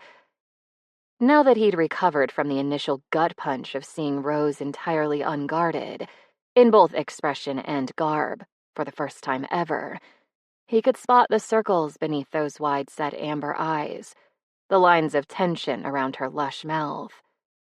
No teacher had ever covered for him like she had. In fact, he couldn't remember another teacher ever covering for anyone like that. This much gratitude was uncomfortable, almost unbearable. "I should say no, but I honestly don't know when I can come back, and my AP kids need a good teacher to help them review." "I figured." She sipped from her can of Diet Coke. "It's not a problem. You'd do the same for me." He would. But oh God, she was going to exhaust herself every day. For the sake of his students, yes, but mostly for him. He knew that. The sandwich now tasted like the dirt he'd inadvertently eaten the day before. Rose, I don't know whether to apologize for the rest of my life or fall at your feet in thanks.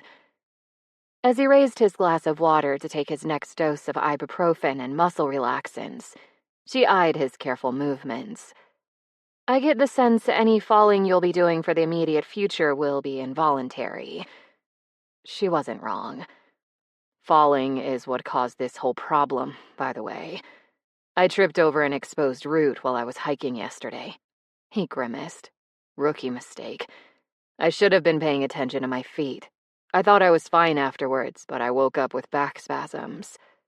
Her face pinched in a wince. That's terrible. Remind me not to appreciate the wonders of nature anytime soon. His laugh wrenched his back. Will do. But he hadn't been appreciating the wonders of nature, at least not in forest form. Instead, he'd been appreciating the wonders of Rose Owens.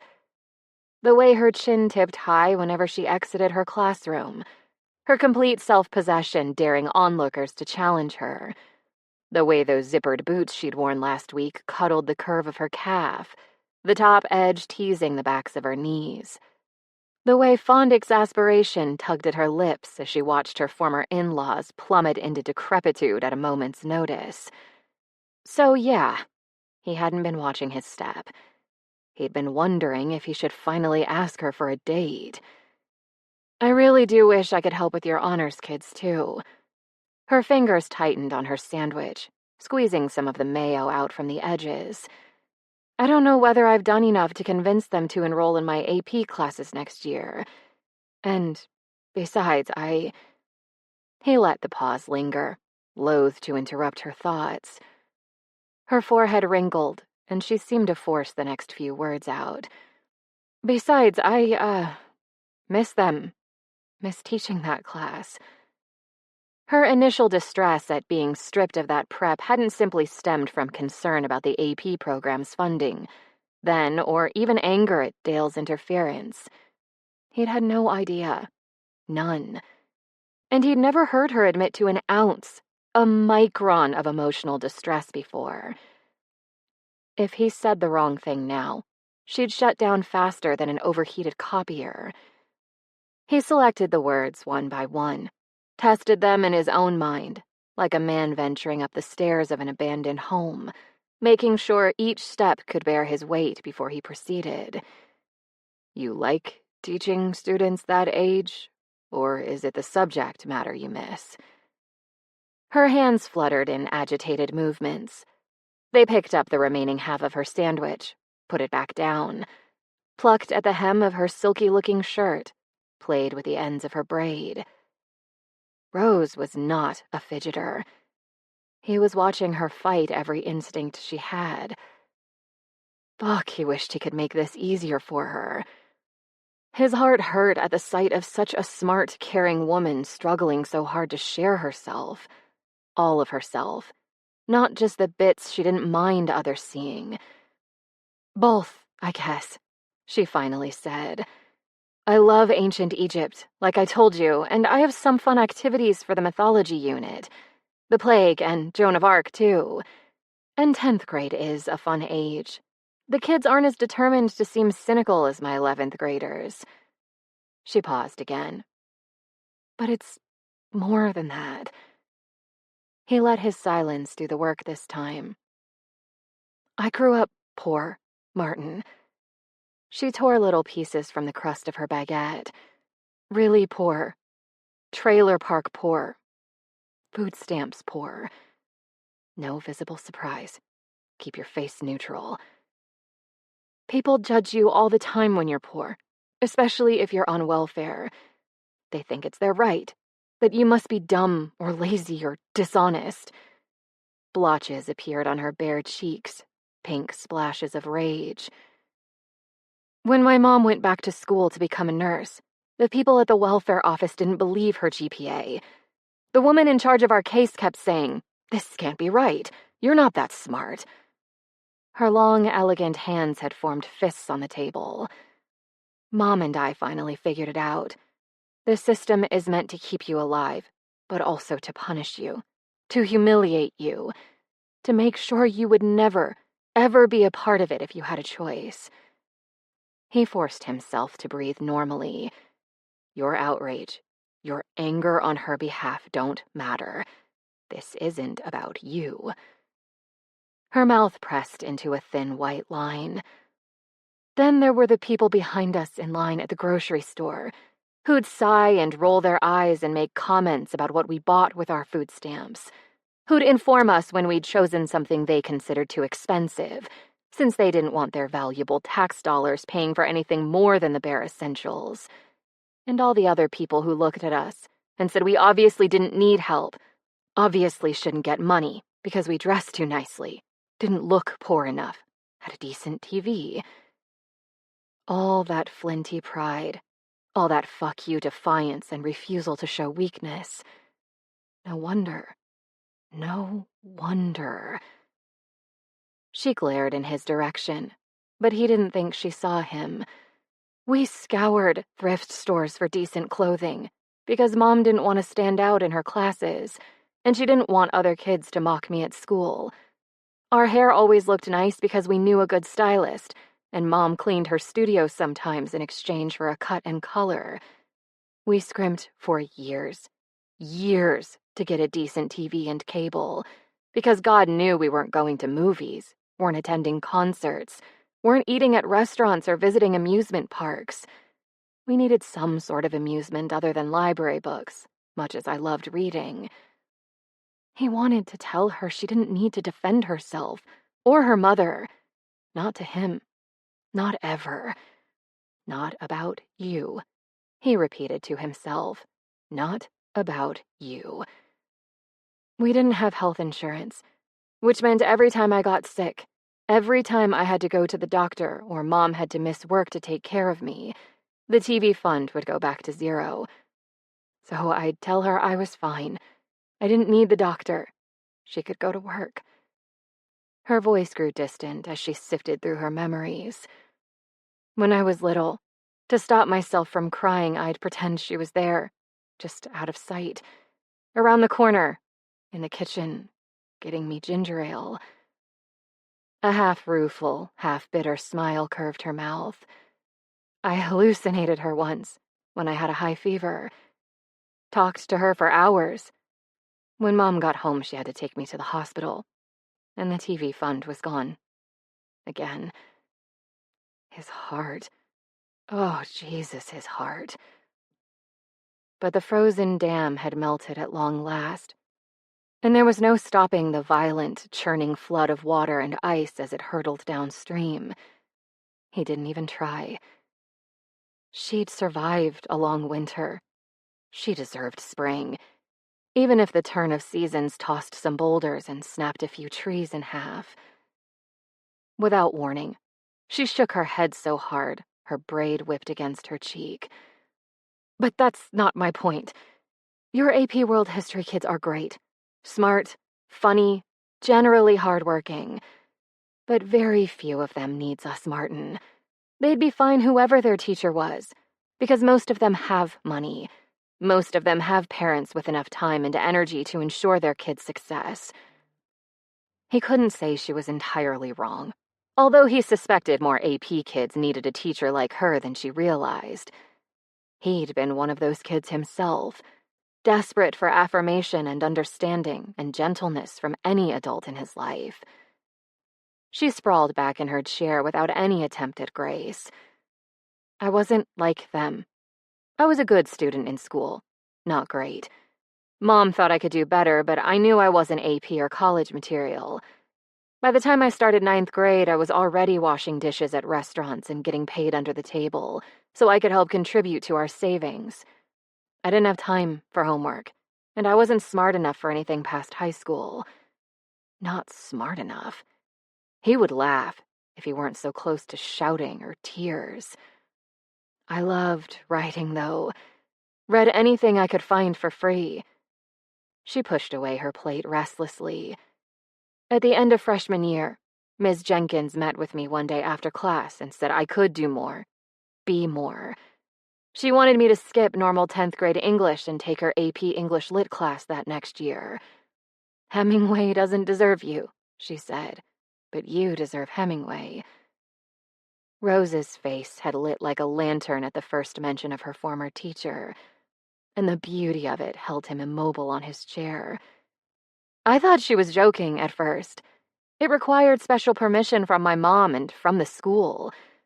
But she wasn't joking, and Her exhalation shook, just a little. I respected her. I trusted her, when I didn't trust anyone but my mom. And somehow I got an A in her class and a 5 on the exam. I started taking other AP courses. I started applying for scholarships. I started applying for student loans. I went to college. I went to graduate school. Me, of all people. Brandy Rose Owens. For all the pain of his childhood, he'd never doubted he'd go to college. Not once. Mom didn't see me graduate. Neither did Miss Jenkins. She was shredding her napkin, tearing and tearing it again as she spoke. I'm not a religious person, but I hope they saw. I hope they knew. I wanted them. She stopped, swallowed back a raw, rough sound. I wanted them to be proud.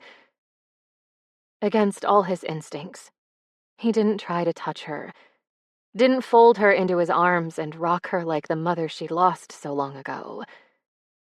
She didn't need his comfort right now. She needed him to listen. Her head ducked down, and she gathered all those shreds into a little pile, tidied them. With AP US history, I get to use my academic background.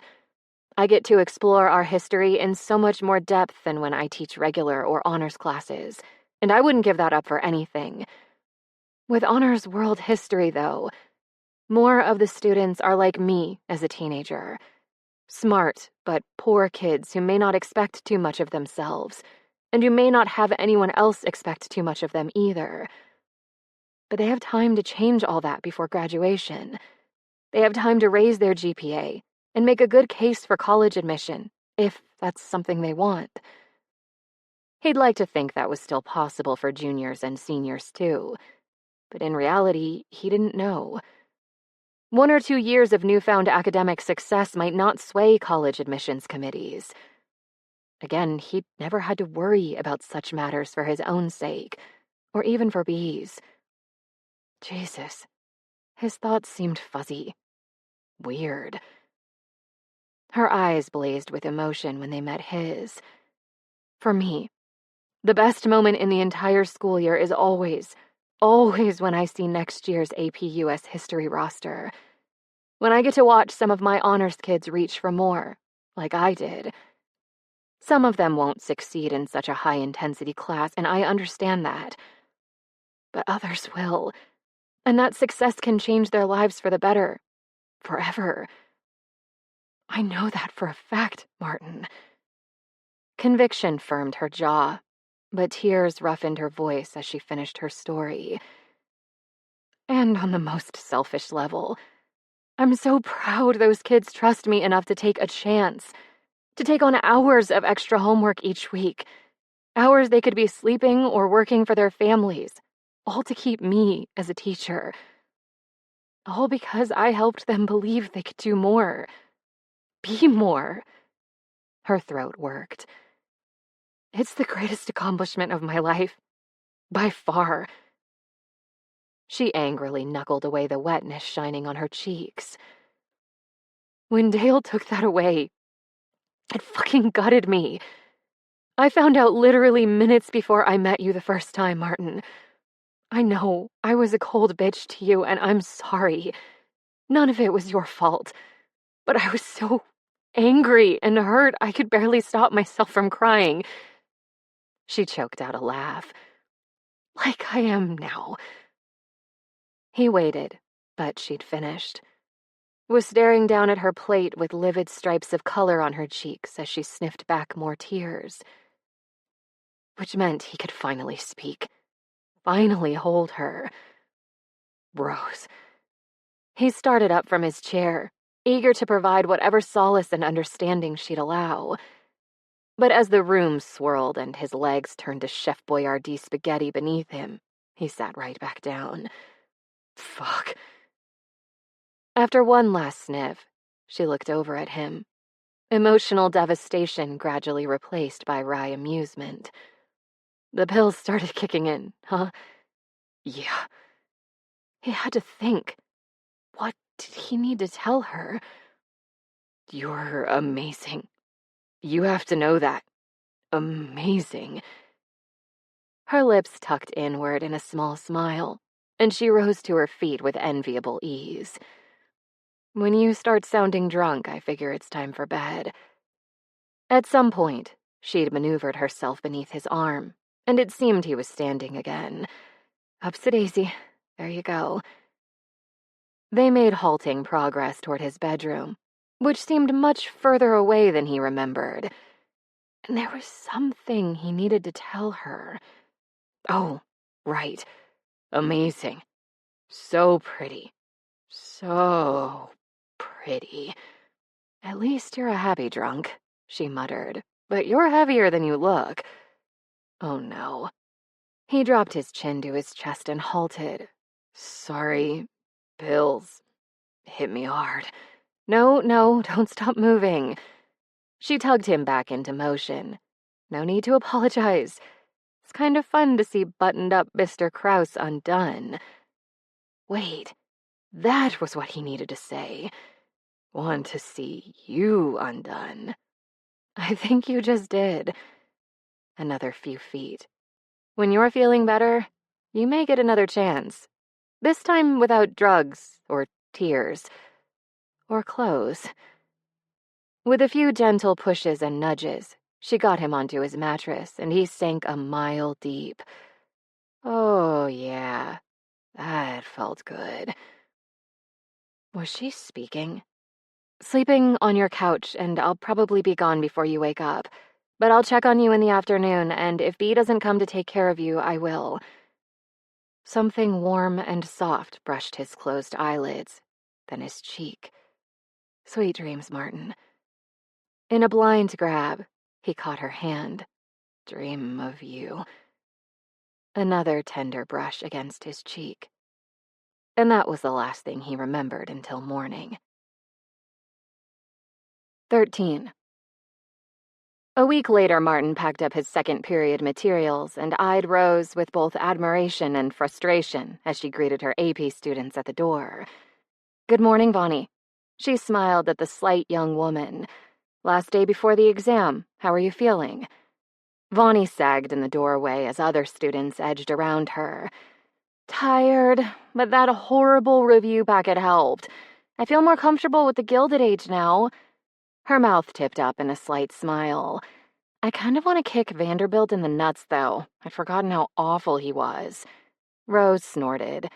I'm pretty sure most of his business competitors felt the same way, and I'm happy to hear the packet did its job. Sometimes the most horrible things are also the most effective. As Vonnie began to wander toward her seat, Rose laid a gentle hand on her arm. Honey, don't stay up late studying tonight. You need your sleep more than anything else right now. The young woman's back straightened, and she looked up at Rose with her heart so exposed, Martin almost looked away. Her face soft with affection and absolute trust, she reminded her teacher. You said the same thing last year in honors, right before the state test. And you aced that test, didn't you? At Vonnie's nod, Rose gave her a gentle push toward her desk. That's why you need to listen to me again. I'm always right. Now sit down before you fall down, and no energy drinks after school. Just sleep. The girl saluted and dropped into her chair. Yes, Mom. Vonnie's half-hearted snark didn't conceal the connection between the two, and it wasn't intended to. They understood one another perfectly. This was the bond Rose had formed over 2 years with these students. This was what Dale had stripped from her, from kids like Vonnie.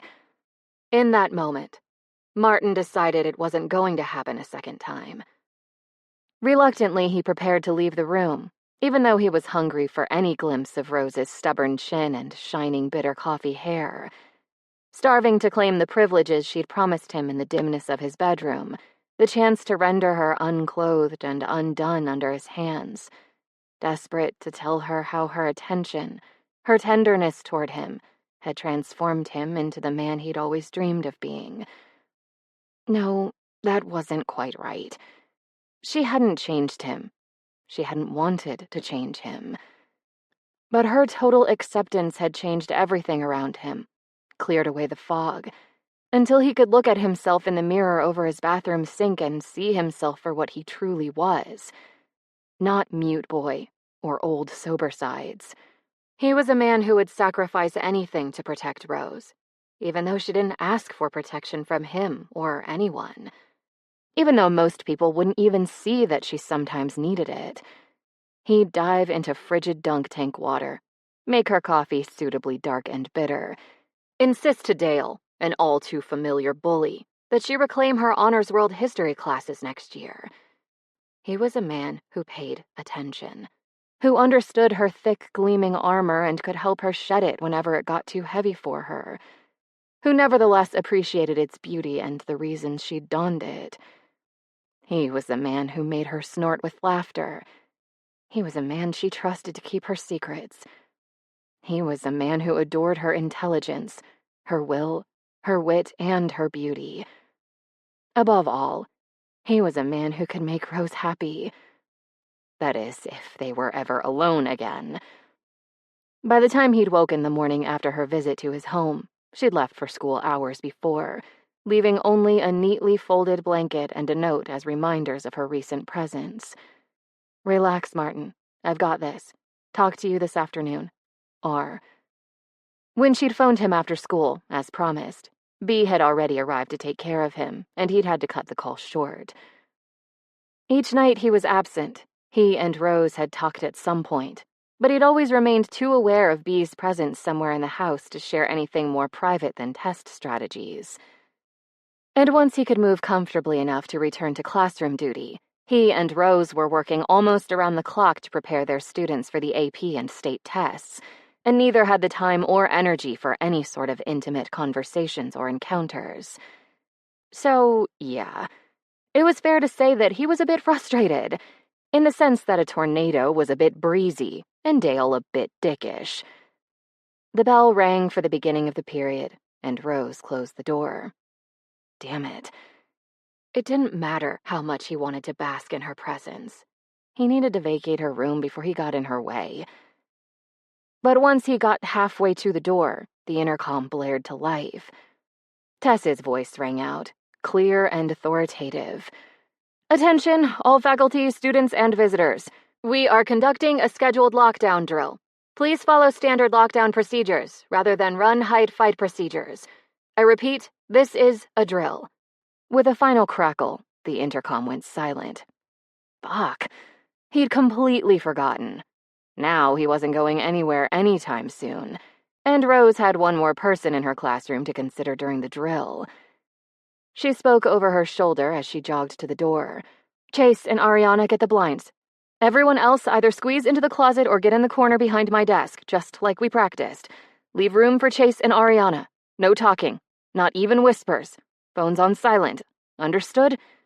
The kids, well-versed after years of these drills, a fact that never failed to hurt him, went about their business quietly as Rose threw her deadbolt, flicked off the overhead lights, and covered the window in her door with the appropriate laminated sign.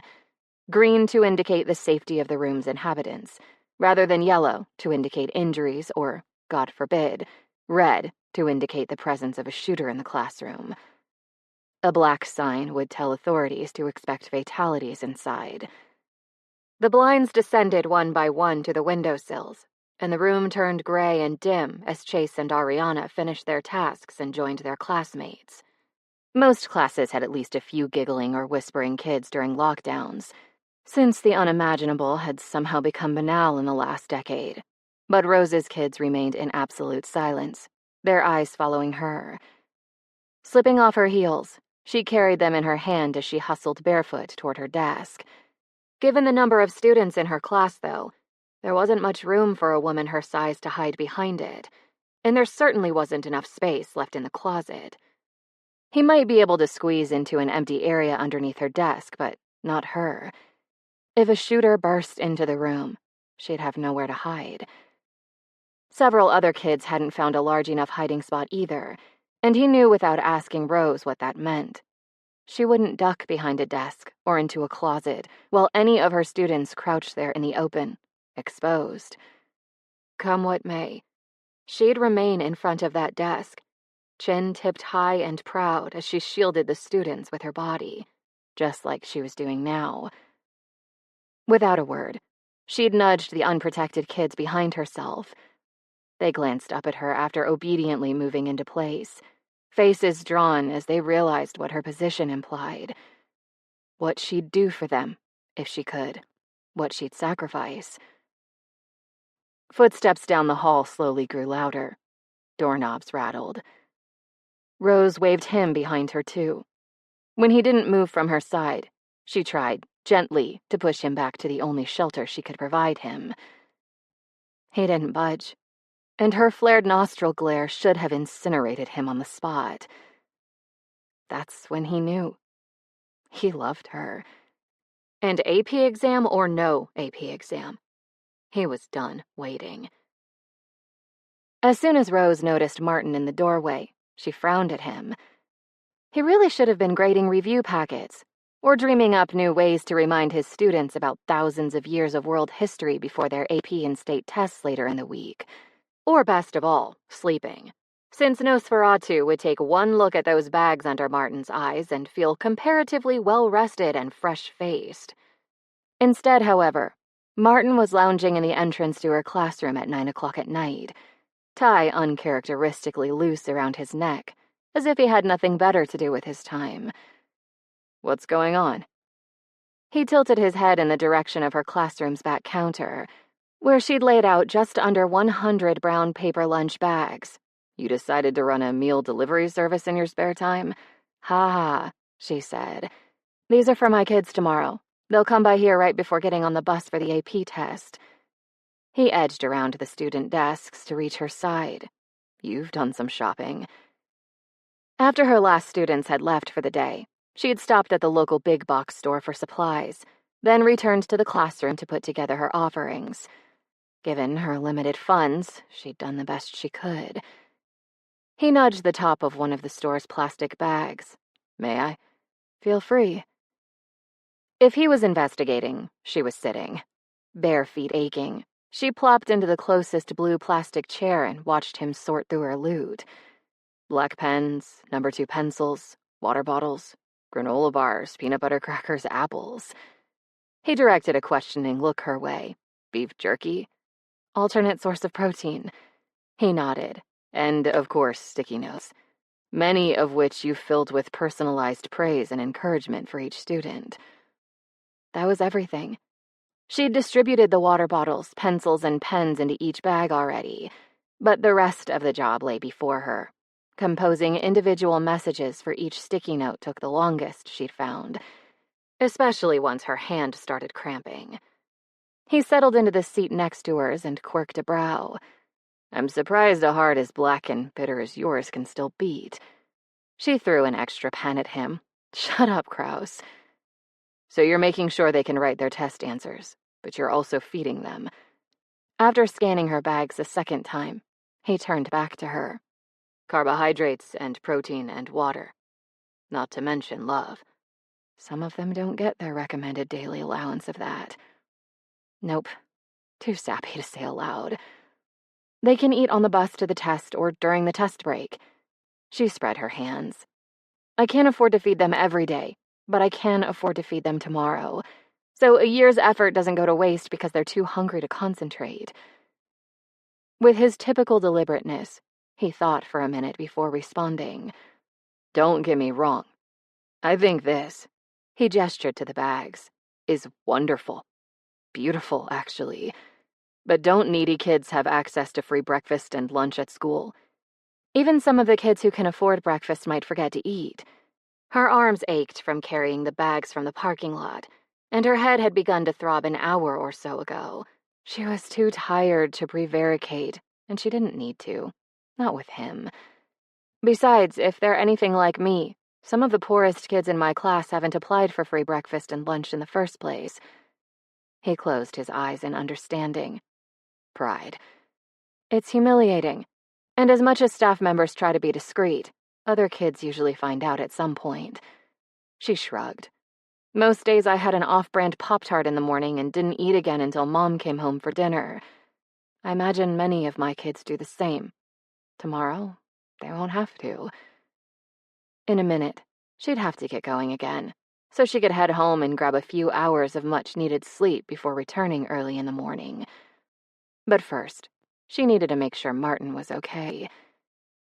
She heaved her chair 90 degrees until she was facing him. Bea told me she made her final decision about schools last week. How are you holding up? I'm happy for her. His attempt at a smile hurt to witness. I know she misses her old friends in Wisconsin, and UW-Madison is a great school. I think she'll love it there. She rested her elbows on a nearby desk and propped her chin on her hands. Okay, let's try this again. How are you holding up? He deflated. Well, I'm not delighted at the prospect of paying out-of-state tuition for a school located 10 miles away from our old house, but that's what the college fund is for, I suppose. And I'm kind of... He cleared his throat. I'm kind of devastated that she'll be living 1,000 miles away from me. Oh, fuck. She hadn't even considered. Will you move back there to be closer to her? No.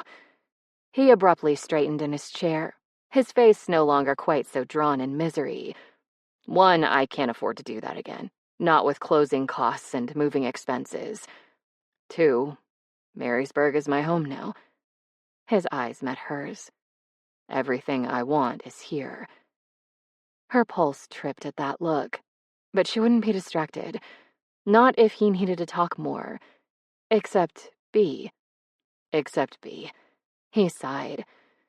Parenting is a real bitch, Rose. Anyone who tells you otherwise is trying to sell you wet wipes or formula. They were sitting in her classroom. This wasn't the place for any sort of intimacy, no matter how innocent. Still, she reached over to stroke her knuckles down his bristly cheek, unable to keep herself from giving him some sort of physical comfort. I'm sorry you're hurting. What can I do to help? The line between his brows smoothed under her touch, and he reached up to catch her fingertips, bring them to his mouth for a kiss. This smile looked more genuine, and he squeezed her fingers. You're already doing it. After a long, slow breath, he returned his attention to the plastic bags. Let's knock this out so we can get you home. You're squinting like you have a headache. How in the world had he noticed that, especially while steeped in his own misery? When he offered his arm, she let him help her to her feet. You're willing to help? He shot her a chiding look, which was answer enough. For an hour, he helped her fill the bags and waited as she wrote notes to all her AP kids. When she'd finished, and all the bags were labeled and resting in neat rows on her back counter, he hoisted her briefcase alongside his and walked her to the parking lot. Theirs were the only two remaining vehicles. By that time, she could barely see straight, and Martin had developed from Nosferatu to Crypt Keeper. But his presence had turned the evening from torturous to tolerable. More than tolerable. Companionable. Exciting.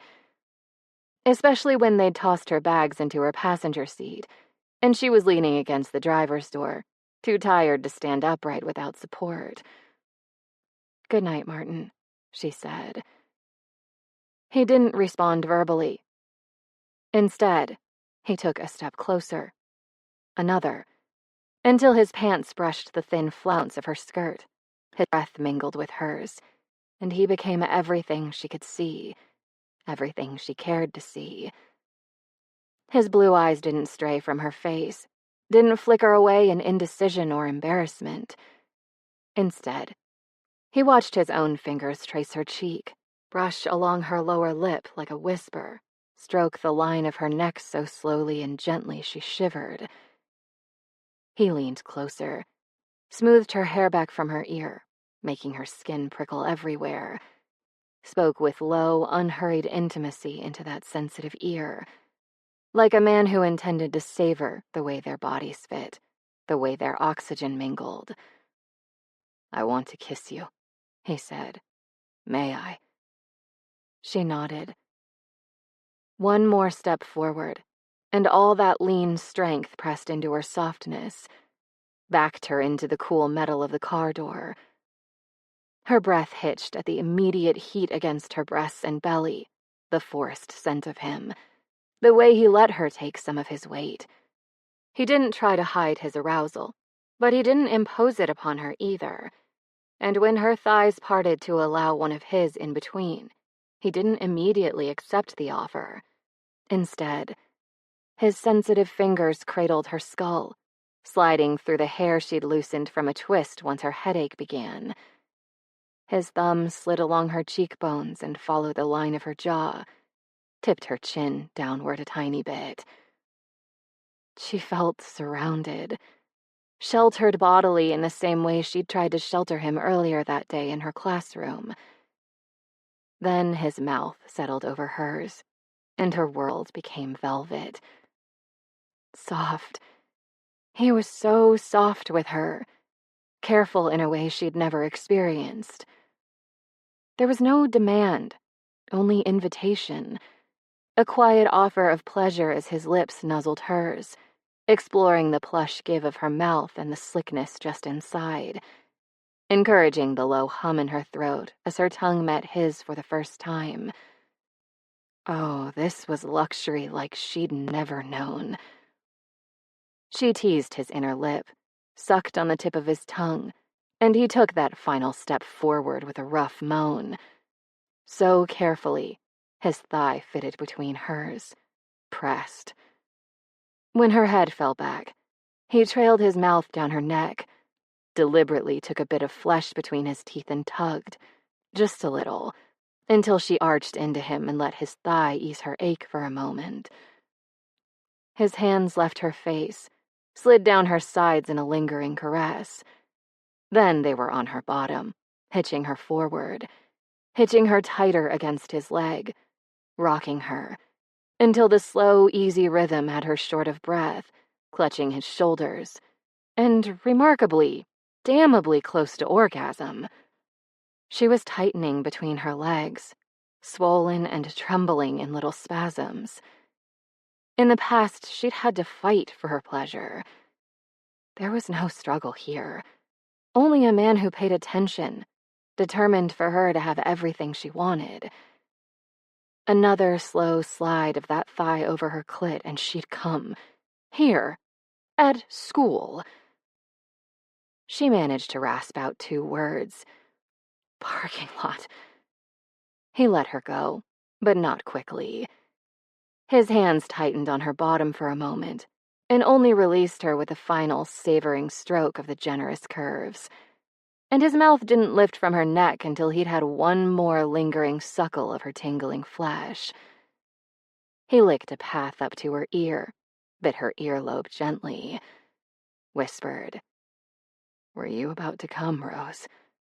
Oh, he was pleased with himself, which was fair because she was rather pleased with him too. Yes. She scratched her nails down his back just to see his satisfying shudder. About 5 seconds away, if my calculations are correct. He laughed softly into her ear, and her second countdown began again with that warm tickle. Me too.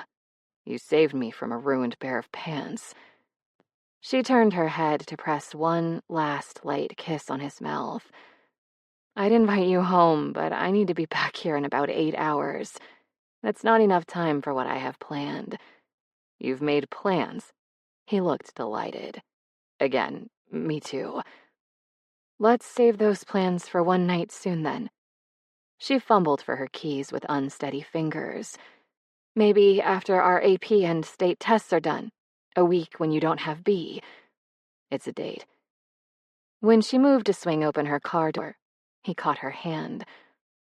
Hold on. One more thing. For the first time, those worry lines appeared on his brow again, and he adjusted his weight from foot to foot. But why in the world would he be nervous now? They'd already made out, already proposed plans for actual full-on sex within the next several weeks. I haven't done this before, he began, and she couldn't help but snored. I don't think that's true. She patted his cheek. Unless you really did pluck B from the Cabbage Patch, and based on your performance tonight, you'd have to be a prodigy of some kind. A sexual wonderkind. He took a moment to bask in the praise. Smugness looked good on him. Then he sort of shook himself. That's not what I meant. When I said I haven't done this before, I wasn't talking about sex. I was talking about prom. Poor thing worried way too much. You haven't chaperoned before. That's okay. It's not for another month or so. I'll fill you in before then. A yawn caught her by surprise, one so big her jaw cracked. But I really should get... No, Rose, please let me finish. His hands clasped her shoulders in a gentle hold. What I'm trying to say is that I've never asked anyone to prom before. She blinked at him, too tired to make sense of it. But I'm asking you, now, will you go with me to prom as my date? Prom? In front of the entire school. Teachers and students and staff, all suddenly aware of her relationship with Martin, all suddenly able to speculate, gossip, pity and mock her if everything fell apart. She cared about him too much. She wouldn't be able to hide her devastation if they broke up. And then all her armor wouldn't help her fend off the scrutiny and judgment of others. No, never again. His thumb stroked her skin through her blouse. We'll have to chaperone, of course, but we could talk, dance, spend the whole evening together without a single paper to grade or parent call to make. His blue eyes were so earnest, so sincere, so nervous, so beloved. She had no clue what to think, what to say. God, her head hurt. For a moment, in his arms, she'd completely forgotten.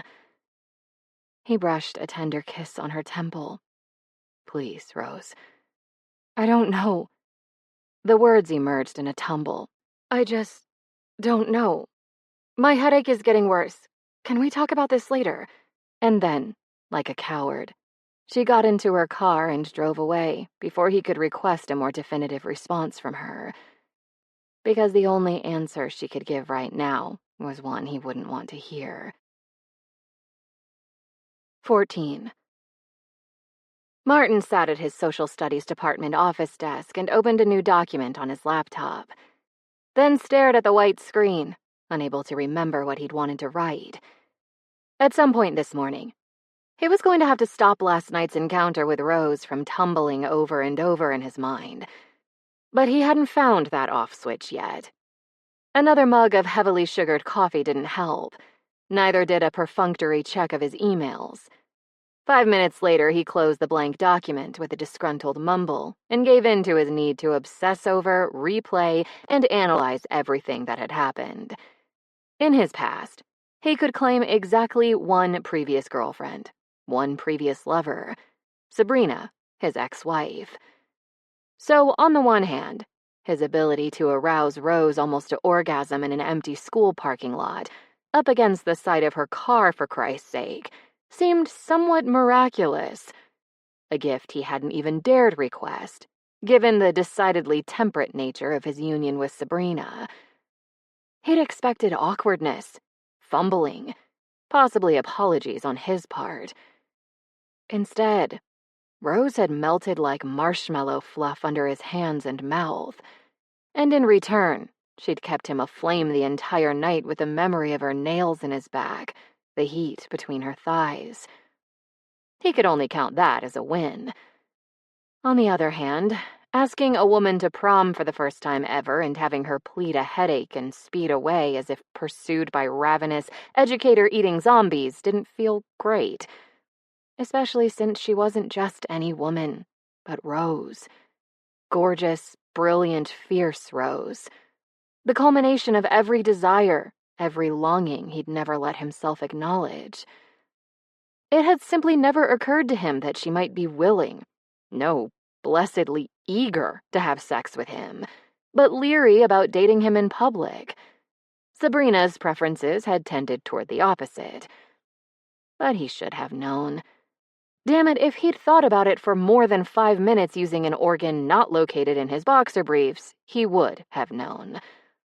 A woman who guarded her privacy like jewels and wore pride like armor wouldn't want her personal life made public, especially when that personal life involved a colleague.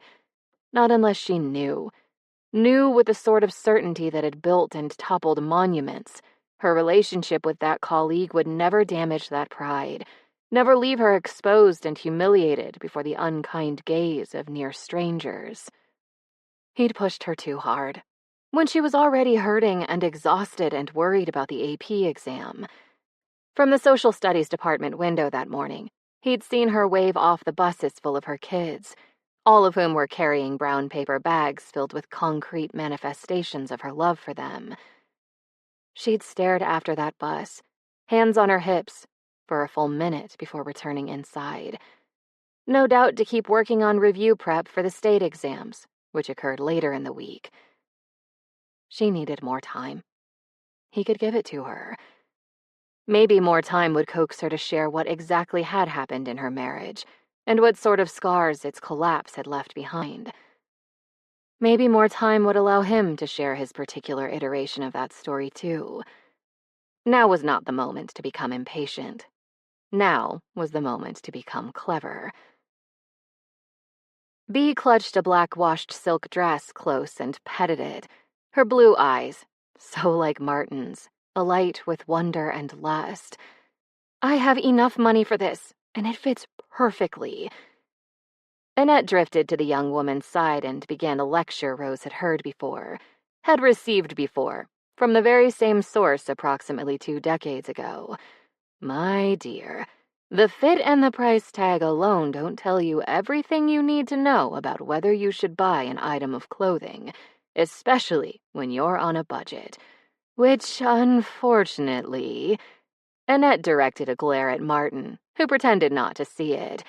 It appears you are, since your father deprived an infirm old woman very close to death the pleasure of buying a wardrobe for such a lovely girl. Rose snorted, while Bea giggled. Martin bit his lip and eyed the nearby cafe longingly. Annette's nimble fingers located the care label sewn into the inside seam of the skirt. There are other factors to consider. The care instructions, for example. I imagine your dorm won't offer dry cleaning services. Not unless dorms at public universities had been taken over by the Rockefellers since Rose graduated. Although she probably shouldn't mention that, since Annette and Alfred might be tempted to sponsor Bea's housing in some roundabout way. Next thing they all knew, Bea would have a private loft with an espresso bar. Bea's face scrunched. I don't think so. Then you'll want something easy to wash and dry. This dress doesn't fulfill that requirement. When the young woman drooped, Annette continued soothingly. But that's not the only factor. We also need to consider cost per wear. A calculation that takes into account not only how many times you're likely to wear a garment, but also how many wears that garment will withstand before becoming unusable. Better quality clothing lasts longer, and so do sturdier fabrics. I don't know how often I'd wear this. Bea's hand lingered over the jet detailing at the neck. How sturdy is silk? It doesn't snag or anything, right? Annette pursed her lips, then decided to move on. And finally, there are the intangibles. Rose stopped idly flipping through a rack to watch her favorite bit of the familiar lecture. When you're wearing the garment, do you feel confident? Do you feel powerful? If looking beautiful is important to you, do you feel beautiful in it? Does it bring you joy? Will there always be some niggling doubt in your mind about its fit or color, or does it seem made for you? You don't want to buy something you're always adjusting. Annette glanced at Rose. As Rosie and I know, a good tailor can fix many sins, but not everything. That was the end of Annette's very informative lecture, except for one small detail. I feel amazing in this. Bea slowly put the dress back on the rack. But it's almost half the money my grandma gave me. I probably wouldn't wear it often, and it needs dry cleaning. The girl forced a strained smile. Let's look at other stuff. Rose waited. There's one last factor I forgot to mention, Annette announced. Whether an elderly woman who's barely able to walk some days might wish to give a graduation gift to a wonderful young lady. And there it was. The part where Annette ignored all the sensible advice she'd just given and bought the damn clothing anyway. But when Annette's hand reached for the dress, Martin's hand got there first. For a fraught minute, the winner of their silent tug-of-war remained in doubt, but he emerged victorious. Brandishing the hanger well over Annette's reach, he took a moment to catch his breath. Annette eyed him balefully, nursing her hand as if he'd broken it, when Rose knew for a fact Martin hadn't hurt her, wouldn't hurt her. Not in the slightest, not ever. He shook the dress, his spoils of battle. Sweepy? Yes, Dad. His daughter's disappointment had shifted into muffled hilarity at the sight of her father and Annette fighting over a hanger in the middle of a classy department store. Congratulations on your victory, by the way. He gave a little bow. Thank you, I had a worthy opponent. Fierce. Committed. Bea kept a straight face. One might even say vicious. Annette appeared mollified, although she kept eyeing the stack of discarded clothing in Bea's dressing room in a way Rose recognized all too well. I haven't chosen your graduation gift yet. If you really want this, I'll get it for you. Save your grandmother's money for a more... He read the price tag with a sigh. Practical college wardrobe. Bea had ceased breathing. Really? Really. He leaned over to kiss her forehead, and she didn't even try to stop him. If this dress makes you feel confident and powerful and beautiful, then you need to have it. And then we need to leave this store. Immediately. After he'd paid for the dress, handed the hanger to Bea and headed for the door, minus one member of their group, although Martin apparently hadn't noticed that yet. Rose leaned over to whisper in his ear. I told you to stay at the other end of the mall, no matter what Annette said. He threw up his hands. When we arrived, she told me she only felt comfortable using the facilities in this store, that they had stalls equipped for women who needed extra support to stand. What kind of monster would refuse her? Annette was a marvel. Do you remember her using the bathroom? Rose asked. At any point while we were here. He stopped dead. Hold on. Maybe she...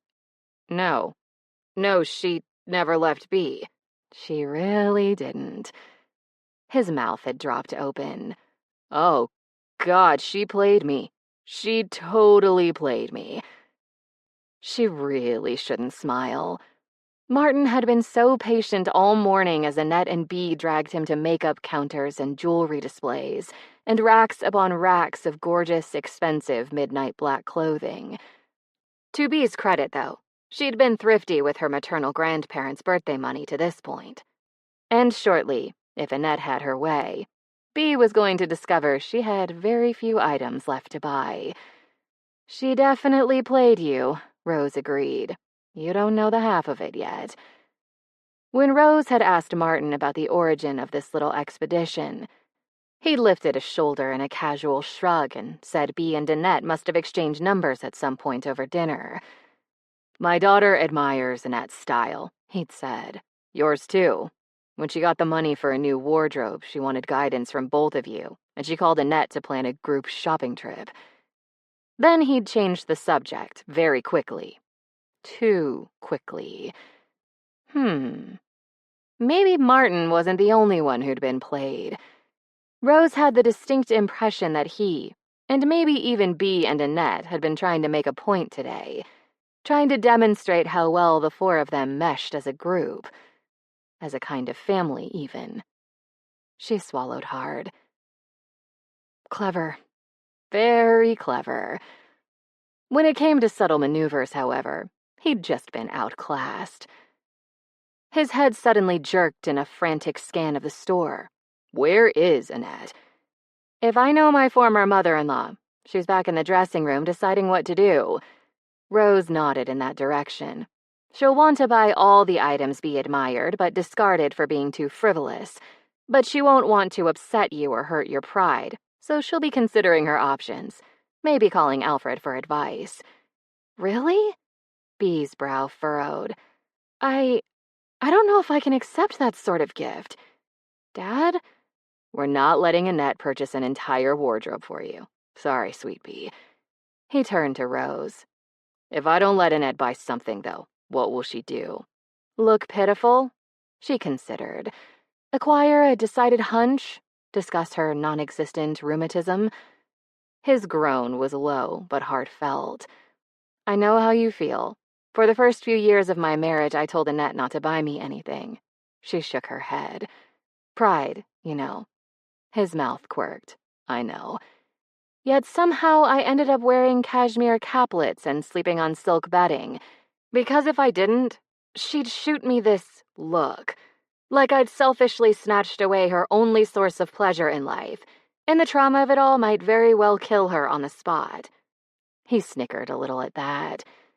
It's her way of taking care of the people she cares about. It brings her genuine joy. She laid a hand on his arm. That said, only you get to choose what she can and can't buy for your daughter. Whatever you decide, I'll support you. His lips pursed in thought. Then finally he came to a decision. Bea, if you pick one more item, I'll let Annette buy it for you as a graduation gift. Everything else she'll need to return to the dressing room. If she argues, send her to me and I'll deal with it. He caught his daughter's eye. Later today, you'll send her a handwritten note of appreciation. And you'll also be calling her on the phone to chat and find out if there is anything we can do for her in return. Bea's uncertainty transformed into a beam. No problem. When she caught sight of Annette in the distance, staggering under a mountain of garments on hangers, she sprinted in that direction. Martin watched the two of them, his forehead creased. Was that the right decision? Remember the context here. Annette and Alfred have more money than they can possibly spend, even with all the charities they support, and they like both of you. A quick glance established that Bea and Annette were occupied looking through the clothing options, so Rose dared a soft kiss on his cheek. You made two good women happy, and you also maintained your boundaries. I think you handled the situation just right.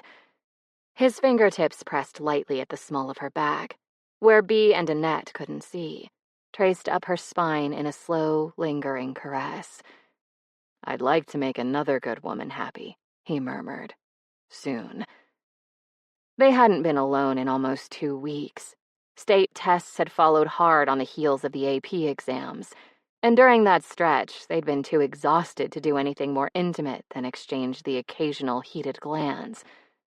Bea's week at his house had begun the day after the Honors World History State test, so they'd continued to wait.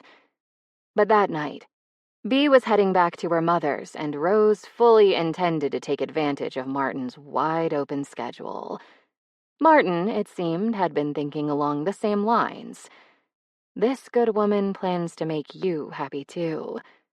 She flicked him a glance through her lashes, several times, at least once with her mouth. High color glazed his cheekbones, and those fingers on her back tightened. Funny. I was thinking the same thing. Another glance. Still no one within hearing distance. That you wanted a blowjob? That I wanted my mouth on you. The bolt of pleasure between her legs nearly staggered her.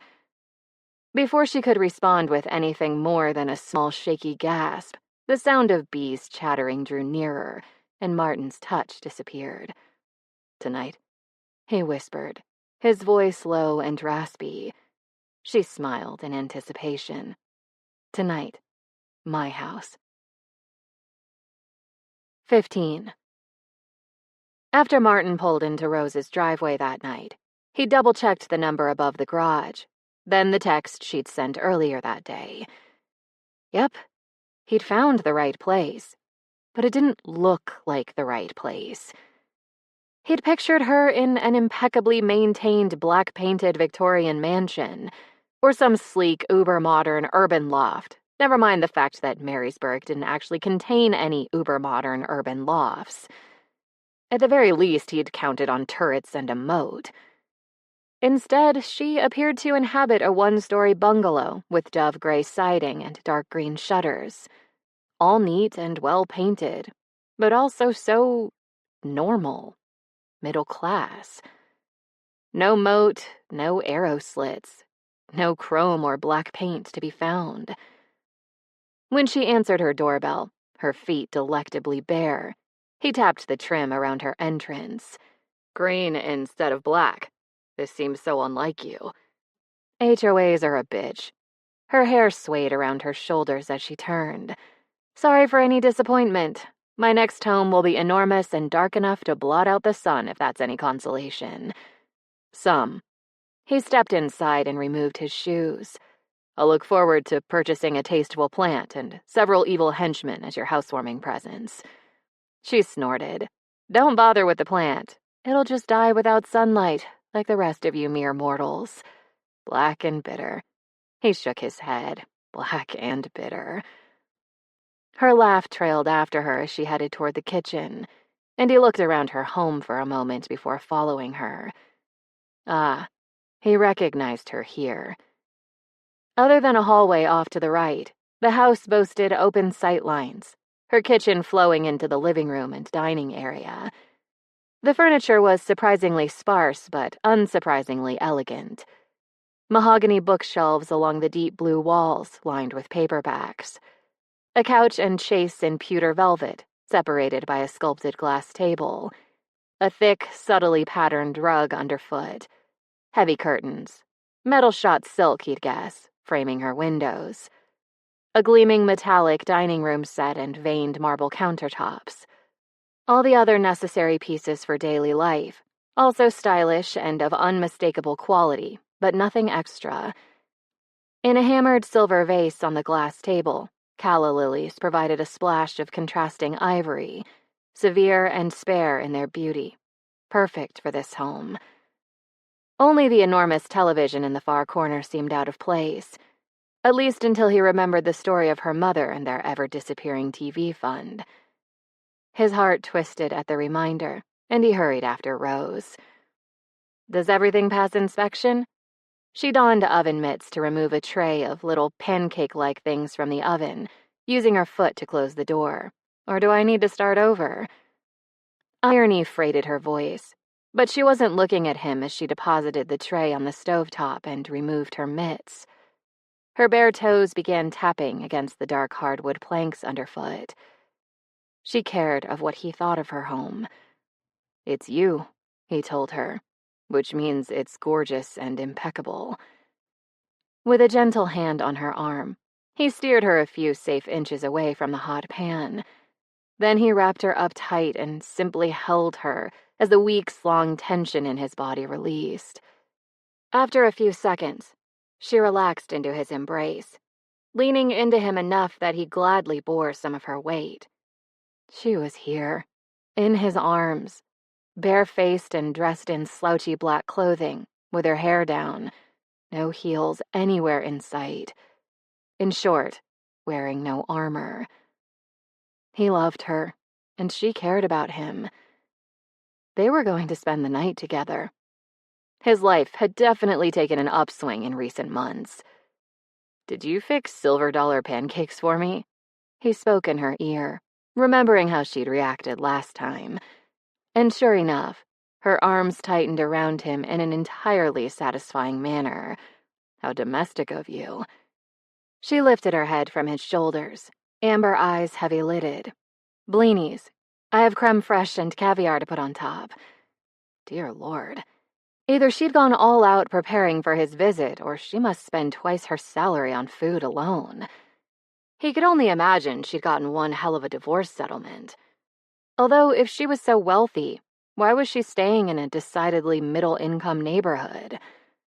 Ah, caviar and creme fraiche blinis. He kissed an especially adorable freckle on her cheek, like the kind little Debbie makes. When she pinched him lightly in the ribs, he groaned piteously. I needed a snack, she sniffed, lifting that narrow-tipped nose high in the air. But I suppose I can share with a Philistine. She'd made the blinis for him. They both knew it. And he couldn't wait any longer. Thank you, ma'am. Let me properly express my gratitude. Her mouth was salty and sweet, open and eager under his.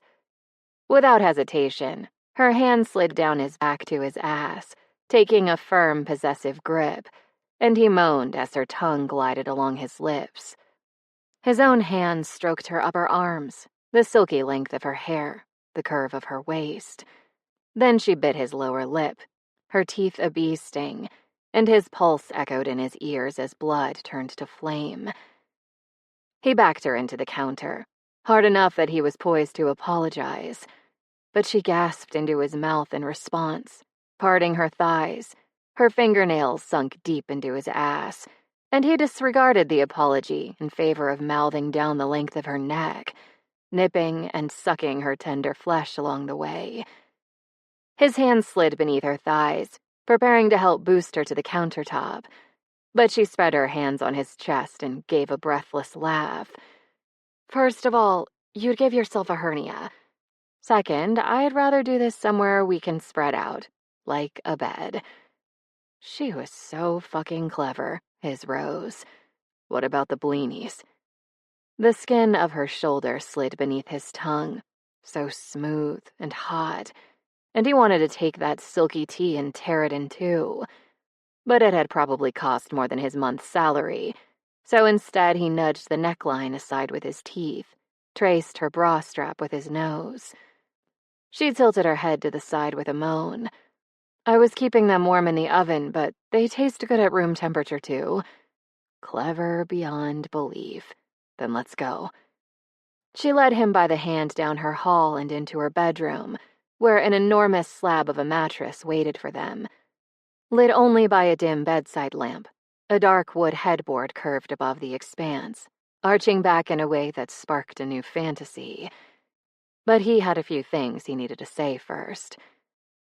By the bedside, he let go of her hand to cup her face and turn her molten eyes to his. I brought condoms, but if you want to use your own, no problem. Anytime you want me to stop, I will.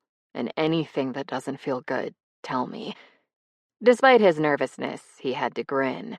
Anything that does feel good, tell me. I may be too preoccupied with not coming to notice. Her swollen lips curved. Same goes. Tell me what works for you and what doesn't, so I can make this good for both of us. He almost laughed. Unless you somehow transform into a different person, there's no way this won't be good for me. One more question, and then he could kiss her again. Is there anything you want me to know ahead of time? She thought for a moment. My breasts aren't particularly sensitive. Play with them if it gives you pleasure, but maybe not for too long. After a while, I get bored or uncomfortable. Turning her head, she kissed his palm. What about you? Oh, God. Was he really going to tell her?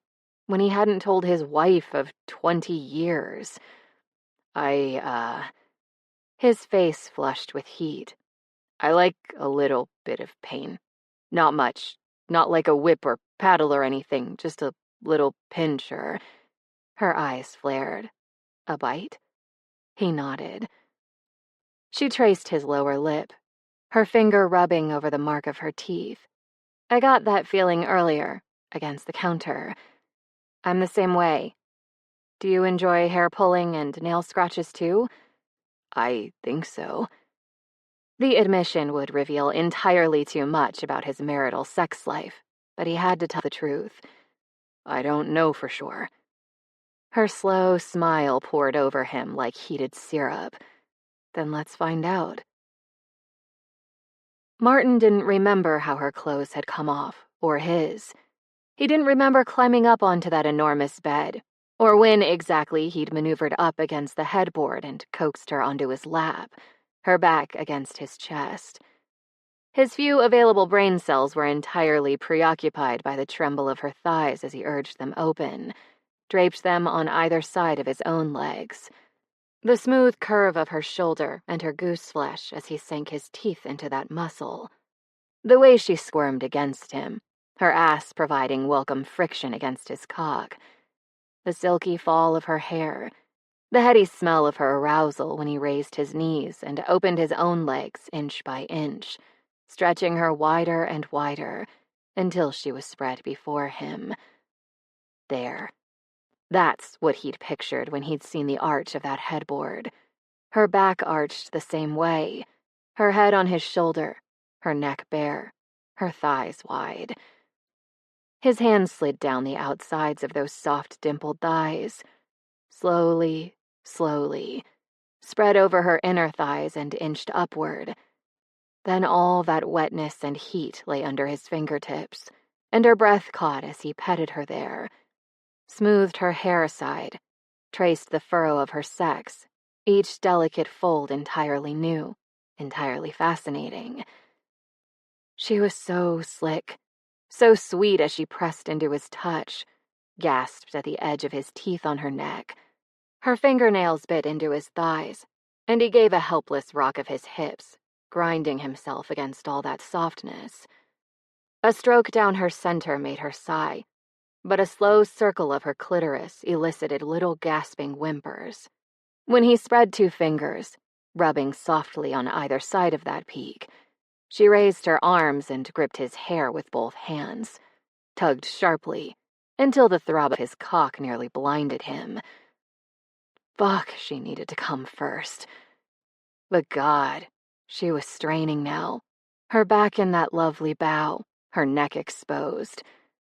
With his tongue, his teeth, his lips, he worked the flesh there, but kept his fingers slow, steady, stroking until her clitoris had swelled, slick and sensitive, and her pussy pulsed in occasional little clenches. Not orgasms, but not far away either. Her little puffs of breath came faster, and her sounds became harsh, guttural.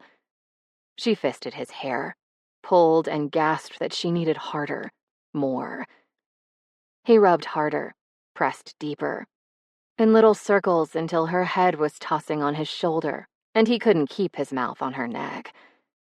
With another louder gasp, she stiffened, and then her sex began pulsing beneath his fingertips, her slickness coating his hand, and she ground against his touch and moaned and came and came and came. As she rode his hand, her nails dug into his scalp, the grip of her fingers in his hair tight enough to make his eyes water. God, it felt amazing. When she finally collapsed back against his chest, sweaty and still, he whispered into her ear, "Do you think you can come a second time, with me inside you?" With that murmur into her sensitive ear, she twitched against his fingers again.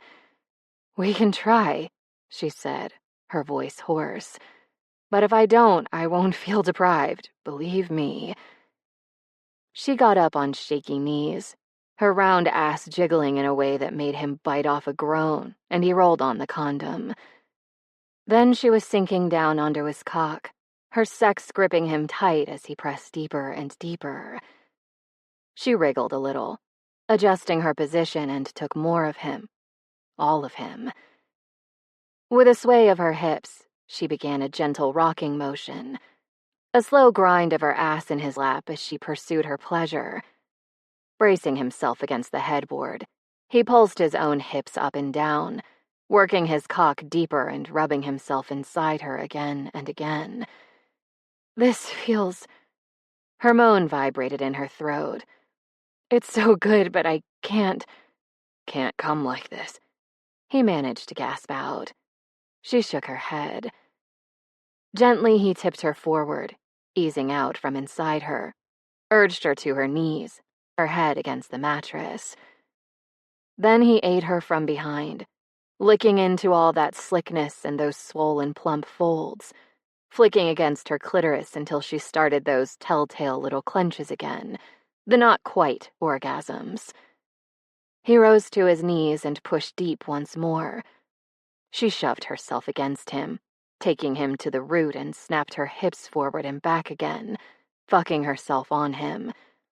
He gripped her hips, fingertips tight, and fucked her right back, until he was breathing in harsh inhalations and making helpless sounds of pleasure as he watched all that tight wetness stretch around his cock, enveloping him even as he sank inside her over and over again. This white static of agonizing pleasure. He had no context for it. No.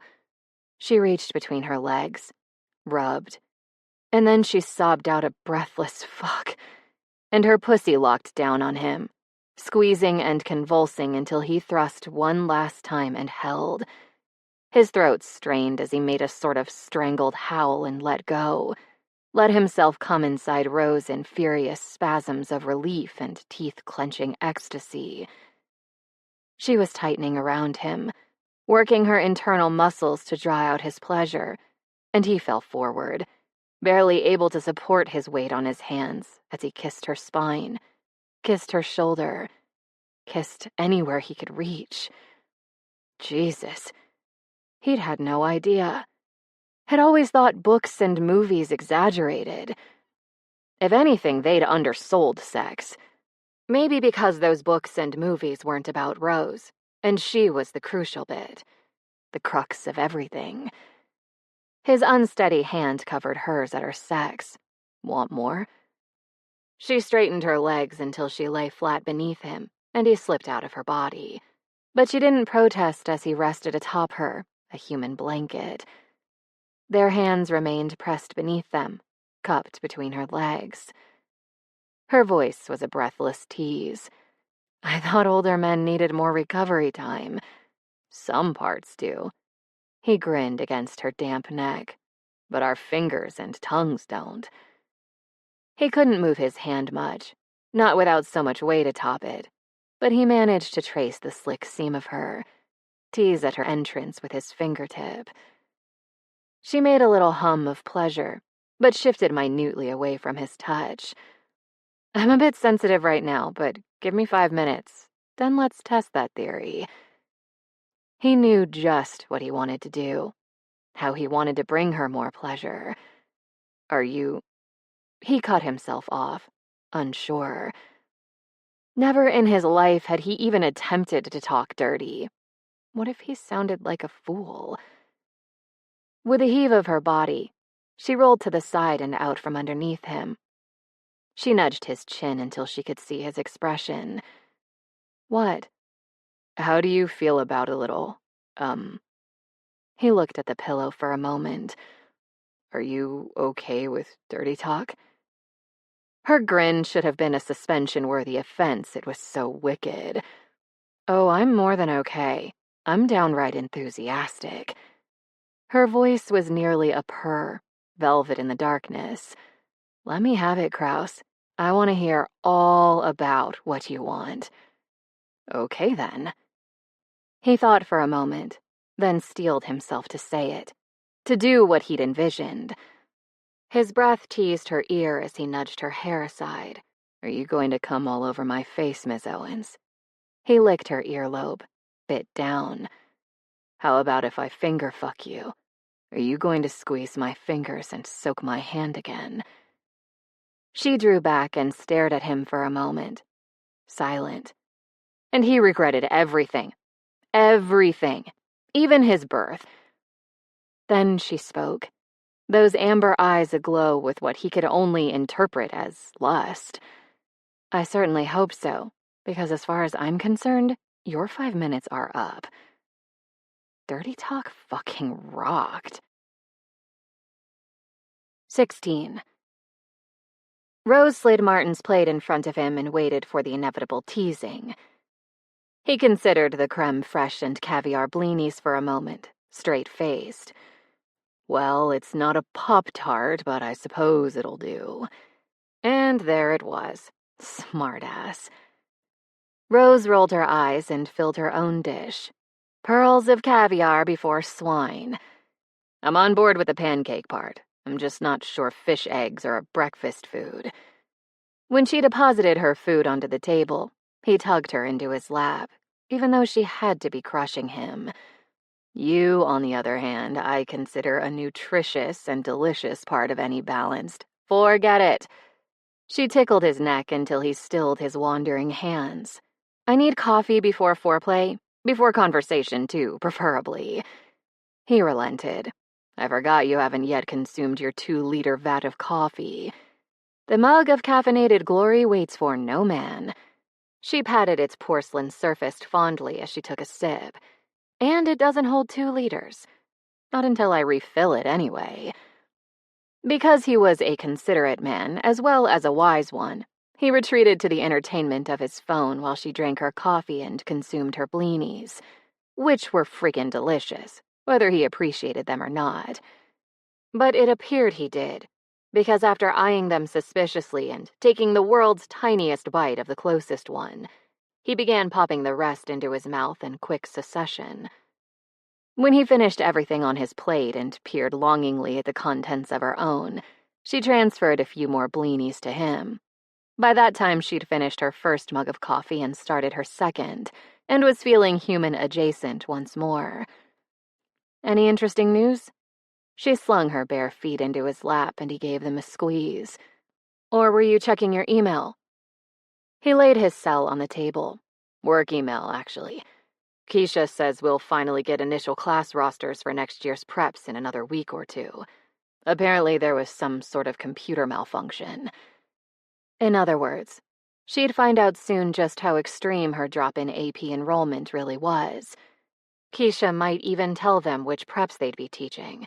Rose expected bad news in both cases. I wanted to talk to you about something. His fingertips gently rubbed her arches. I don't think you're going to like what I have to say, though. Please let this not be about prom. Please let this not be about prom. He'd let the subject slide for a couple weeks now, but her grace period couldn't last forever. At some point he'd want an answer, and she still wasn't sure which one she could give. He leveled serious blue eyes on her. I think you should sick Annette and Alfred on Dale. Phew. If they worked their rich person magic on the school board, he'd be lucky to keep his job. The prospect of an unemployed Dale appeared to cheer Martin. Even if he managed to stay employed, he'd lose any power he had over you. You know that. She inclined her head. I do. Lines scored across his forehead once more, his momentary levity gone. So I don't understand why you aren't fighting him with every weapon you have. He's a sexist, arrogant ass who's punishing you for your success and your refusal to make yourself smaller than you are, not for anything problematic you've done. If you enlisted your former in-laws, it wouldn't be because you were trying to avoid some sort of punishment you actually deserved. Martin. She nudged his flat belly with her toe. I refuse to meet with him one-on-one. I walk out whenever he says anything obnoxious. I threatened to cut off his balls and serve them as our school lunch special if he kept hugging me every time we met. He has plenty of reasons to discipline me, even if he's an ass. He let go of her feet and threw his hands in the air. But the reason for those infractions is because he is an ass. She caught one of his hands, held it. On that we agree.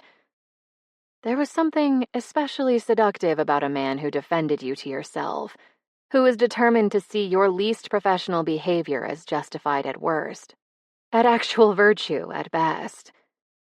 He lowered her feet to the floor so he could move closer and take her face in his hands. Rose, you should be teaching those Honors World History kids. For their sake, but also for yours. The pain darkening his eyes was for her, and she had no idea how to handle it. They do just as well with you, she told him with complete sincerity. Maybe for this year. He cradled her face so carefully, like an artifact almost too precious to touch. But by not getting you in 10th grade, they don't know what an amazing teacher you are. They don't know they can trust you. They don't know they should follow you to AP US history. He paused, giving his next words extra weight, which means in 11th grade, they're missing out on an opportunity to do more, be more. He was echoing her own words, her own past, her own triumph and her own grief. Sharing herself meant being seen, being understood, even when she'd rather not be, even when she'd rather pretend icy indifference and nurse her pain privately. It hurt. Sweetheart. He brushed the wetness from her cheek so tenderly, she couldn't even feel embarrassed about crying. You need those kids. You love those kids. When Vaughnie, or Chase, or Ariana, or any of them, walked across the graduation dais in a little over a year, she'd do the same thing she did every spring. Smile, congratulate them, praise them to their loved ones. Then she'd go home, throat aching with unshed tears, and hope her kids never forgot they were loved and capable of greatness, even after she could no longer remind them every weekday. In a small way, she imagined it was the same pain Martin was experiencing when it came to be. A necessary loss didn't hurt any less for its necessity. For that matter, Annette and Alfred love you. Let them help you. He kissed her closed eyelids. It would make them happy. It would make you happy. It would make your future students happy. Depending on what happened to Dale, it might even make your fellow social studies teachers happy. He wasn't wrong, but...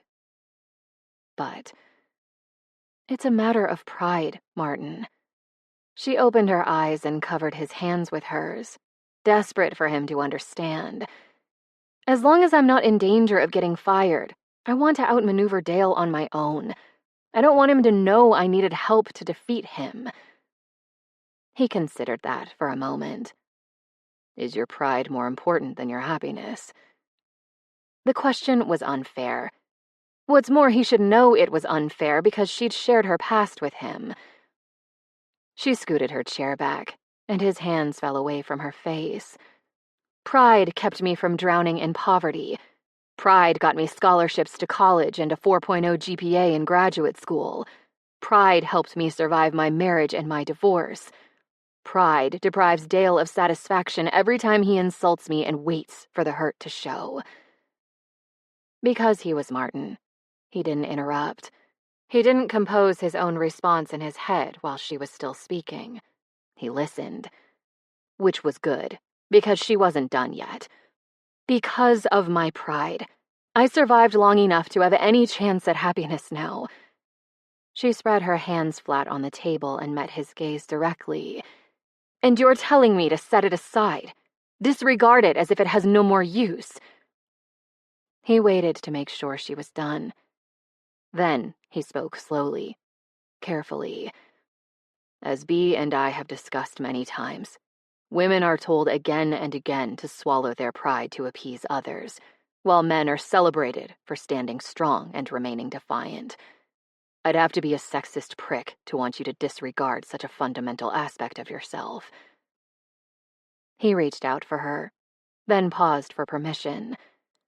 When she didn't stop him, he traced the tight line of her jaw, measured the angle of her chin. On a personal, selfish level, your pride was the first thing I noticed about you, the first thing that drew me to you. I would never want you to abandon it. I find it admirable, and I find it intensely, painfully arousing. He flashed a self-deprecating smile. But this isn't about me. It's about whether that sexy, stalwart pride, in this one, very specific instance, is keeping you from what you want, rather than helping you get it. She tried to picture doing what he'd suggested, receiving what she wanted so desperately, but at such a steep cost. Seeing the knowledge in Dale's smug face that she'd once again had to recruit people richer and more powerful than she was to thwart him, that she hadn't been able to stymie him on her own. Could she make that sort of compromise when her entire career wasn't at stake? She didn't know. She just didn't know. "Let me think about it," she finally said. Until recently, she'd considered herself a decisive person. But now, with Martin in her life, decisions no longer seemed separated into right and wrong halves, the division crystalline. Instead, right and wrong flowed into one another, amorphous and impossible to decouple. Martin didn't insist on a clearer answer. Instead, he pressed a kiss to her nose. He loved her freckles, as he'd demonstrated the previous night, and sat back in his chair, cell phone in hand once more. He gave her time. One last blini remained on her plate, and her stomach churned at the sight of it. "Do you want this?" She pushed the plate in his direction. "I'm done." "Are you sure? Because those were amazing." When she didn't change her mind, he popped the little pancake into his mouth and swallowed with a look of utter bliss. "Rich person food is the best. I had no idea what I was missing." Wait, did he think she was rich? Or just that she ate expensive food? "You realize I'm not actually rich, right?" She waved a hand around the open kitchen area. "I mean, look at my house. It's not precisely a villa in Tuscany." His face creased in confusion. "Well, I know you weren't rich growing up, but given what I've seen of Alfred and Annette, your ex-husband is definitely wealthy. From what you wear and what you eat, I assume you received a decent amount of money in the divorce settlement." She had to laugh. "I didn't take a penny from Barton in the divorce, not even when his parents badgered him into offering me a good settlement." For a moment, those blue eyes just blinked at her, and then he heaved a groan. Pride. He dug 2 fingers between his eyebrows. Of course you didn't take any money from your obscenely rich and apparently dickish ex." As far as she remembered, they'd never talked about her marriage. His either, for that matter, except in the most roundabout terms. Now she was the one confused. "How did you know he's a dick? I mean, he is, but how did you figure it out?" "First of all, he let you go." He held up a finger. "Which means he's either a fool or a dick, and you wouldn't marry a fool. I wouldn't have thought you'd marry a dick either, but it's easier to disguise dickishness than foolishness, at least long enough to trap a woman into marriage." Another finger. "Second, while you were in the bathroom at Milano, Alfred said something that implied his son tried to change you. Once more, I have to err on the side of dickishness. Although one could argue that only a fool would want to change someone so amazing, and only a fool would expect you, of all people, to change for a man, even your husband." He nudged her hand on the table. "Don't worry. I made certain Alfred didn't say any more than that. You'll tell me whatever you want to know about your marriage in your own time." God, she could love this man. Maybe already did. She didn't need to keep secrets, because he'd keep them for her. "Do you want to know what happened?" She got up to put the plates in the sink. "I'll tell you. It doesn't bother me anymore." "Of course I want to know." He raised his brows in emphasis. "But only if you want to tell me." Her desire to share everything with him, it disoriented her. But she couldn't deny the urge, just as she couldn't deny the relief she experienced afterwards. "I had no idea you thought I was rich, so it's probably good for me to explain some things." As always, when she spoke about anything personal, he offered her his complete attention. Cell turned off and pushed away, eyes on her and nothing but her. She kept it snappy. I met Barton when I was in the master's program for American history at Marysburg University. He was getting his MBA. Mom had just... She took a sip of water, hiding her face for a moment. Died, and I was kind of... lost. And that's when Barton swooped in. Without even knowing the full story, Martin cringed a bit at that. At first, he thought I was rich too, she said. Martin nodded. Because of how you carry yourself. I have a talent for finding quality clothing at thrift stores. Mom did too. On weekends when her mother didn't work, they'd take the bus to wealthier neighborhoods and comb through secondhand shops for hours, searching for undiscovered treasures. I was also very well educated by that point, and I made a point of sounding like it.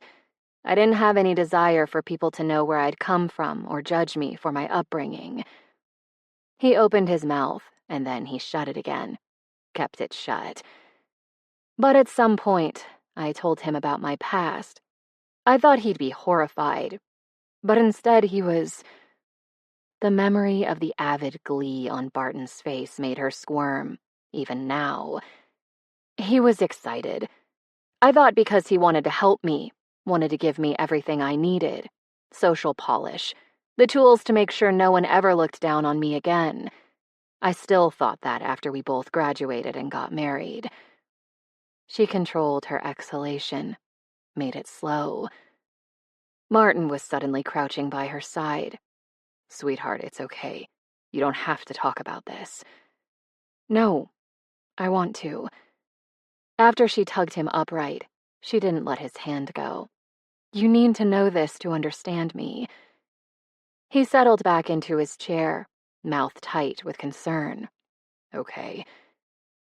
He had Annette and Alfred assist in teaching me what to wear for different occasions, how to eat, what to say in different types of company.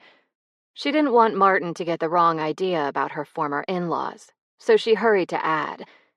They did it because they knew I needed that knowledge in their social circles. So-called upstarts were mocked and insulted, even as people smiled to their faces and accepted their dinner invitations. It had happened to Annette and Alfred, and they didn't want it to happen to me. They were trying to protect me. He gave his empty blini plate a vaguely accusing glance, as if it were responsible for such polite viciousness. That sounds terrible. Their social circles are not for the faint of heart. Her lips tightened. The two of them also knew I'd always wanted an impeccable appearance and flawless manners, and they actually cared about my getting what I wanted, unlike Barton. Trepidation weighed his next question. What did he want? He considered himself the Pygmalion to my sculpture, the Henry Higgins to my Eliza. She smiled without an ounce of humor. In short, he wanted to mold me, form me, pare away the excess clay and sculpt me into his preferred shape, which was fine in the beginning, because I'd always intended to take that shape one way or another. Martin let the story play out, the hand not holding hers curled into a fist on the table. But then I'd changed as much as I wanted to. I was the person I'd intended to become. If he pared away any more, I'd lose my essential form, my structural integrity, I guess. She rolled her eyes at herself. Sorry to belabor the metaphor. Anyway, once our goals no longer aligned, I slowly realized he'd never wanted to help me. Not really. Martin's jaw could have been used as a carving implement itself. It had become so sharp, so stony. And all that outrage, on her behalf, always on her behalf, helped her finish the story. He wanted to control me. That simple truth had taken her a ridiculously long time to see. Once I was the perfect hostess, the perfect dinner companion. He started talking about my size. The weightlifting I did wasn't enough, because he suddenly wanted me thin, not strong.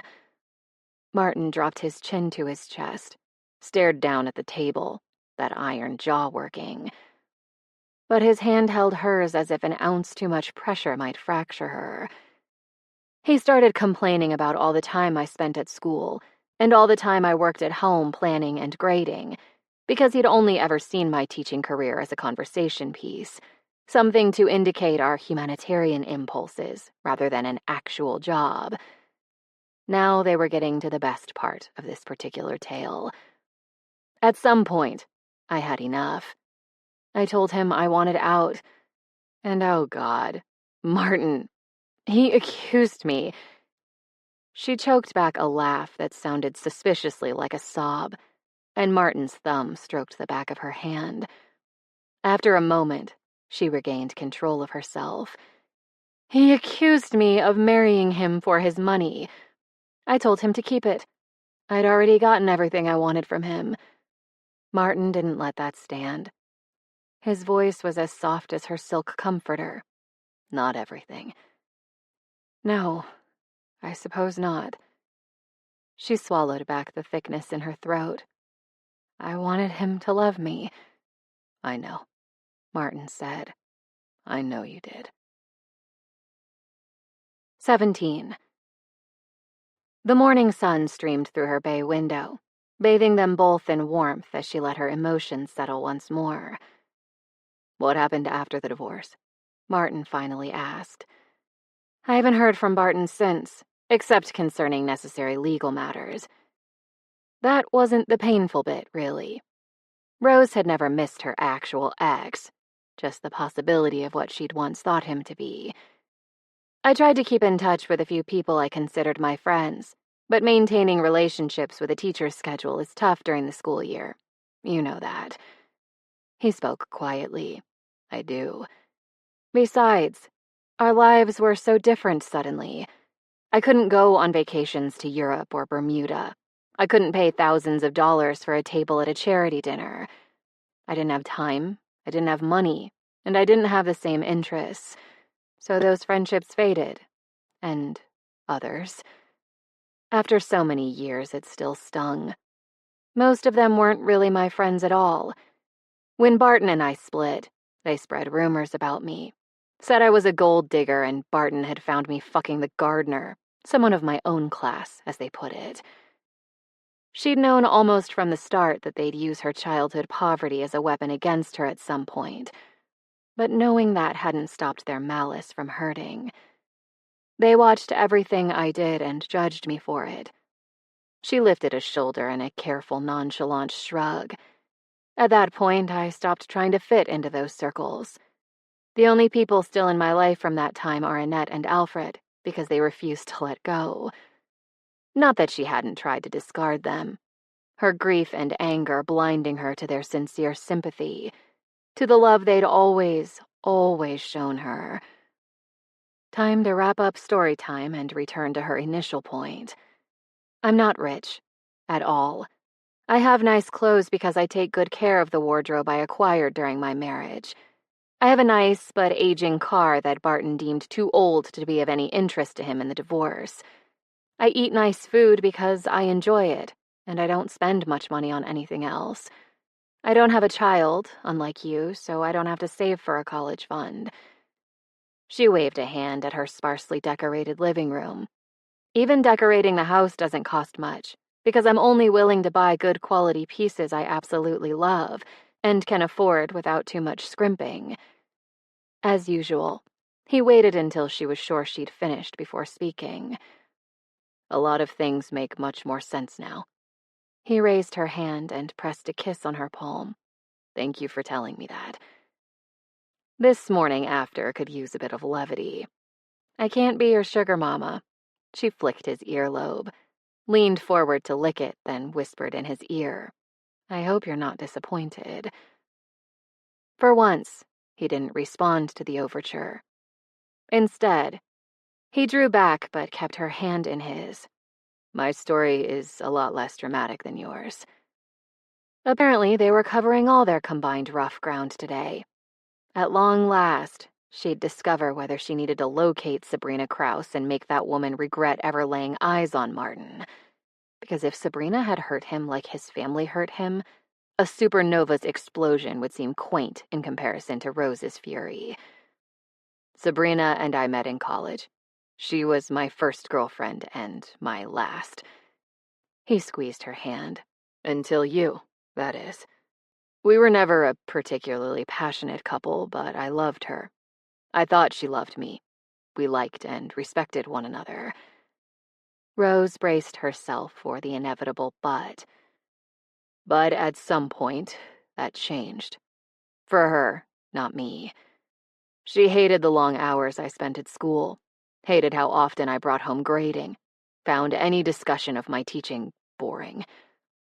His throat worked, and he looked down. She found me boring. Full stop. And all the little comments about how serious I always looked, how I cared about my students more than her, how I had no sense of humor, didn't feel affectionate anymore. They weren't jokes. They were jabs. But I didn't see that until this past year. From her conversations with B, Rose suspected his daughter had recently experienced a similar revelation. And others too, about her parents' marriage, about the kind of father she truly had, about the sort of respect he deserved. All long overdue insights, in Rose's firm opinion. Her anger, however, she reserved for Martin's ex, the adult in the situation. The woman who'd vowed to love and honor her husband, and then proceeded to rip him to shreds for being the sort of man he'd always been. The man she'd chosen to marry. Martin was still talking, still offering up a ragged wound, one that clearly continued to pain him for Rose's inspection. I would have spent a lifetime like that, probably. The admission sounded reluctant. Then, about 3 years ago, I accidentally spotted some text messages she'd exchanged with a college friend of ours. I filed for divorce the next day. She waited, but that seemed to be it. The end of his story. Jesus, this man could break her wide open. He'd left so much unstated. How the blow of his wife's infidelity must have staggered him. What immense strength must have been required. For Martin, of all people.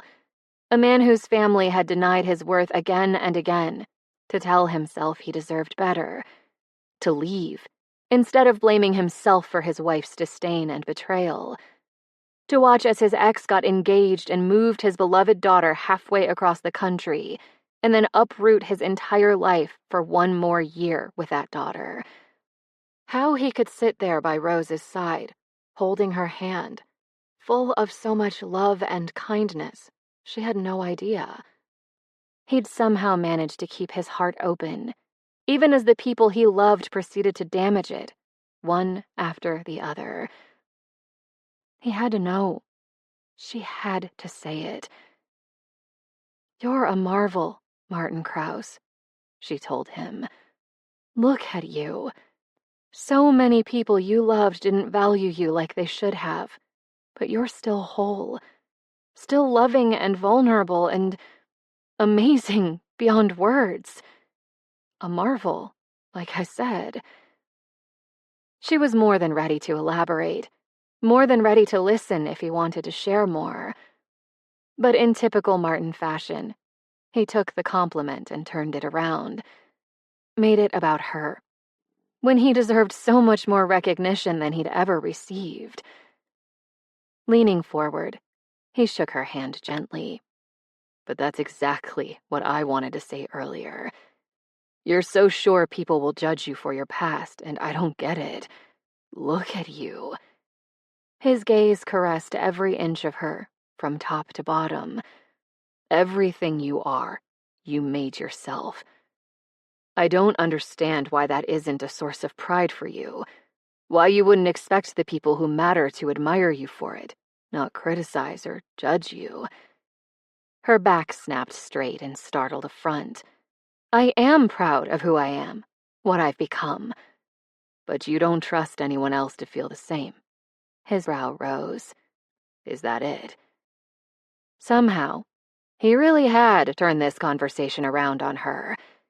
And not in the sweet, safe way she'd originally envisioned. Now she was scrambling for answers, for justifications, for anything that would nudge this discussion back into calmer waters. I trust Annette and Alfred. I trust some of my college friends. She forced out the words. trust you. That admission didn't seem to be as big a revelation as she'd expected it to be. It certainly didn't distract him from his intended point.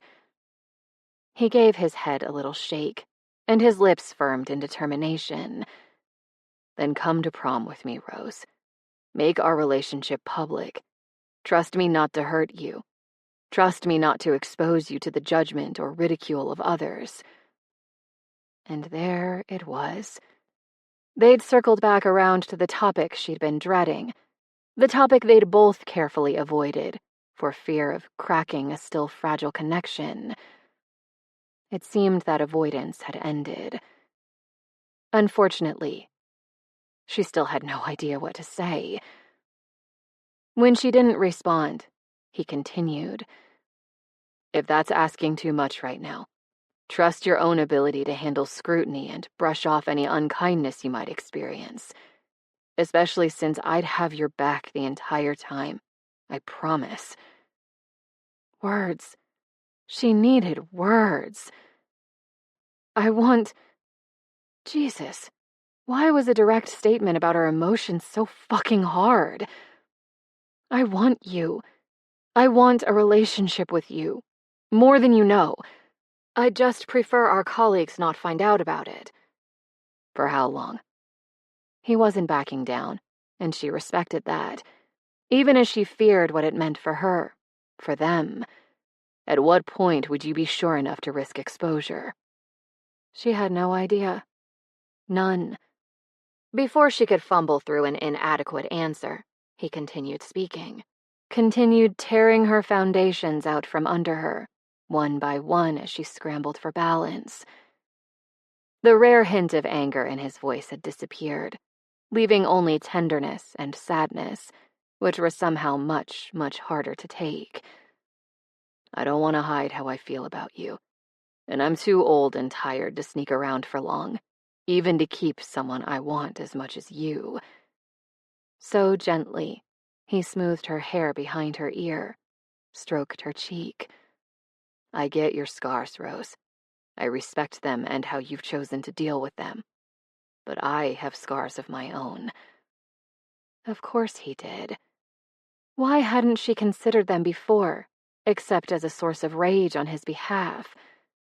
Why hadn't she understood how they'd shape her relationship with him? He pressed a kiss to the bridge of her nose, her temples, the center of her forehead. Above all else, I need to be with someone who's proud of me, proud enough to claim me in public, rather than hiding me like a dirty secret. She'd never, ever consider him a dirty secret.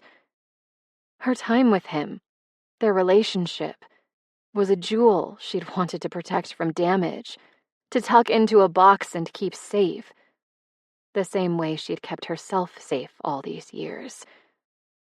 He held her gaze, his steady and solemn. I know it's too soon. I know it's not entirely rational of me to demand so much of you right now, but I am who I am. I need that public acknowledgement. I need to know the woman I love is proud to be with me. Love. She'd suspected, of course, but she hadn't let herself acknowledge it. Of course you do. She should have known that. Should have realized this impasse would arrive long before she was ready to confront it. You deserve everything you need. You deserve the world. She just didn't know if she could give him what he deserved and remain intact. The silence between them stretched, and she eventually realized he was done, had nothing more to say.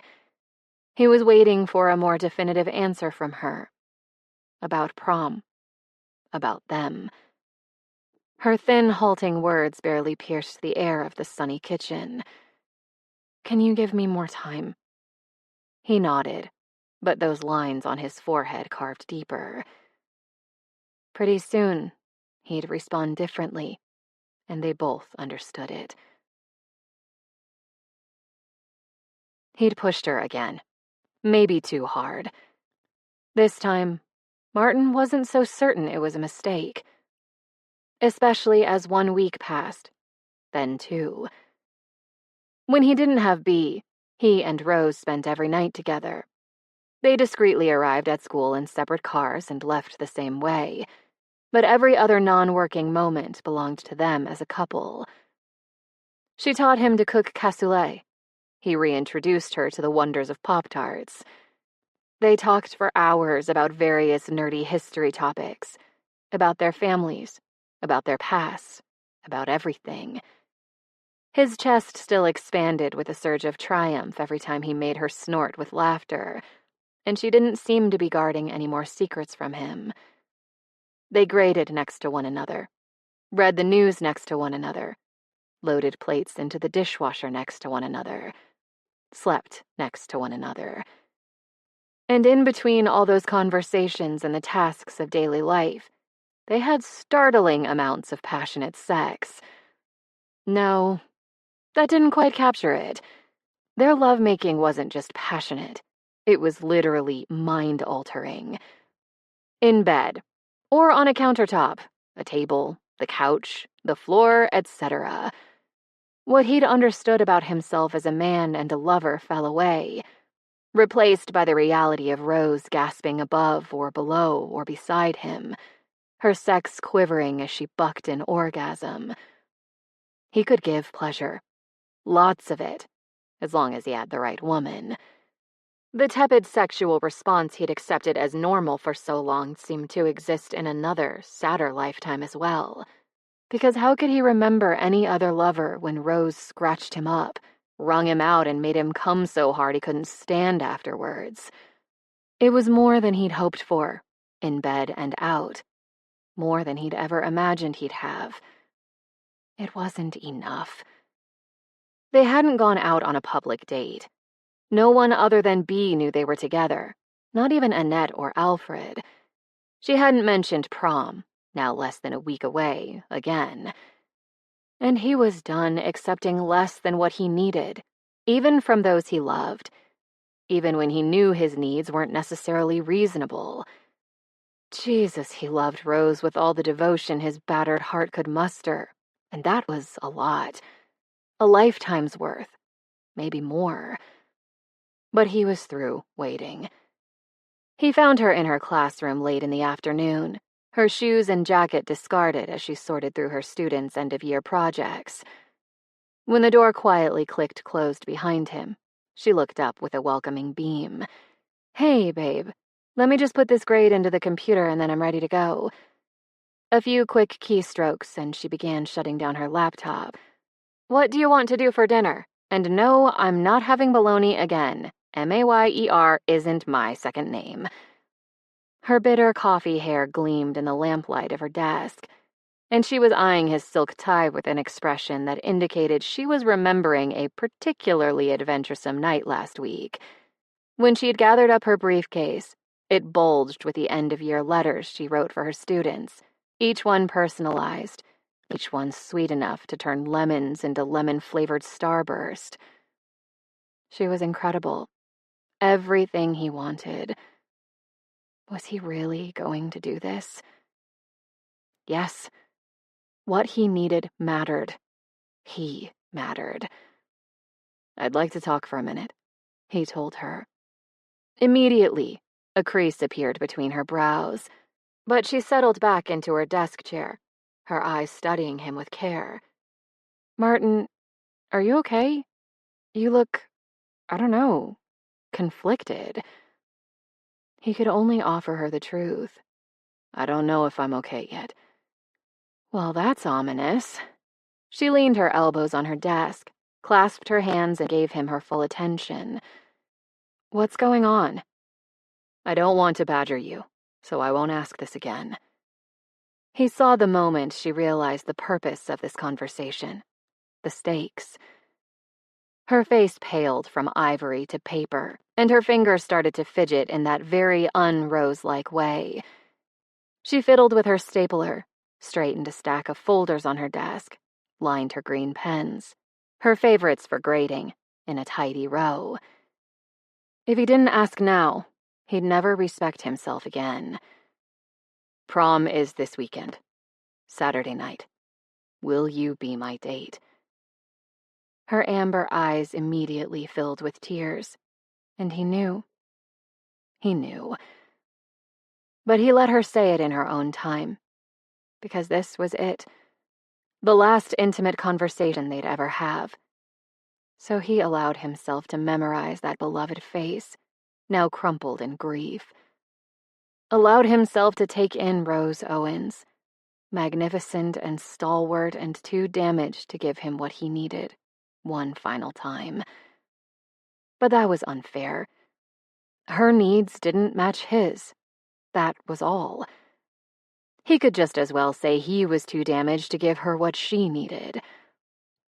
Her breath shuddered hard enough to shake her shoulders. I don't know what to tell you. Okay. The light of her lamp spangled in his vision, and he concentrated on blinking back the aching press of his own grief. I understand. He did. But that didn't mean her decision wouldn't pierce him for the rest of his life. The smile she attempted through her tears didn't convince either of them. I take it that means we're not having dinner together. Unable to speak, he shook his head. Someday, the sound of her quiet little sob would stop echoing in his skull. Not anytime soon, though. I'll be... Another hitching breath, and she blindly snatched at a tissue. I'll be thinking of you and Bea. Tell her to have fun at college, but remember her future. And when you get... He'd never heard such an ugly, wrenching sound come from another human's throat. Lonely, call one of your old friends. He bit his lip and looked up at the tiles on the ceiling until he'd gotten himself somewhat in order. I will. Silence wedged between them, driving them further and further distant from one another. Her voice was tiny, cracked. May I kiss you one last time? He circled her desk, bracketed her with a hand on each chair arm, because she loved being surrounded by him. It made her feel safe, although she'd never admit it, not out loud. Her lips were soft beneath his, trembling and salty. He supposed his were salty too. One sweet, tender brush. One more. When he raised his head, he let himself kiss away a few of those gut-churning tears before walking off. She didn't protest or reach out for him. Instead, she simply watched him go, her hands balled into shaking fists. At the door, he stopped and turned around, hesitated. Then he said it anyway. Rose. He tried to smile. Failed. Please let someone love you, even if it's not me. Then he left for good. 18. Ms. Owens, precisely the woman I've been trying to locate. Keisha poked her head out of her open classroom door as Rose passed by. Come see me in my room after school. Rose attempted a cool, disinterested lift of one brow. Do I have detention? Her department chair didn't appear impressed. Probably because cool, disinterested brow lifts were easier to pull off when one's eyes weren't red and swollen as fuck. But damn it, it was Rose's planning period, and the school day was almost over. She could cry in the faculty restroom if she wanted to. However, she was composing a sternly worded online review for Annette's favorite eye cream, because its depuffing guarantee had proven laughable. Or it would have proven laughable if Rose could actually laugh anymore. Keisha shook her head. Just come here after the final bell. After a nod of acknowledgement, Rose fled to the safety of the Social Studies Department office, currently empty of all other teachers, thank Christ. Before yesterday, she would have been working quietly in the back of her own classroom, with Martin's permission, of course, to get all her end-of-year papers in order. But not now. Even the passing mumbled greetings they'd exchanged as he entered and left her room gutted her. An entire period spent in his presence, watching him teach and move and breathe and exist would likely leave her catatonic. 2 more weeks of school remained on the calendar. She had no time for complete emotional breakdowns. Incomplete ones, she discovered last night, were hard enough. So instead of getting necessary tasks done in her classroom, she was staring into space and trying her best not to cry again. Not productive, but it did pass the time. When the final bell rang, she rushed to Keisha's room, unwilling to encounter Martin in the hall as he left Rose's own classroom.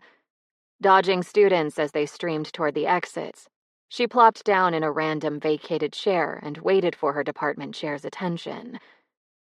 Once all the kids had gone, Keisha closed the door behind her. Uh-oh. Never a sign of good tidings. After a quick stop at her desk, she sat in the seat next to Rose's, handed over a tissue box, and got to the point with her typical directness. I told you I wouldn't interfere in your personal life again, and I won't. It's not my business. She peered at Rose over the top of her glasses, her eyes slightly crossed. But there are people at Marysburg High who care about you, and you need to know that. I'm here if you want to talk, Rose. Always. Damn it. No wonder Rose's eyelids were completely unable to deep puff. She reached for the tissue box. Thank you. I'm not the only one concerned. Tess took me aside this morning to find out if you were okay. Keisha heaved an exasperated sigh. And this afternoon, Candy Albright threatened to put a hit on whoever made you look that way. Then another on you for making her worry. That's sweet. Kind of. Rose frowned. Also concerning. Keisha waved a dismissive arm. Don't worry. Candy's too busy with their annual Wuthering Heights is not a romance initiative to murder anyone right now. That was sort of comforting. Not even you or Martin, Keisha added, despite your murder-convenient location just down the hall. Oh, God. Who else knew about Rose's relationship with Martin? Deny, deny, deny. Why? Rose blotted her cheeks. Why do you mention Martin? Keisha's dramatic eye roll was magnificent up close. Come on, Miss Owens. I've been teaching for over 30 years. I know when 2 teachers are indulging in some extracurricular activities. If that had been the extent of it, Rose wouldn't have been stemming yet more tears with a balled-up tissue. Martin isn't just an extracurricular activity. No. Keisha laid a gentle, consoling hand on her arm. No, I imagine he's not. And I don't think anyone else knows it's him if that's worrying you. Rose didn't move from beneath that hand, allowing the comforting gesture to blunt the biting edge of her grief, if only for a moment. Especially since 15 years of working together had taught her that Keisha didn't gossip or ridicule her colleagues. So whatever the other woman had witnessed before, whatever she saw or heard today, would go no further than this room. Please let someone love you. I appreciate the offer to listen. After blowing her nose, she offered her supervisor a weak smile. I'm not sure that's a great idea, though. Then find someone you trust and talk to them. Because, honey... She shook her head, lips pressed together in sympathy. You look like your world just collapsed beneath you. It had. That world had only been created over a single school year, but it was the warmest, safest home Rose had ever known. She tested out the words, found them true. I trust you. Keisha's eyebrows flew to her hairline. I just think there are some things you'd rather not know about members of your department. Rose took one last tissue and pushed the box back toward Keisha. But maybe... In the face of Rose's grief, her department head had offered sympathy, not pity. Keisha hadn't asked a single intrusive question. She'd only pledged her support. Nothing about her expression indicated anything but sincere worry. Rose couldn't find a hint of glee or prurient curiosity. And Rose should have been able to predict all that after 15 years spent working alongside a good woman. Why she hadn't was something to ponder that night. Maybe, she began again, haltingly, we can go get dinner one night soon. At that, Keisha's brows caught a ride on the International Space Station, but she overcame her shock long enough to give Rose's arm another consoling pat. I thought you'd never ask. Later that night, Rose peeked through her classroom blinds to watch Martin walk slowly across the parking lot, his steps heavy. Once he'd driven away, she locked up behind her and left too. She should go home and fix something simple but delicious. Shakshuka, maybe. But she didn't want to go home. Didn't want to eat at the table where Martin had pulled her into his lap and they'd completed the crossword together. Didn't want to read in the chase where he'd coaxed her legs open and nuzzled her so sweetly she'd cried when she came, then sobbed when he fucked her deep into the cushions and made her come again. Above all, she didn't want to smell him on her sheets, even as she refused to wash those sheets. It wasn't the scent of sex that hurt so much. It was him, Martin, clean and piney and dear. Instead, she drove to Annette and Alfred's mansion along the Hanover River. When she got close, she saw lights blazing through their endless windows and exhaled in relief, then tensed again upon remembering how they instructed the butler to make the house look welcoming whether they were home or not.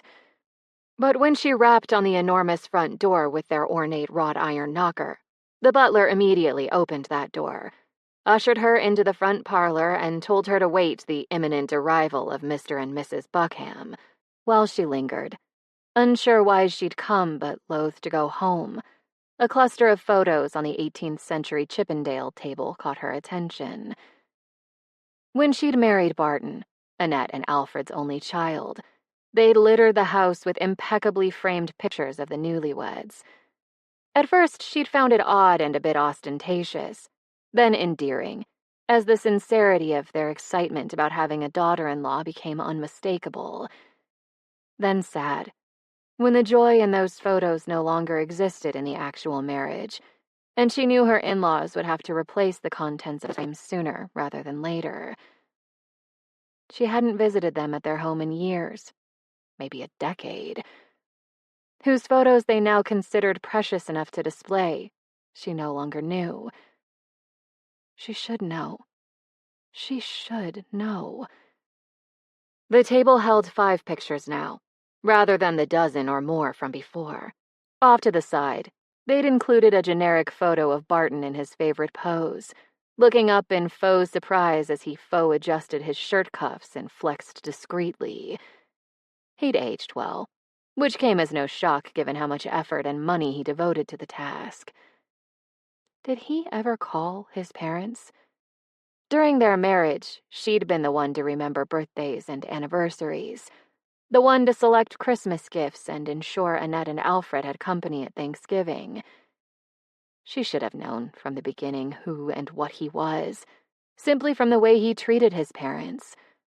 Sure, he'd told her they were clinging and querulous, but hearing that should have been like hearing a man call his ex a crazy bitch, a reflection on him, rather than anything revelatory about the object of his contempt.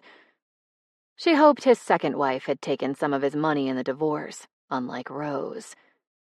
2 more pictures featured Annette and Alfred themselves. One had been taken when they'd been attending some sort of charity ball. Annette could have been a queen, her posture regal in black satin and lace, her silver hair swept into lush waves, as Alfred, an aging James Bond in a form-fitting tux, gazed down at her in admiring devotion. In the other, Annette was laughing and batting her sweaty husband away as he hauled her into his arms at the finish line of a 5K. They swam with piranhas, but their happy marriage had remained entirely inviolate. Barton's mother had taught Rose all about donning an icy calm demeanor to deter human predators and protect her privacy. But Annette had never let that knowledge stop her from loving Alfred, Rose, or even her awful son. Never let it stop her from displaying that love openly, whether through expensive dinners and designer clothing, or through calls to the school board and photos on her Chippendale table. Annette loved in full view of the public, which meant she could be hurt there, had been hurt there. Definitely by Barton. Probably by Rose, too, in the way she'd continually forced Annette and Alfred to chase her company after the divorce, to scheme and maneuver, all for the dubious pleasure of her presence. Others had surely seen Annette's pain, including unfriendly witnesses. But Alfred would have comforted her. And had anyone dared feel sorry for her, dared mock her, even for an instant, she'd have poured the liquid nitrogen of her scorn over the schadenfreude of her detractors and shattered them with a flick of her elegant finger. Why hadn't Rose learned that lesson, too? Because, Jesus, she was going to need to buy stock in lotion-soft tissues. The last 2 pictures were of her. Her in-laws didn't have any recent photos, so these originated during her marriage, but Barton was nowhere to be found in either image. In the first, she was 25 again, a Christmas bow slapped off center on her head as she posed, beaming, with a black cashmere sweater dress they'd given her. Then she was maybe 28, dignified and resplendent in ebony satin for an arts charity event, standing in the middle of Annette and Alfred. By that point, her marriage was already falling apart, but the evening had been wonderful anyway, especially once Annette had 1 glass too many of champagne and kept hiccuping through her giggles, while Alfred rolled his eyes in fond exasperation. She'd forgotten the event. She'd forgotten this picture. In it, both of them were looking at her like Martin looked at Bea. With affection and pride and ineffable sadness, as they watched someone they loved slipping bit by bit out of their immediate orbit. Please let someone love you. My dear, we had no idea you were. Alfred stopped in the doorway. What happened? Are you ill? Hurt? She stifled a sob. I'm sorry. I'm so sorry, Alfred. Then he was holding her tight. That familiar, expensive cologne smell a blanket surrounding her. Shh, Rosie, dearest, stop crying. Calm down and tell us what's wrong. Us. Because Annette had arrived too. Was holding her too. Was whispering that everything was fine, Rosie dearest. She didn't need to keep apologizing. If she could please stop crying, they'd both be very relieved. Please, please, please stop crying. When Rose resurfaced, she was sitting on a silk brocade settee, 1 former in-law on either side of her, still apologizing in a cracked voice. Basically had to buy my company, and I'm so sorry. You've always loved me, and I loved you, so why can't I seem to show that? I don't— Enough. Alfred interrupted sternly, and Rose hiccuped into silence. Alfred is right. When Rose opened her mouth, Annette shook her head. No, let us speak for a minute while you calm yourself enough to tell us what's wrong. More tissues. So many tissues. Annette raised an elegant forefinger. Point number 1. You've never wanted us to pay for you. We have to enact a Chetlam tragedy each time we meet to spend money on you. So acquit yourself of making us buy your company. That's unfair. To all of us, not just you. Do you really think we'd be fools enough to love you like we do if we had to purchase your affections? When Annette phrased it like that, it did seem a bit insulting. Rose hiccuped loudly, as she often did after crying, and Alfred patted her back. Well said, Nettie. Alfred cast a fond look over his wife, but his expression turned stern once more as he faced Rose. Point number 2. We've never doubted your love for us.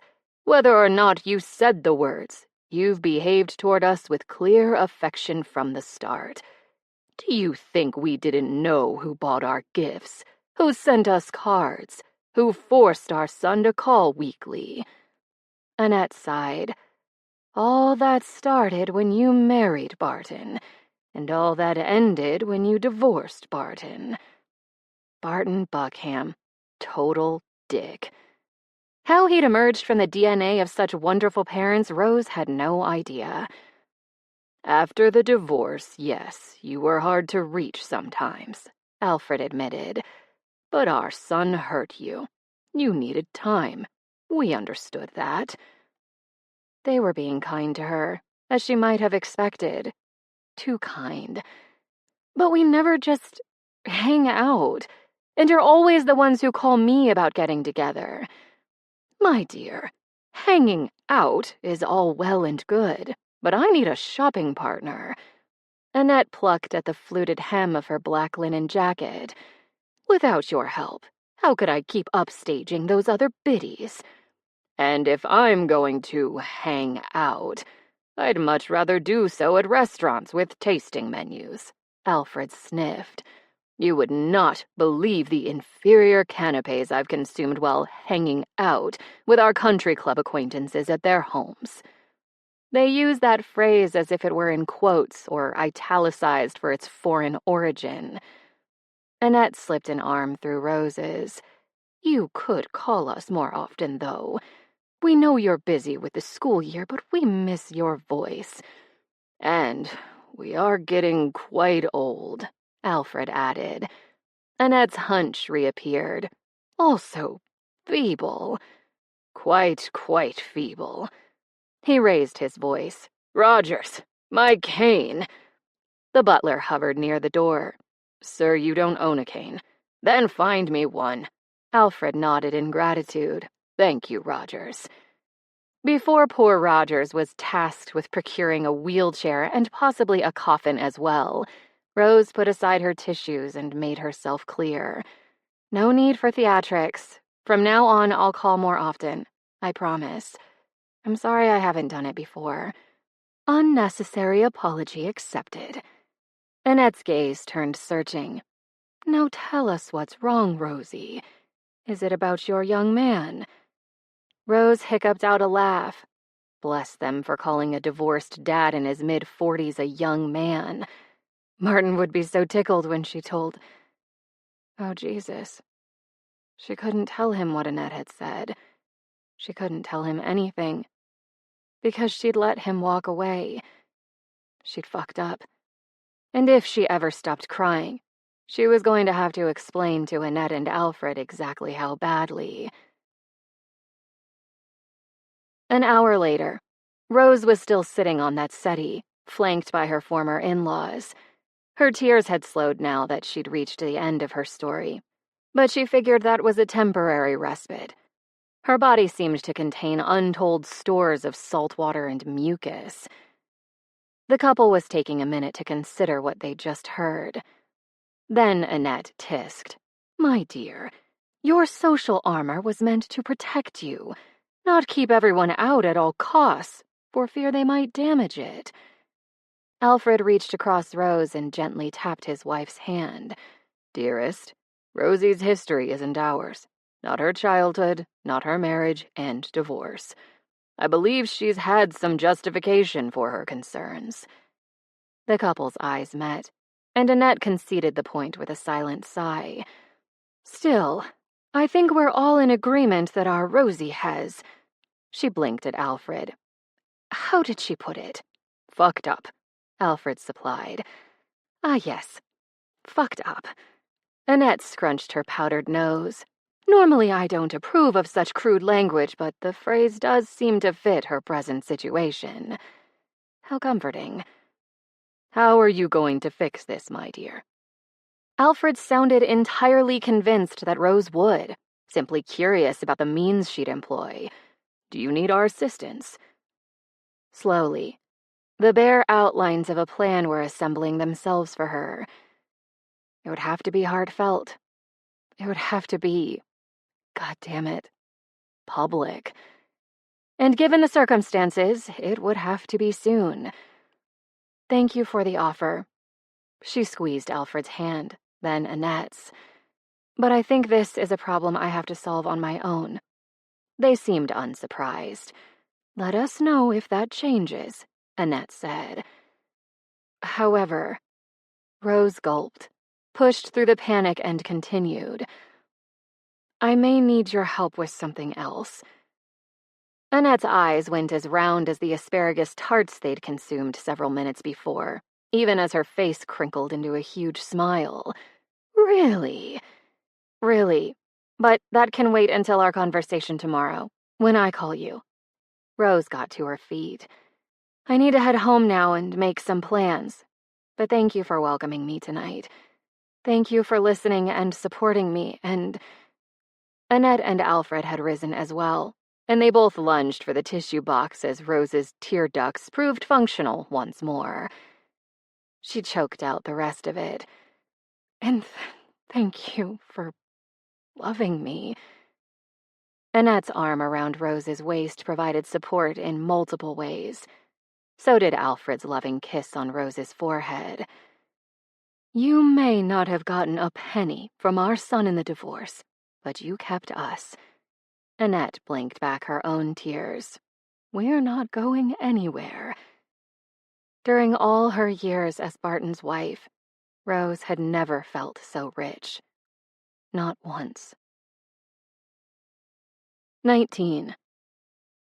As his students labored quietly on their end-of-year research projects, Martin checked his work email for any procedural updates, which tended to arrive regularly as summer break approached. When a new message, one sent to the entire social studies department from Keisha, caught his attention, he braced.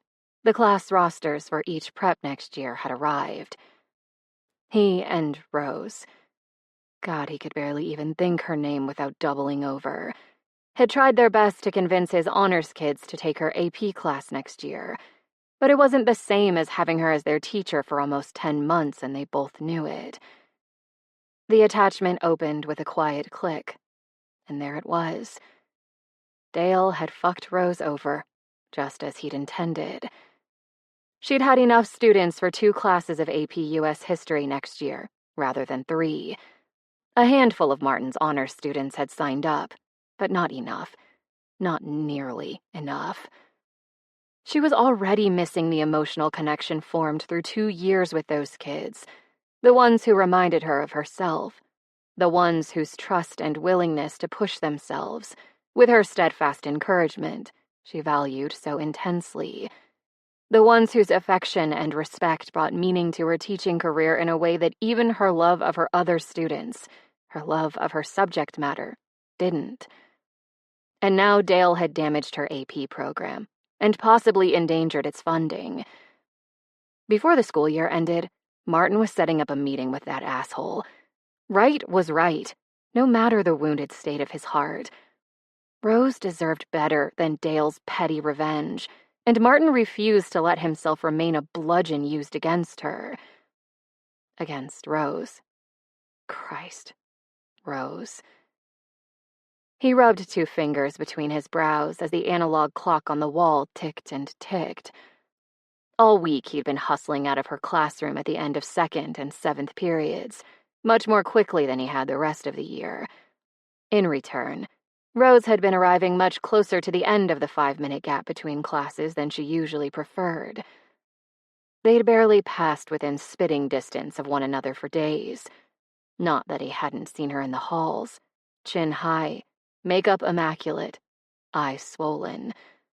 Well, earlier in the week anyway. The last day or 2 she appeared to have recovered her normal equanimity. He supposed he was glad, since he didn't wish suffering on her, especially not the sort of gut-twisting longing he was currently experiencing. But shit, having the woman he loved get over him in 3 days kind of blew. And now he was going to have to linger in her room, have to see her calm acceptance of their relationship's end up close, because he couldn't let Keisha's email go unremarked. Rose needed to know he understood the pain of such terrible news, and he needed to tell her he was sorry. They'd tried, but maybe he could have done more. The bell rang before he figured out exactly what he wanted to say. He distractedly sent his students on their way with a reminder of their project's due date, and while he was still speaking, Rose walked in. She hadn't delayed long enough to avoid him. That was surprising. Maybe seeing him didn't hurt her anymore? The prospect stung worse than when Kurt had deliberately rubbed him with those horrible nettles by the river. Worse even than having her within arm's length but a half a world away, and that was saying something. Or maybe, he clung to the possibility, she wanted to say something about the rosters too, despite how much his presence pained her. "I saw the email," he said quietly, as soon as the stragglers had neared the door. "I can't tell you how sorry I am." Her high brow crinkled. What email? Fuck. The sight of him definitely didn't hurt her anymore. She angled herself behind her desk and started pulling papers from her briefcase, but her work area was still mostly covered with his laptop, his grading, and other detritus. Double fuck. And triple fuck, because now he was going to be the one to tell her the horrible news. He gathered his papers in a hasty stack and shoved them into his briefcase, eyes averted from her as he considered what to say. "You missed a few." She passed over another pile. "Here you go." Her hand brushed his arm, and she didn't even flinch. Not like he did. Yeah, she was completely over him. He tried to think past the ache. The class lists for each prep are finally out. "I assume my AP numbers are way down." Her lips tightened. But other than that, she might have been discussing marker colors for the whiteboards. 2 classes, huh? He nodded. "Like I said, I'm sorry."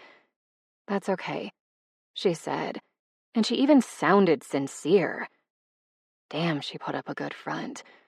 "Maybe we can try something new next year." He fumbled for something more to say, but found nothing. "I'll think over the summer." Trying something new.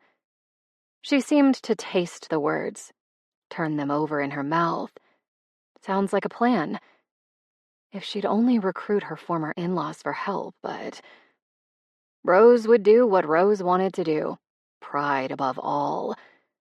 With an awkward bob of his head, he gathered his shit, dumped it on his cart, and escaped into the hall before his own pride abandoned him, and he begged her to forget everything he'd said and just take him back. Take as much time as she needed before going public with their relationship. For such a new relationship, he'd demanded a lot. Too much, too soon, especially for a woman like Rose. A different man, the right man, would have had more patience. He wished he could be that man. But his past had shaped him, just as her own history had transformed her into the glorious, prickly, loving woman she was. Rational or not, he needed more than she was willing to give right now, and he was going to hold out for it, even if it felt like dying by inches every second of the day. Once he'd returned to the sanctuary of the Social Studies Department office for his planning period, he parked his cart and slumped into his chair, face in hands. The last 2 weeks of school were going to hurt like a motherfucker. And there was no telling how he'd feel when he showed up again next fall, and there Rose was, calm and gorgeous and perfect and completely unaffected by him. Maybe he should move back to Wisconsin after all. When he finally reopened his laptop, he'd received another new email. This one, oddly, from Rose. "I think I accidentally dropped an important letter, and it got mixed up with your stuff. It's notebook paper made into a kind of envelope. Can you look through your papers and try to find it?" Which meant he'd have to see her again to return it. Damn, what a shitty day. But he started rifling through his mess. drafts of student projects on the UN, others about the current refugee crisis, lesson plans, memos. The lined notebook paper, shaped and folded into a triangle, fell out of a pile of essays about global warming and its international effects. He hadn't known students these days still passed notes like this. He hadn't seen one tucked so carefully into an envelope since his own high school days. He'd rolled back his chair, ready to return the letter to Rose when he noticed the writing. Specifically, Rose's bold green scrawl on one side of the note. He couldn't misunderstand the message. For Martin, please open. It was his name. The note was for him. Why was the note for him? No matter how long he stared at it, no extra information revealed itself. No clue as to why she'd apparently slipped this folded triangle into his papers and sent him searching for it. When he started plucking at the note's edges, he realized he'd underestimated the artistry involved in its creation. In true Rose fashion, she'd ensured no one else could accidentally see its contents, and either one of them would know immediately if someone had intercepted and pried open the message, unless that person had a goodly amount of time and patience to burn. He supposed he had enough of both. Half an hour later, the note lay spread before him, unripped, creases delineating the neat folds Rose had made. The message was simple, direct, again in true Rose fashion, but filtered through a girlhood she'd left behind long ago. Do you still like me? As in, like me, like me. She'd drawn 3 little checkboxes below. One for no, one for yes, one for not sure. Stars and hearts decorated the expanse of paper, and she'd signed the note with a tiny, terrible sketch of a rose. It was a perfect recreation of the type of note he'd never, ever received in high school, but had always wanted to find slipped into his locker. The only contradiction of early 1990s teen custom was a little addendum toward the bottom of the note. P.S. Please place your answer in my department mailbox before the end of 3rd period. He didn't know what she wanted, or what she intended, but he wouldn't lie to her. Wouldn't dishonor his own emotions by denying them. He put a clear, neat check in the yes box, and then attempted to recreate her folds to close the note. Nope, not even if he had a year.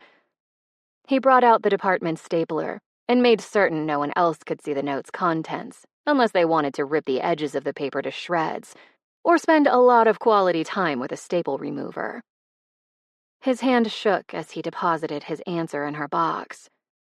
The rest of his planning period, he spent trying not to look at that box, trying not to think about the implications of that note, trying not to hope. He failed miserably. By the end of the school day, Martin was beginning to wonder if he'd hallucinated the whole note incident. Since then, he hadn't received another message, either via college rule paper or email. She hadn't stopped by the office to talk to him, although his stapled response in her box had disappeared before lunch. She hadn't even waited around for him between 6th and 7th periods, when he'd arrived to take over her classroom. He'd spotted her at the end of the hallway right after lunch, talking with Candy Albright and Principal Dunn. But that was it. Otherwise, she'd become a ghost. At the after-school faculty meeting, he kept sneaking glances toward the back of the cafeteria, where she was sitting beside Candy, which seemed like a dangerous choice of company, to be honest. But both of the women appeared absorbed by the various end-of-year announcements and updates, and he didn't detect Rose's eyes on him, not even once. She wouldn't fuck with you, he reminded himself. For all her queenly demeanor, she was a marshmallow over a campfire with those she cared about. Covered with black and slightly bitter on the outside, sweetly gooey within. So what was she doing? His heart couldn't handle much more suspense. Then, halfway through the meeting, he looked behind himself for the umpteenth time, and she was gone. Nowhere to be found. When she failed to return within several minutes, his fevered brain started spitting out various theories. Maybe she was terribly ill and had written his note in a hallucinatory stupor. Maybe she planned to quit because of Dale's machinations and the message was a sort of weird goodbye. That's everything for today, but keep checking your email for any further instructions. We're in the home stretch now, everyone. Tess smiled out at the crowd. This meeting is officially over, but if you have time, you might want to stay a minute longer. I believe we have a bit of entertainment planned. Martin barely heard her. Instead, he stared blankly down at his untouched legal pad. Rose hadn't come back, which was very unlike her. Should he call to check that everything was okay?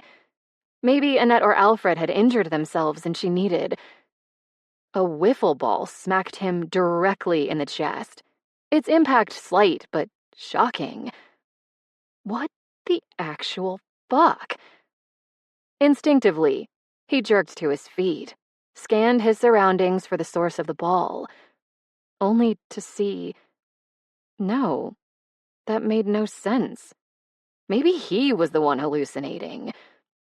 For some unknown, unholy reason, Bianca appeared to be strolling toward him, black feathered wings fluttering behind her, a plastic bow and arrow set slung over her shoulder, more wiffle balls at the ready.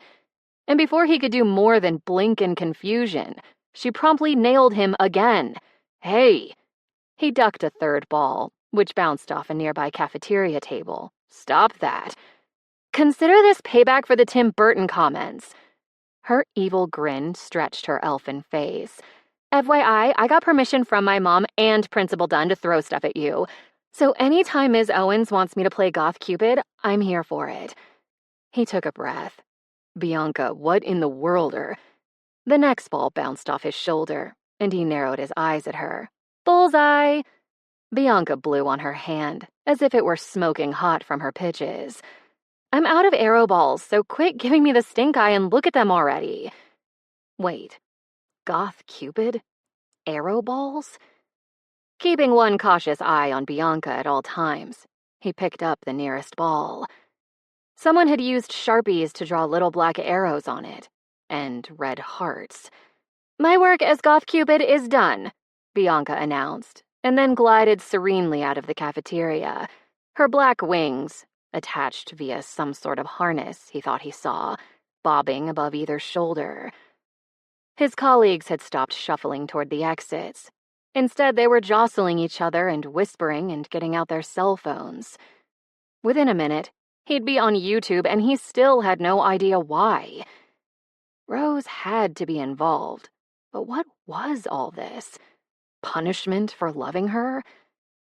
As soon as Bianca disappeared, Candy Albright marched toward him with martial intensity, her horn-rimmed glasses gleaming under the fluorescent lights. I'm coming for you, Martin Krause, she boomed. Yes, Rose clearly did want him dead, although he wasn't entirely sure why. Candy's echoing pronouncement had prompted the appearance of yet more teacher cell phones, all aimed in his direction. She paused for effect, then roared, I'm putting a hit on your heart. Wait, was Candy saying... Her nose wrinkled and her voice lowered. Or rather, Ms. Owens's. I told her she needed to work on her phrasing, but she insisted the original iteration would have more impact. This is why I teach English while she languishes in the gutters of history. Candy Albright flounced away, but Martin knew better than to relax. His co-workers' whispers came to a halt, and their cell phones re-emerged when... Jesus Christ. There was his daughter, clutching two signs with a huge grin on her face. But she didn't say anything, just entered the cafeteria and stood to the side. Then, at last, Rose appeared, serene as ever, gliding into the room with her chin high and her heels higher, as if nothing had just occurred. Only she appeared to be wearing a puff-sleeved monstrosity of a gown, black and impeccably fitted but shiny and adorned with a huge bow across her ass. As far as he knew, dresses like that hadn't been sold in at least 20 years. For good reason. Her gorgeous hair rippled over her shoulders in odd, sharp angles. Crimped. She'd crimped it. From somewhere, she produced a hand-lettered sign, her Sharpied scrawl unmistakable. She held the sign high and let him read it. Let their colleagues record it for posterity with their cell phone cameras. Let potentially everyone in the world with internet access know what question she was asking him. Will you make prom a night to remember, in a non-Titanic sort of way? Arrow-riddled hearts bordered the sign, as well as other doodled hearts. Yes, that was RO plus MK written inside each of them. He swallowed back his emotion. At that point, B moved closer and brandished her own signs, one in each fist. Pick your answer, Dad. The first sign featured an image of Jack and Rose. Oh, his beloved was so clever. Dancing happily down in steerage. The second showed another iconic image from the movie. This one of the famous ship broken in two, vertical and sinking. Love and dancing, or disaster and heartbreak. His choice. There was no question. Absolutely no question. He snatched the appropriate sign from his daughter and held it high. Yes. He held Rose's gaze and spoke clearly, proudly. Yes, I'll go to prom with you. She let out an audible breath, those strong shoulders lowering a fraction beneath her puffy sleeves. Then she opened one hand to reveal a flower, a black calla lily, elegant and gorgeous, just like her. Her fingers trembling, she put down her sign and pinned the boutonniere to the pocket of his button-down. When she'd finished, he covered her hand with his, moved it until her palm lay flat against his heart. Rose, all this was for me? Her amber eyes turned glassy, to his horror. You deserve a woman who's proud to be at your side, in private or in public. I'm sorry, Martin. More sorry than I can say. Shh. He brushed away her tears with his free hand. I'm sorry I demanded so much so soon, especially since I know all this. He tilted his head to acknowledge the room full of teachers watching them, as well as B and various staff clustered in the cafeteria doorway. Is hard for you. But you'll help me through it. Her smile was shaky, but genuine. Right? Be damned with professionalism. He had to kiss the quivering curve of her lush mouth. Once. Again. Every second. I'll have your back every second for the rest of your life, Rose. And if anyone tries to make you feel small, go subarctic and hand them their asses. But do it in front of me because I want to watch. A small gasp and titters, as several teachers repeated asses to one another. He supposed he could always find a new line of work. Annette's tailor made me this replica of a vintage 90s prom dress in black. She glanced down at herself. Do you like it? Another kiss on her temple, and he rested his lips there, where the skin was thin and soft, and the smell of her shampoo surrounded him like a nimbus. Like isn't, quite the word. I love it. Or at least what it represented, so it wasn't really a lie. I love you, Rose. I'll always love you. A vein beneath his lips was throbbing, throbbing, throbbing, but she didn't hesitate. I love you too, she said, loud enough for everyone in the cafeteria to hear. He wanted to memorize those words, the certainty in them. Bask in the sound of his Rose setting aside her protective armor and announcing their relationship to the world, because she knew he needed the public declaration. Because she loved him. She loved him. If he wanted to experience this moment again, he supposed he could download the YouTube clip. Problem solved. A gentle hand landed on his shoulder. Congratulations, Dad. I have to go, but I'm so happy for you both, and I love you. More than you know. I'll call tonight. His daughter's eyes were bright with tears, but her smile seemed sincerely happy, proud. I love you too. His voice was a choked rasp. Talk to you tonight, sweetie. With a little wave, B edged out the door and vanished. He squeezed his eyes closed, doing his best not to cry in front of his co-workers. If this promposal doesn't go viral, I'm going to be pissed, Rose whispered. Do you know how much Annette's tailor charges per hour? We need a new profession, Martin. He huffed out a laugh. I imagine we will, after Keisha hands us our asses for making a spectacle of her department. Thank you for the reminder, Keisha called from a nearby table. Please see me in my classroom in 10 minutes, Mr. Krause and Ms. Owen. Detention? Rose murmured. He nodded. We'll pass notes. She snorted, and everything in his life turned bright. Epilogue. Rose surveyed her prom date with satisfaction. Martin's black tuxedo looked damn fine on him, which it should, given the amount of money Alfred had no doubt spent to purchase and custom tailor it overnight. Because of Martin's eagerness to wear a well-fitted tux to prom, he hadn't even tried to resist Annette's decrepit hunch of doom, not to mention Alfred's repeated demands for his non-existent cane. Her former in-laws had been delighted by his acquiescence, bordering on smug. Eventually, Rose figured Martin would get quite a few uses out of that tux.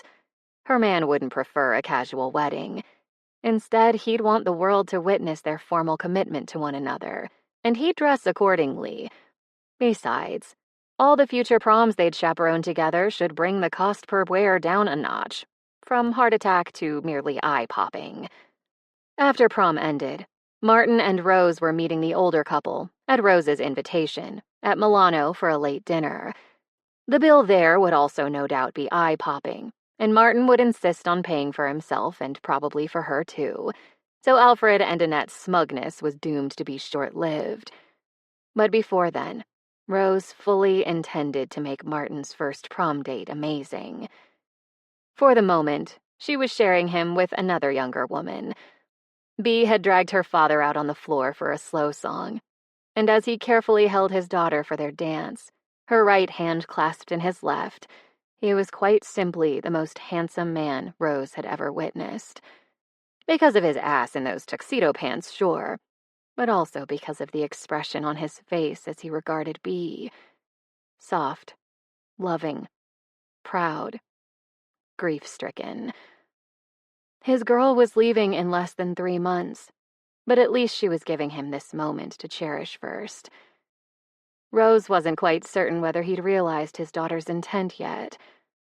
Bea was claiming him in public, showing how proud she was to be his daughter, and she was doing it in front of her friends and teachers and everyone else. So now he had 2 women in his life who loved him like he deserved. It was enough to make an ice queen melt. Especially since Bea was wearing that beautiful washed silk dress from her shopping trip with Rose and Annette, its jet beads reflecting the light from the mirror ball overhead. Her back was straight, her pride evident in that tipped chin. Annette was going to be a formidable grandmother to that girl. Rose's mother would have been the same. She wished to God her mom could have lived to see all this, to be proud of how Rose had taken Margie's legacy of hard work and pride and used it to find a profession she loved, a man she loved, a family who loved her as much as she did them. She had a family again. Her, Brandy Rose Owens. Her mother wouldn't have wanted Rose to be alone, had never wanted Rose to be alone, even when she'd been forced from her daughter's side by work or death. Her mom wasn't around the corner or in the kitchen just out of sight, but Rose didn't need a high fever and hallucinations to talk to her. Thank you, she silently told her mother. Thank you for working so hard, for loving me so hard for as long as you could. Ms. Owens? A tentative voice interrupted Rose's reverie. You look nice. Thank you, she automatically responded. Then she blinked and truly saw the couple in front of her. Oh, how lovely you both are. Sam, one of her favorite students from Martin's classes this year, stood by their date, a young woman named Carla, if Rose remembered correctly. Their dresses shone in the light, each perfectly suited to its wearer. Sam's flattered the slim lines of their body, while Carla's emphasized the nip of her waist and flare of her hip. The two were holding hands, and Sam looked as happy as Rose had ever seen them. After introducing herself, Carla headed for the restroom and Sam looked up at Rose. When I saw your promposal on YouTube, I finally got up the nerve to ask her. Finding dresses at the last minute was a bit... Sam paused. I mean, a pain. Wait, hadn't she seen Carla in each of the school's major drama club productions that year? Is she the reason you stayed late at school all the time? Because you wanted to see her after play rehearsals ended. At Sam's nod, Rose leaned down to admire their corsage. Mr. Krause and I were a little worried about that. Sam's brow wrinkled. Why? Not every kid has supportive parents. Rose kept her tone gentle. And Mr. Krause wasn't able to get in touch with your father. You also seemed unhappy a lot of the time. Understanding dawned on Sam's face. My dad is great, but he works 2 jobs and doesn't check his voicemail much. They shrugged. Since I was doing fine in school, I told him not to worry about contacting teachers. That shouldn't have been Sam's choice to make, but at least Rose and Martin finally had an explanation. And all that unhappiness? I'm 16, Miss Owens. Sam suddenly grinned. Dad says being mopey and whiny is kinda my job. Besides, I was pining but too scared to do anything about it. Rose returned their smile. Fair enough. When Carla emerged from the bathroom and waved from across the room, Sam straightened from leaning against the wall. Gotta go, but I'll see you next year in AP US History. I can't wait, Rose said. The couple reunited and disappeared into the crowd. But before she could locate the punch bowl, Candy Albright had appeared on one side of her, Bianca on the other. Jesus, she was going to die at prom, wasn't she? I've decided not to put hits on you and Mr. Krause. Candy looked pleased with herself, which was always terrifying. As long as you're willing to help with my George Eliot was not a man initiative next year. No one in Candy's orbit had ever actually been murdered, as far as Rose knew, but better safe than corpsey. Fine, fine, fine. Candy marched away in triumph, no doubt headed toward her next victim. Rose turned to Bianca. Those boots look amazing with your dress. Yeah. Bianca scuffed the toe of one of her heeled boots against the polished wood floor. Listen, tell Mr. Krause the vendetta is off. Rose blinked. Okay. May I ask why? 2 years. 2 years Bianca had harbored a vendetta against Rose. And Martin got a mere 6 months? Pfft. Mom says no more vendettas, or else she's putting bleach in my laundry the day before I leave for college. Bianca scowled. I have to inform everyone by the end of the school year. Life is difficult sometimes. Don't laugh. Don't laugh. Thank you again for helping with my promposal, Bianca. Even though I specifically told you to throw those arrow balls underhand. Gently. He insulted Tim Burton. Apparently, that was all the justification Bianca felt necessary. I hope you have a lovely summer. Rose helped the girl straighten the filmy black sleeve of her dress. And give him heck at Virginia Tech next year. Yeah, Bianca swallowed. I wanted to thank you. You made school fun. Every year, a few kids who'd seemed to loathe every moment in Rose's class came up to her and said something similar. And every year, surprise and unexpected emotion left her fumbling for words. One hard blink. Another. There. She was under control again. Same goes. After a silent moment, Rose couldn't help herself. So are we going to hug it out or what? You wish. But Bianca was smiling as she stomped away. Moments later, a warm arm slid around Rose's waist, and her body recognized the gentle affection in that touch before she even looked. Martin. Always Martin. Coward. She leaned into him. Don't think I didn't see you hiding from Candy and Bianca. He grinned. Discretion, valor, etc. Besides, I know you can handle those two with one elegant hand tied behind your back, especially since they both obviously adore you. She slipped down to whisper in his ear. You want to try restraints, huh? Amazing. Against her lips, she could actually feel the flare of heat under his skin. Then he muttered a quiet, fuck, and she looked up to see Dale making his way across the room in their direction. Perfect timing. No need for coarse language, Mr. Krause. She straightened, but let his arm remain around her waist. Only yesterday you said you wanted to see this. It took him a moment to remember, but once he did, his stiffness slowly relaxed, and that expensive cologne model grin returned as Dale drew within a few feet of them. Oh, this was going to feel good. Brandy, Dale greeted her loudly. I saw your numbers were low for AP US history next year. She drew herself up straight and looked down her nose at him. Good evening to you too, Mr. Locke. His step stuttered, but he recovered himself and came closer. Don't know yet what's going to happen with your funding, but it depends on enrollment. Be a shame if you lost money for training or supplies. Her smile, she knew, would gleam under the dance floor lights, and its absolute chill should freeze him in place. Sure enough, he stopped dead. If our AP program lost funding, that would certainly be a shame. She cast a sidelong look at Martin. Dearest, have you heard? I'm sure Dale already knows since all the important people in administration do. Dale's mouth worked as he attempted to conjure a suitable crushing response. Currently, only the superintendent, who'd answered Annette and Alfred's call Wednesday morning, was aware of the news, because the details were still being determined, but Dale couldn't know that. She let her smile spread, becoming terrifying. Anonymous benefactors have offered to fully fund our school system's AP programs for the indefinite future. She paused. Under one condition. Martin's arm spasmed around her waist, and she heard his indrawn breath. He didn't say a word, though. Instead, he let her have this moment, since he knew exactly how difficult arranging it had been for her. She wasn't accustomed to asking for help, but she'd learn. The seconds ticked by, and she waited.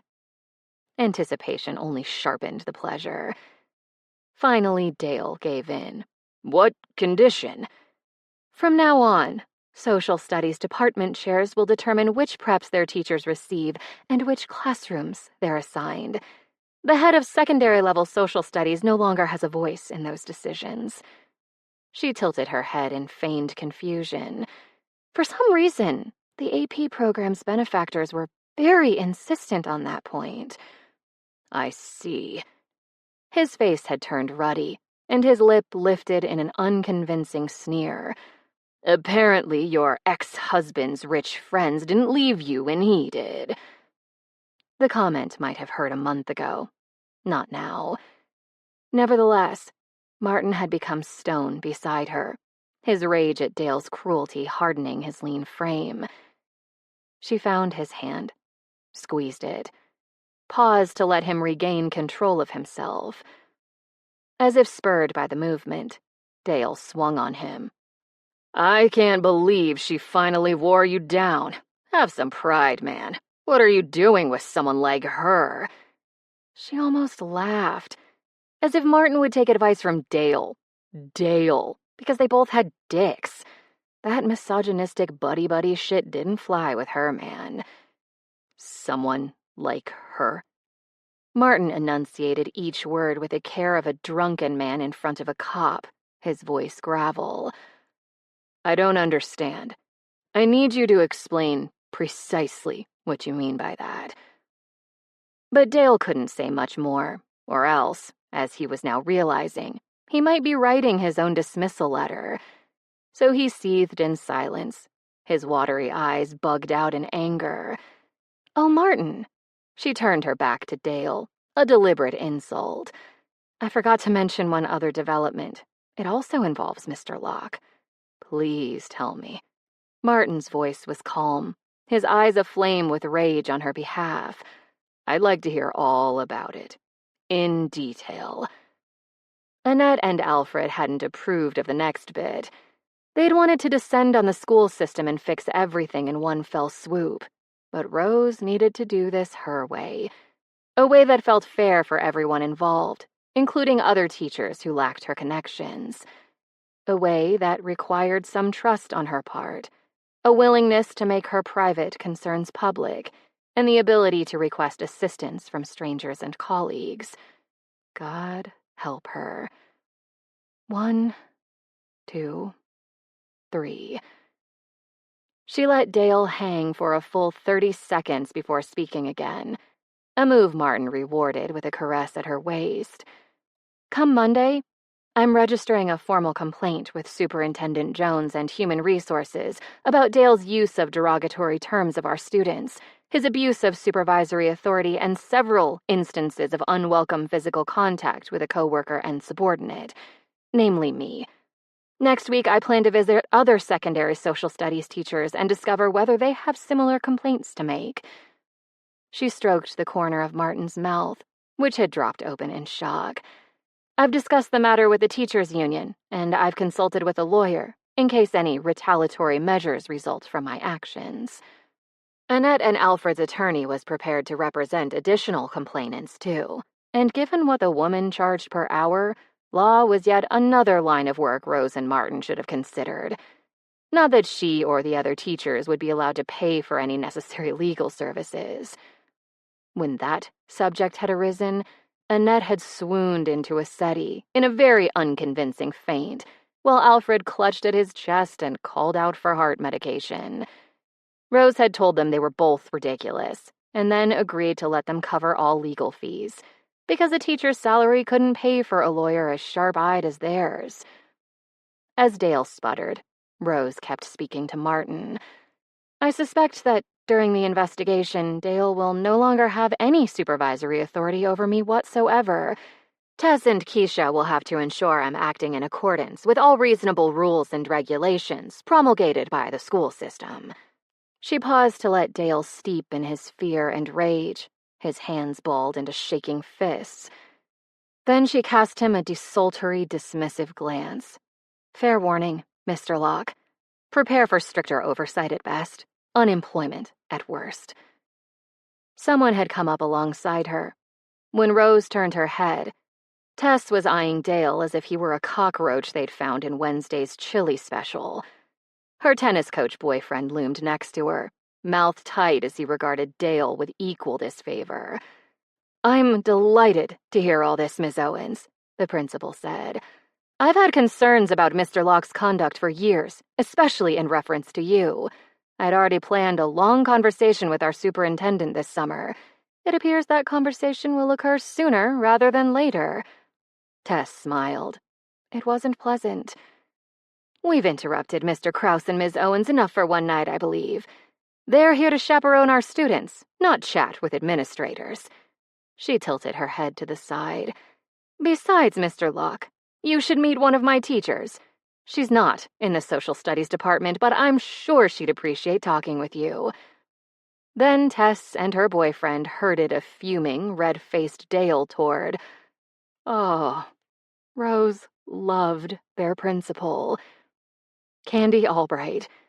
Tess had brought Dale to Candy Albright. Rose turned away and exhaled slowly. The first confrontation, the most satisfying, was done. But she had more confrontations coming. Many of them would also play out in public. There would be gossip, judgment, snide comments. A different woman wouldn't give a fuck. Rose did. But she had the unwavering support of people who loved her. Their affection would cushion the forthcoming blows and help her heal her inevitable bruises. And both Margie and Annette had taught her well. Rose could quash the pretensions of the cruel through sheer stony pride or with a single icy stare. She'd survive. No, more than that, she'd thrive. You didn't need me at your back, but I was glad to be there. And that's where I'm staying during the whole complaint process, no matter what happens. Martin tugged her into his arms and surrounded her with his body, a protective gesture of the sort he'd had to stifle in front of Dale. Rose, I can't imagine how hard all this has been for you. You're incredible. It's only going to get harder once the news becomes fodder for school gossip. She ducked her chin to rest it on his shoulder, and he rubbed slow circles on her back. But you'll be there to help. So will Keisha and Tess. Annette and Alfred, too, of course. I will be there. Always. Martin's chest vibrated against her with each quiet, firm word. Annette and Alfred must have been delighted to assist you with the AP program. Beside themselves, actually. Delighted undersold their reaction. In their glee, they'd even let Rose pay for dinner that night without any argument, as a thanks for requesting their help. It was a landmark moment in her relationship with them, really. Pretty much. Beneath Martin's tender touch, her muscles released their tension, and she let him bear some of her weight. Frustrated, too, though.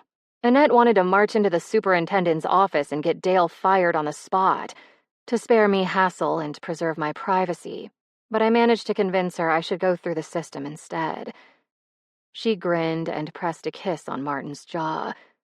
If Dale's getting fired, I want to play a larger role in the process. I love it when you go absolute zero on that asshole. Martin's breath tickled her ear. You in that silky dress and those heels. Gorgeous and in complete control. A queen freezing out the pretender to her throne. It made me want to drop to my knees, push up that skirt, and... She couldn't get turned on in the middle of prom. She couldn't. Work function, she reminded him breathlessly, tiptoeing her fingers up the placket of his tux. But when we get home, please share your insights, Mr. Krause. In depth. He dipped his head and kissed her knuckles. I should warn you, I spent a lot of time at the tailor this morning without much to occupy my attention. I started a mental list of dirty-sounding pedagogical terms. Rigor and high impact are at the top. No, she couldn't get turned on at prom. But did the prom really require their presence? A quick glance around the dance floor revealed plenty of chaperones. I think there's just enough time for a rigorous, high-impact assignment at home before dinner. She eyed him under her eyelashes. Interested. His fingers laced through hers. Without a word, he gently but insistently tugged her toward the exit. You're an eager pupil, she teased. He grinned, his stride loose and confident. From now on, I plan to live every week like it's Teacher Appreciation Week. When she snorted, he slowed his pace and glanced her way. His blue eyes had turned solemn. I love you, you know. I do know. You've never hidden it, so I've never doubted it. She lifted their entwined fingers to her cheek. I love you too. Good, he said. Good. She pushed open the door to the outside, releasing them into the muggy June night. Now let's go home and experiment with homebound teaching, and maybe conduct some oral presentations. He laughed and broke into a near run. Best prom ever.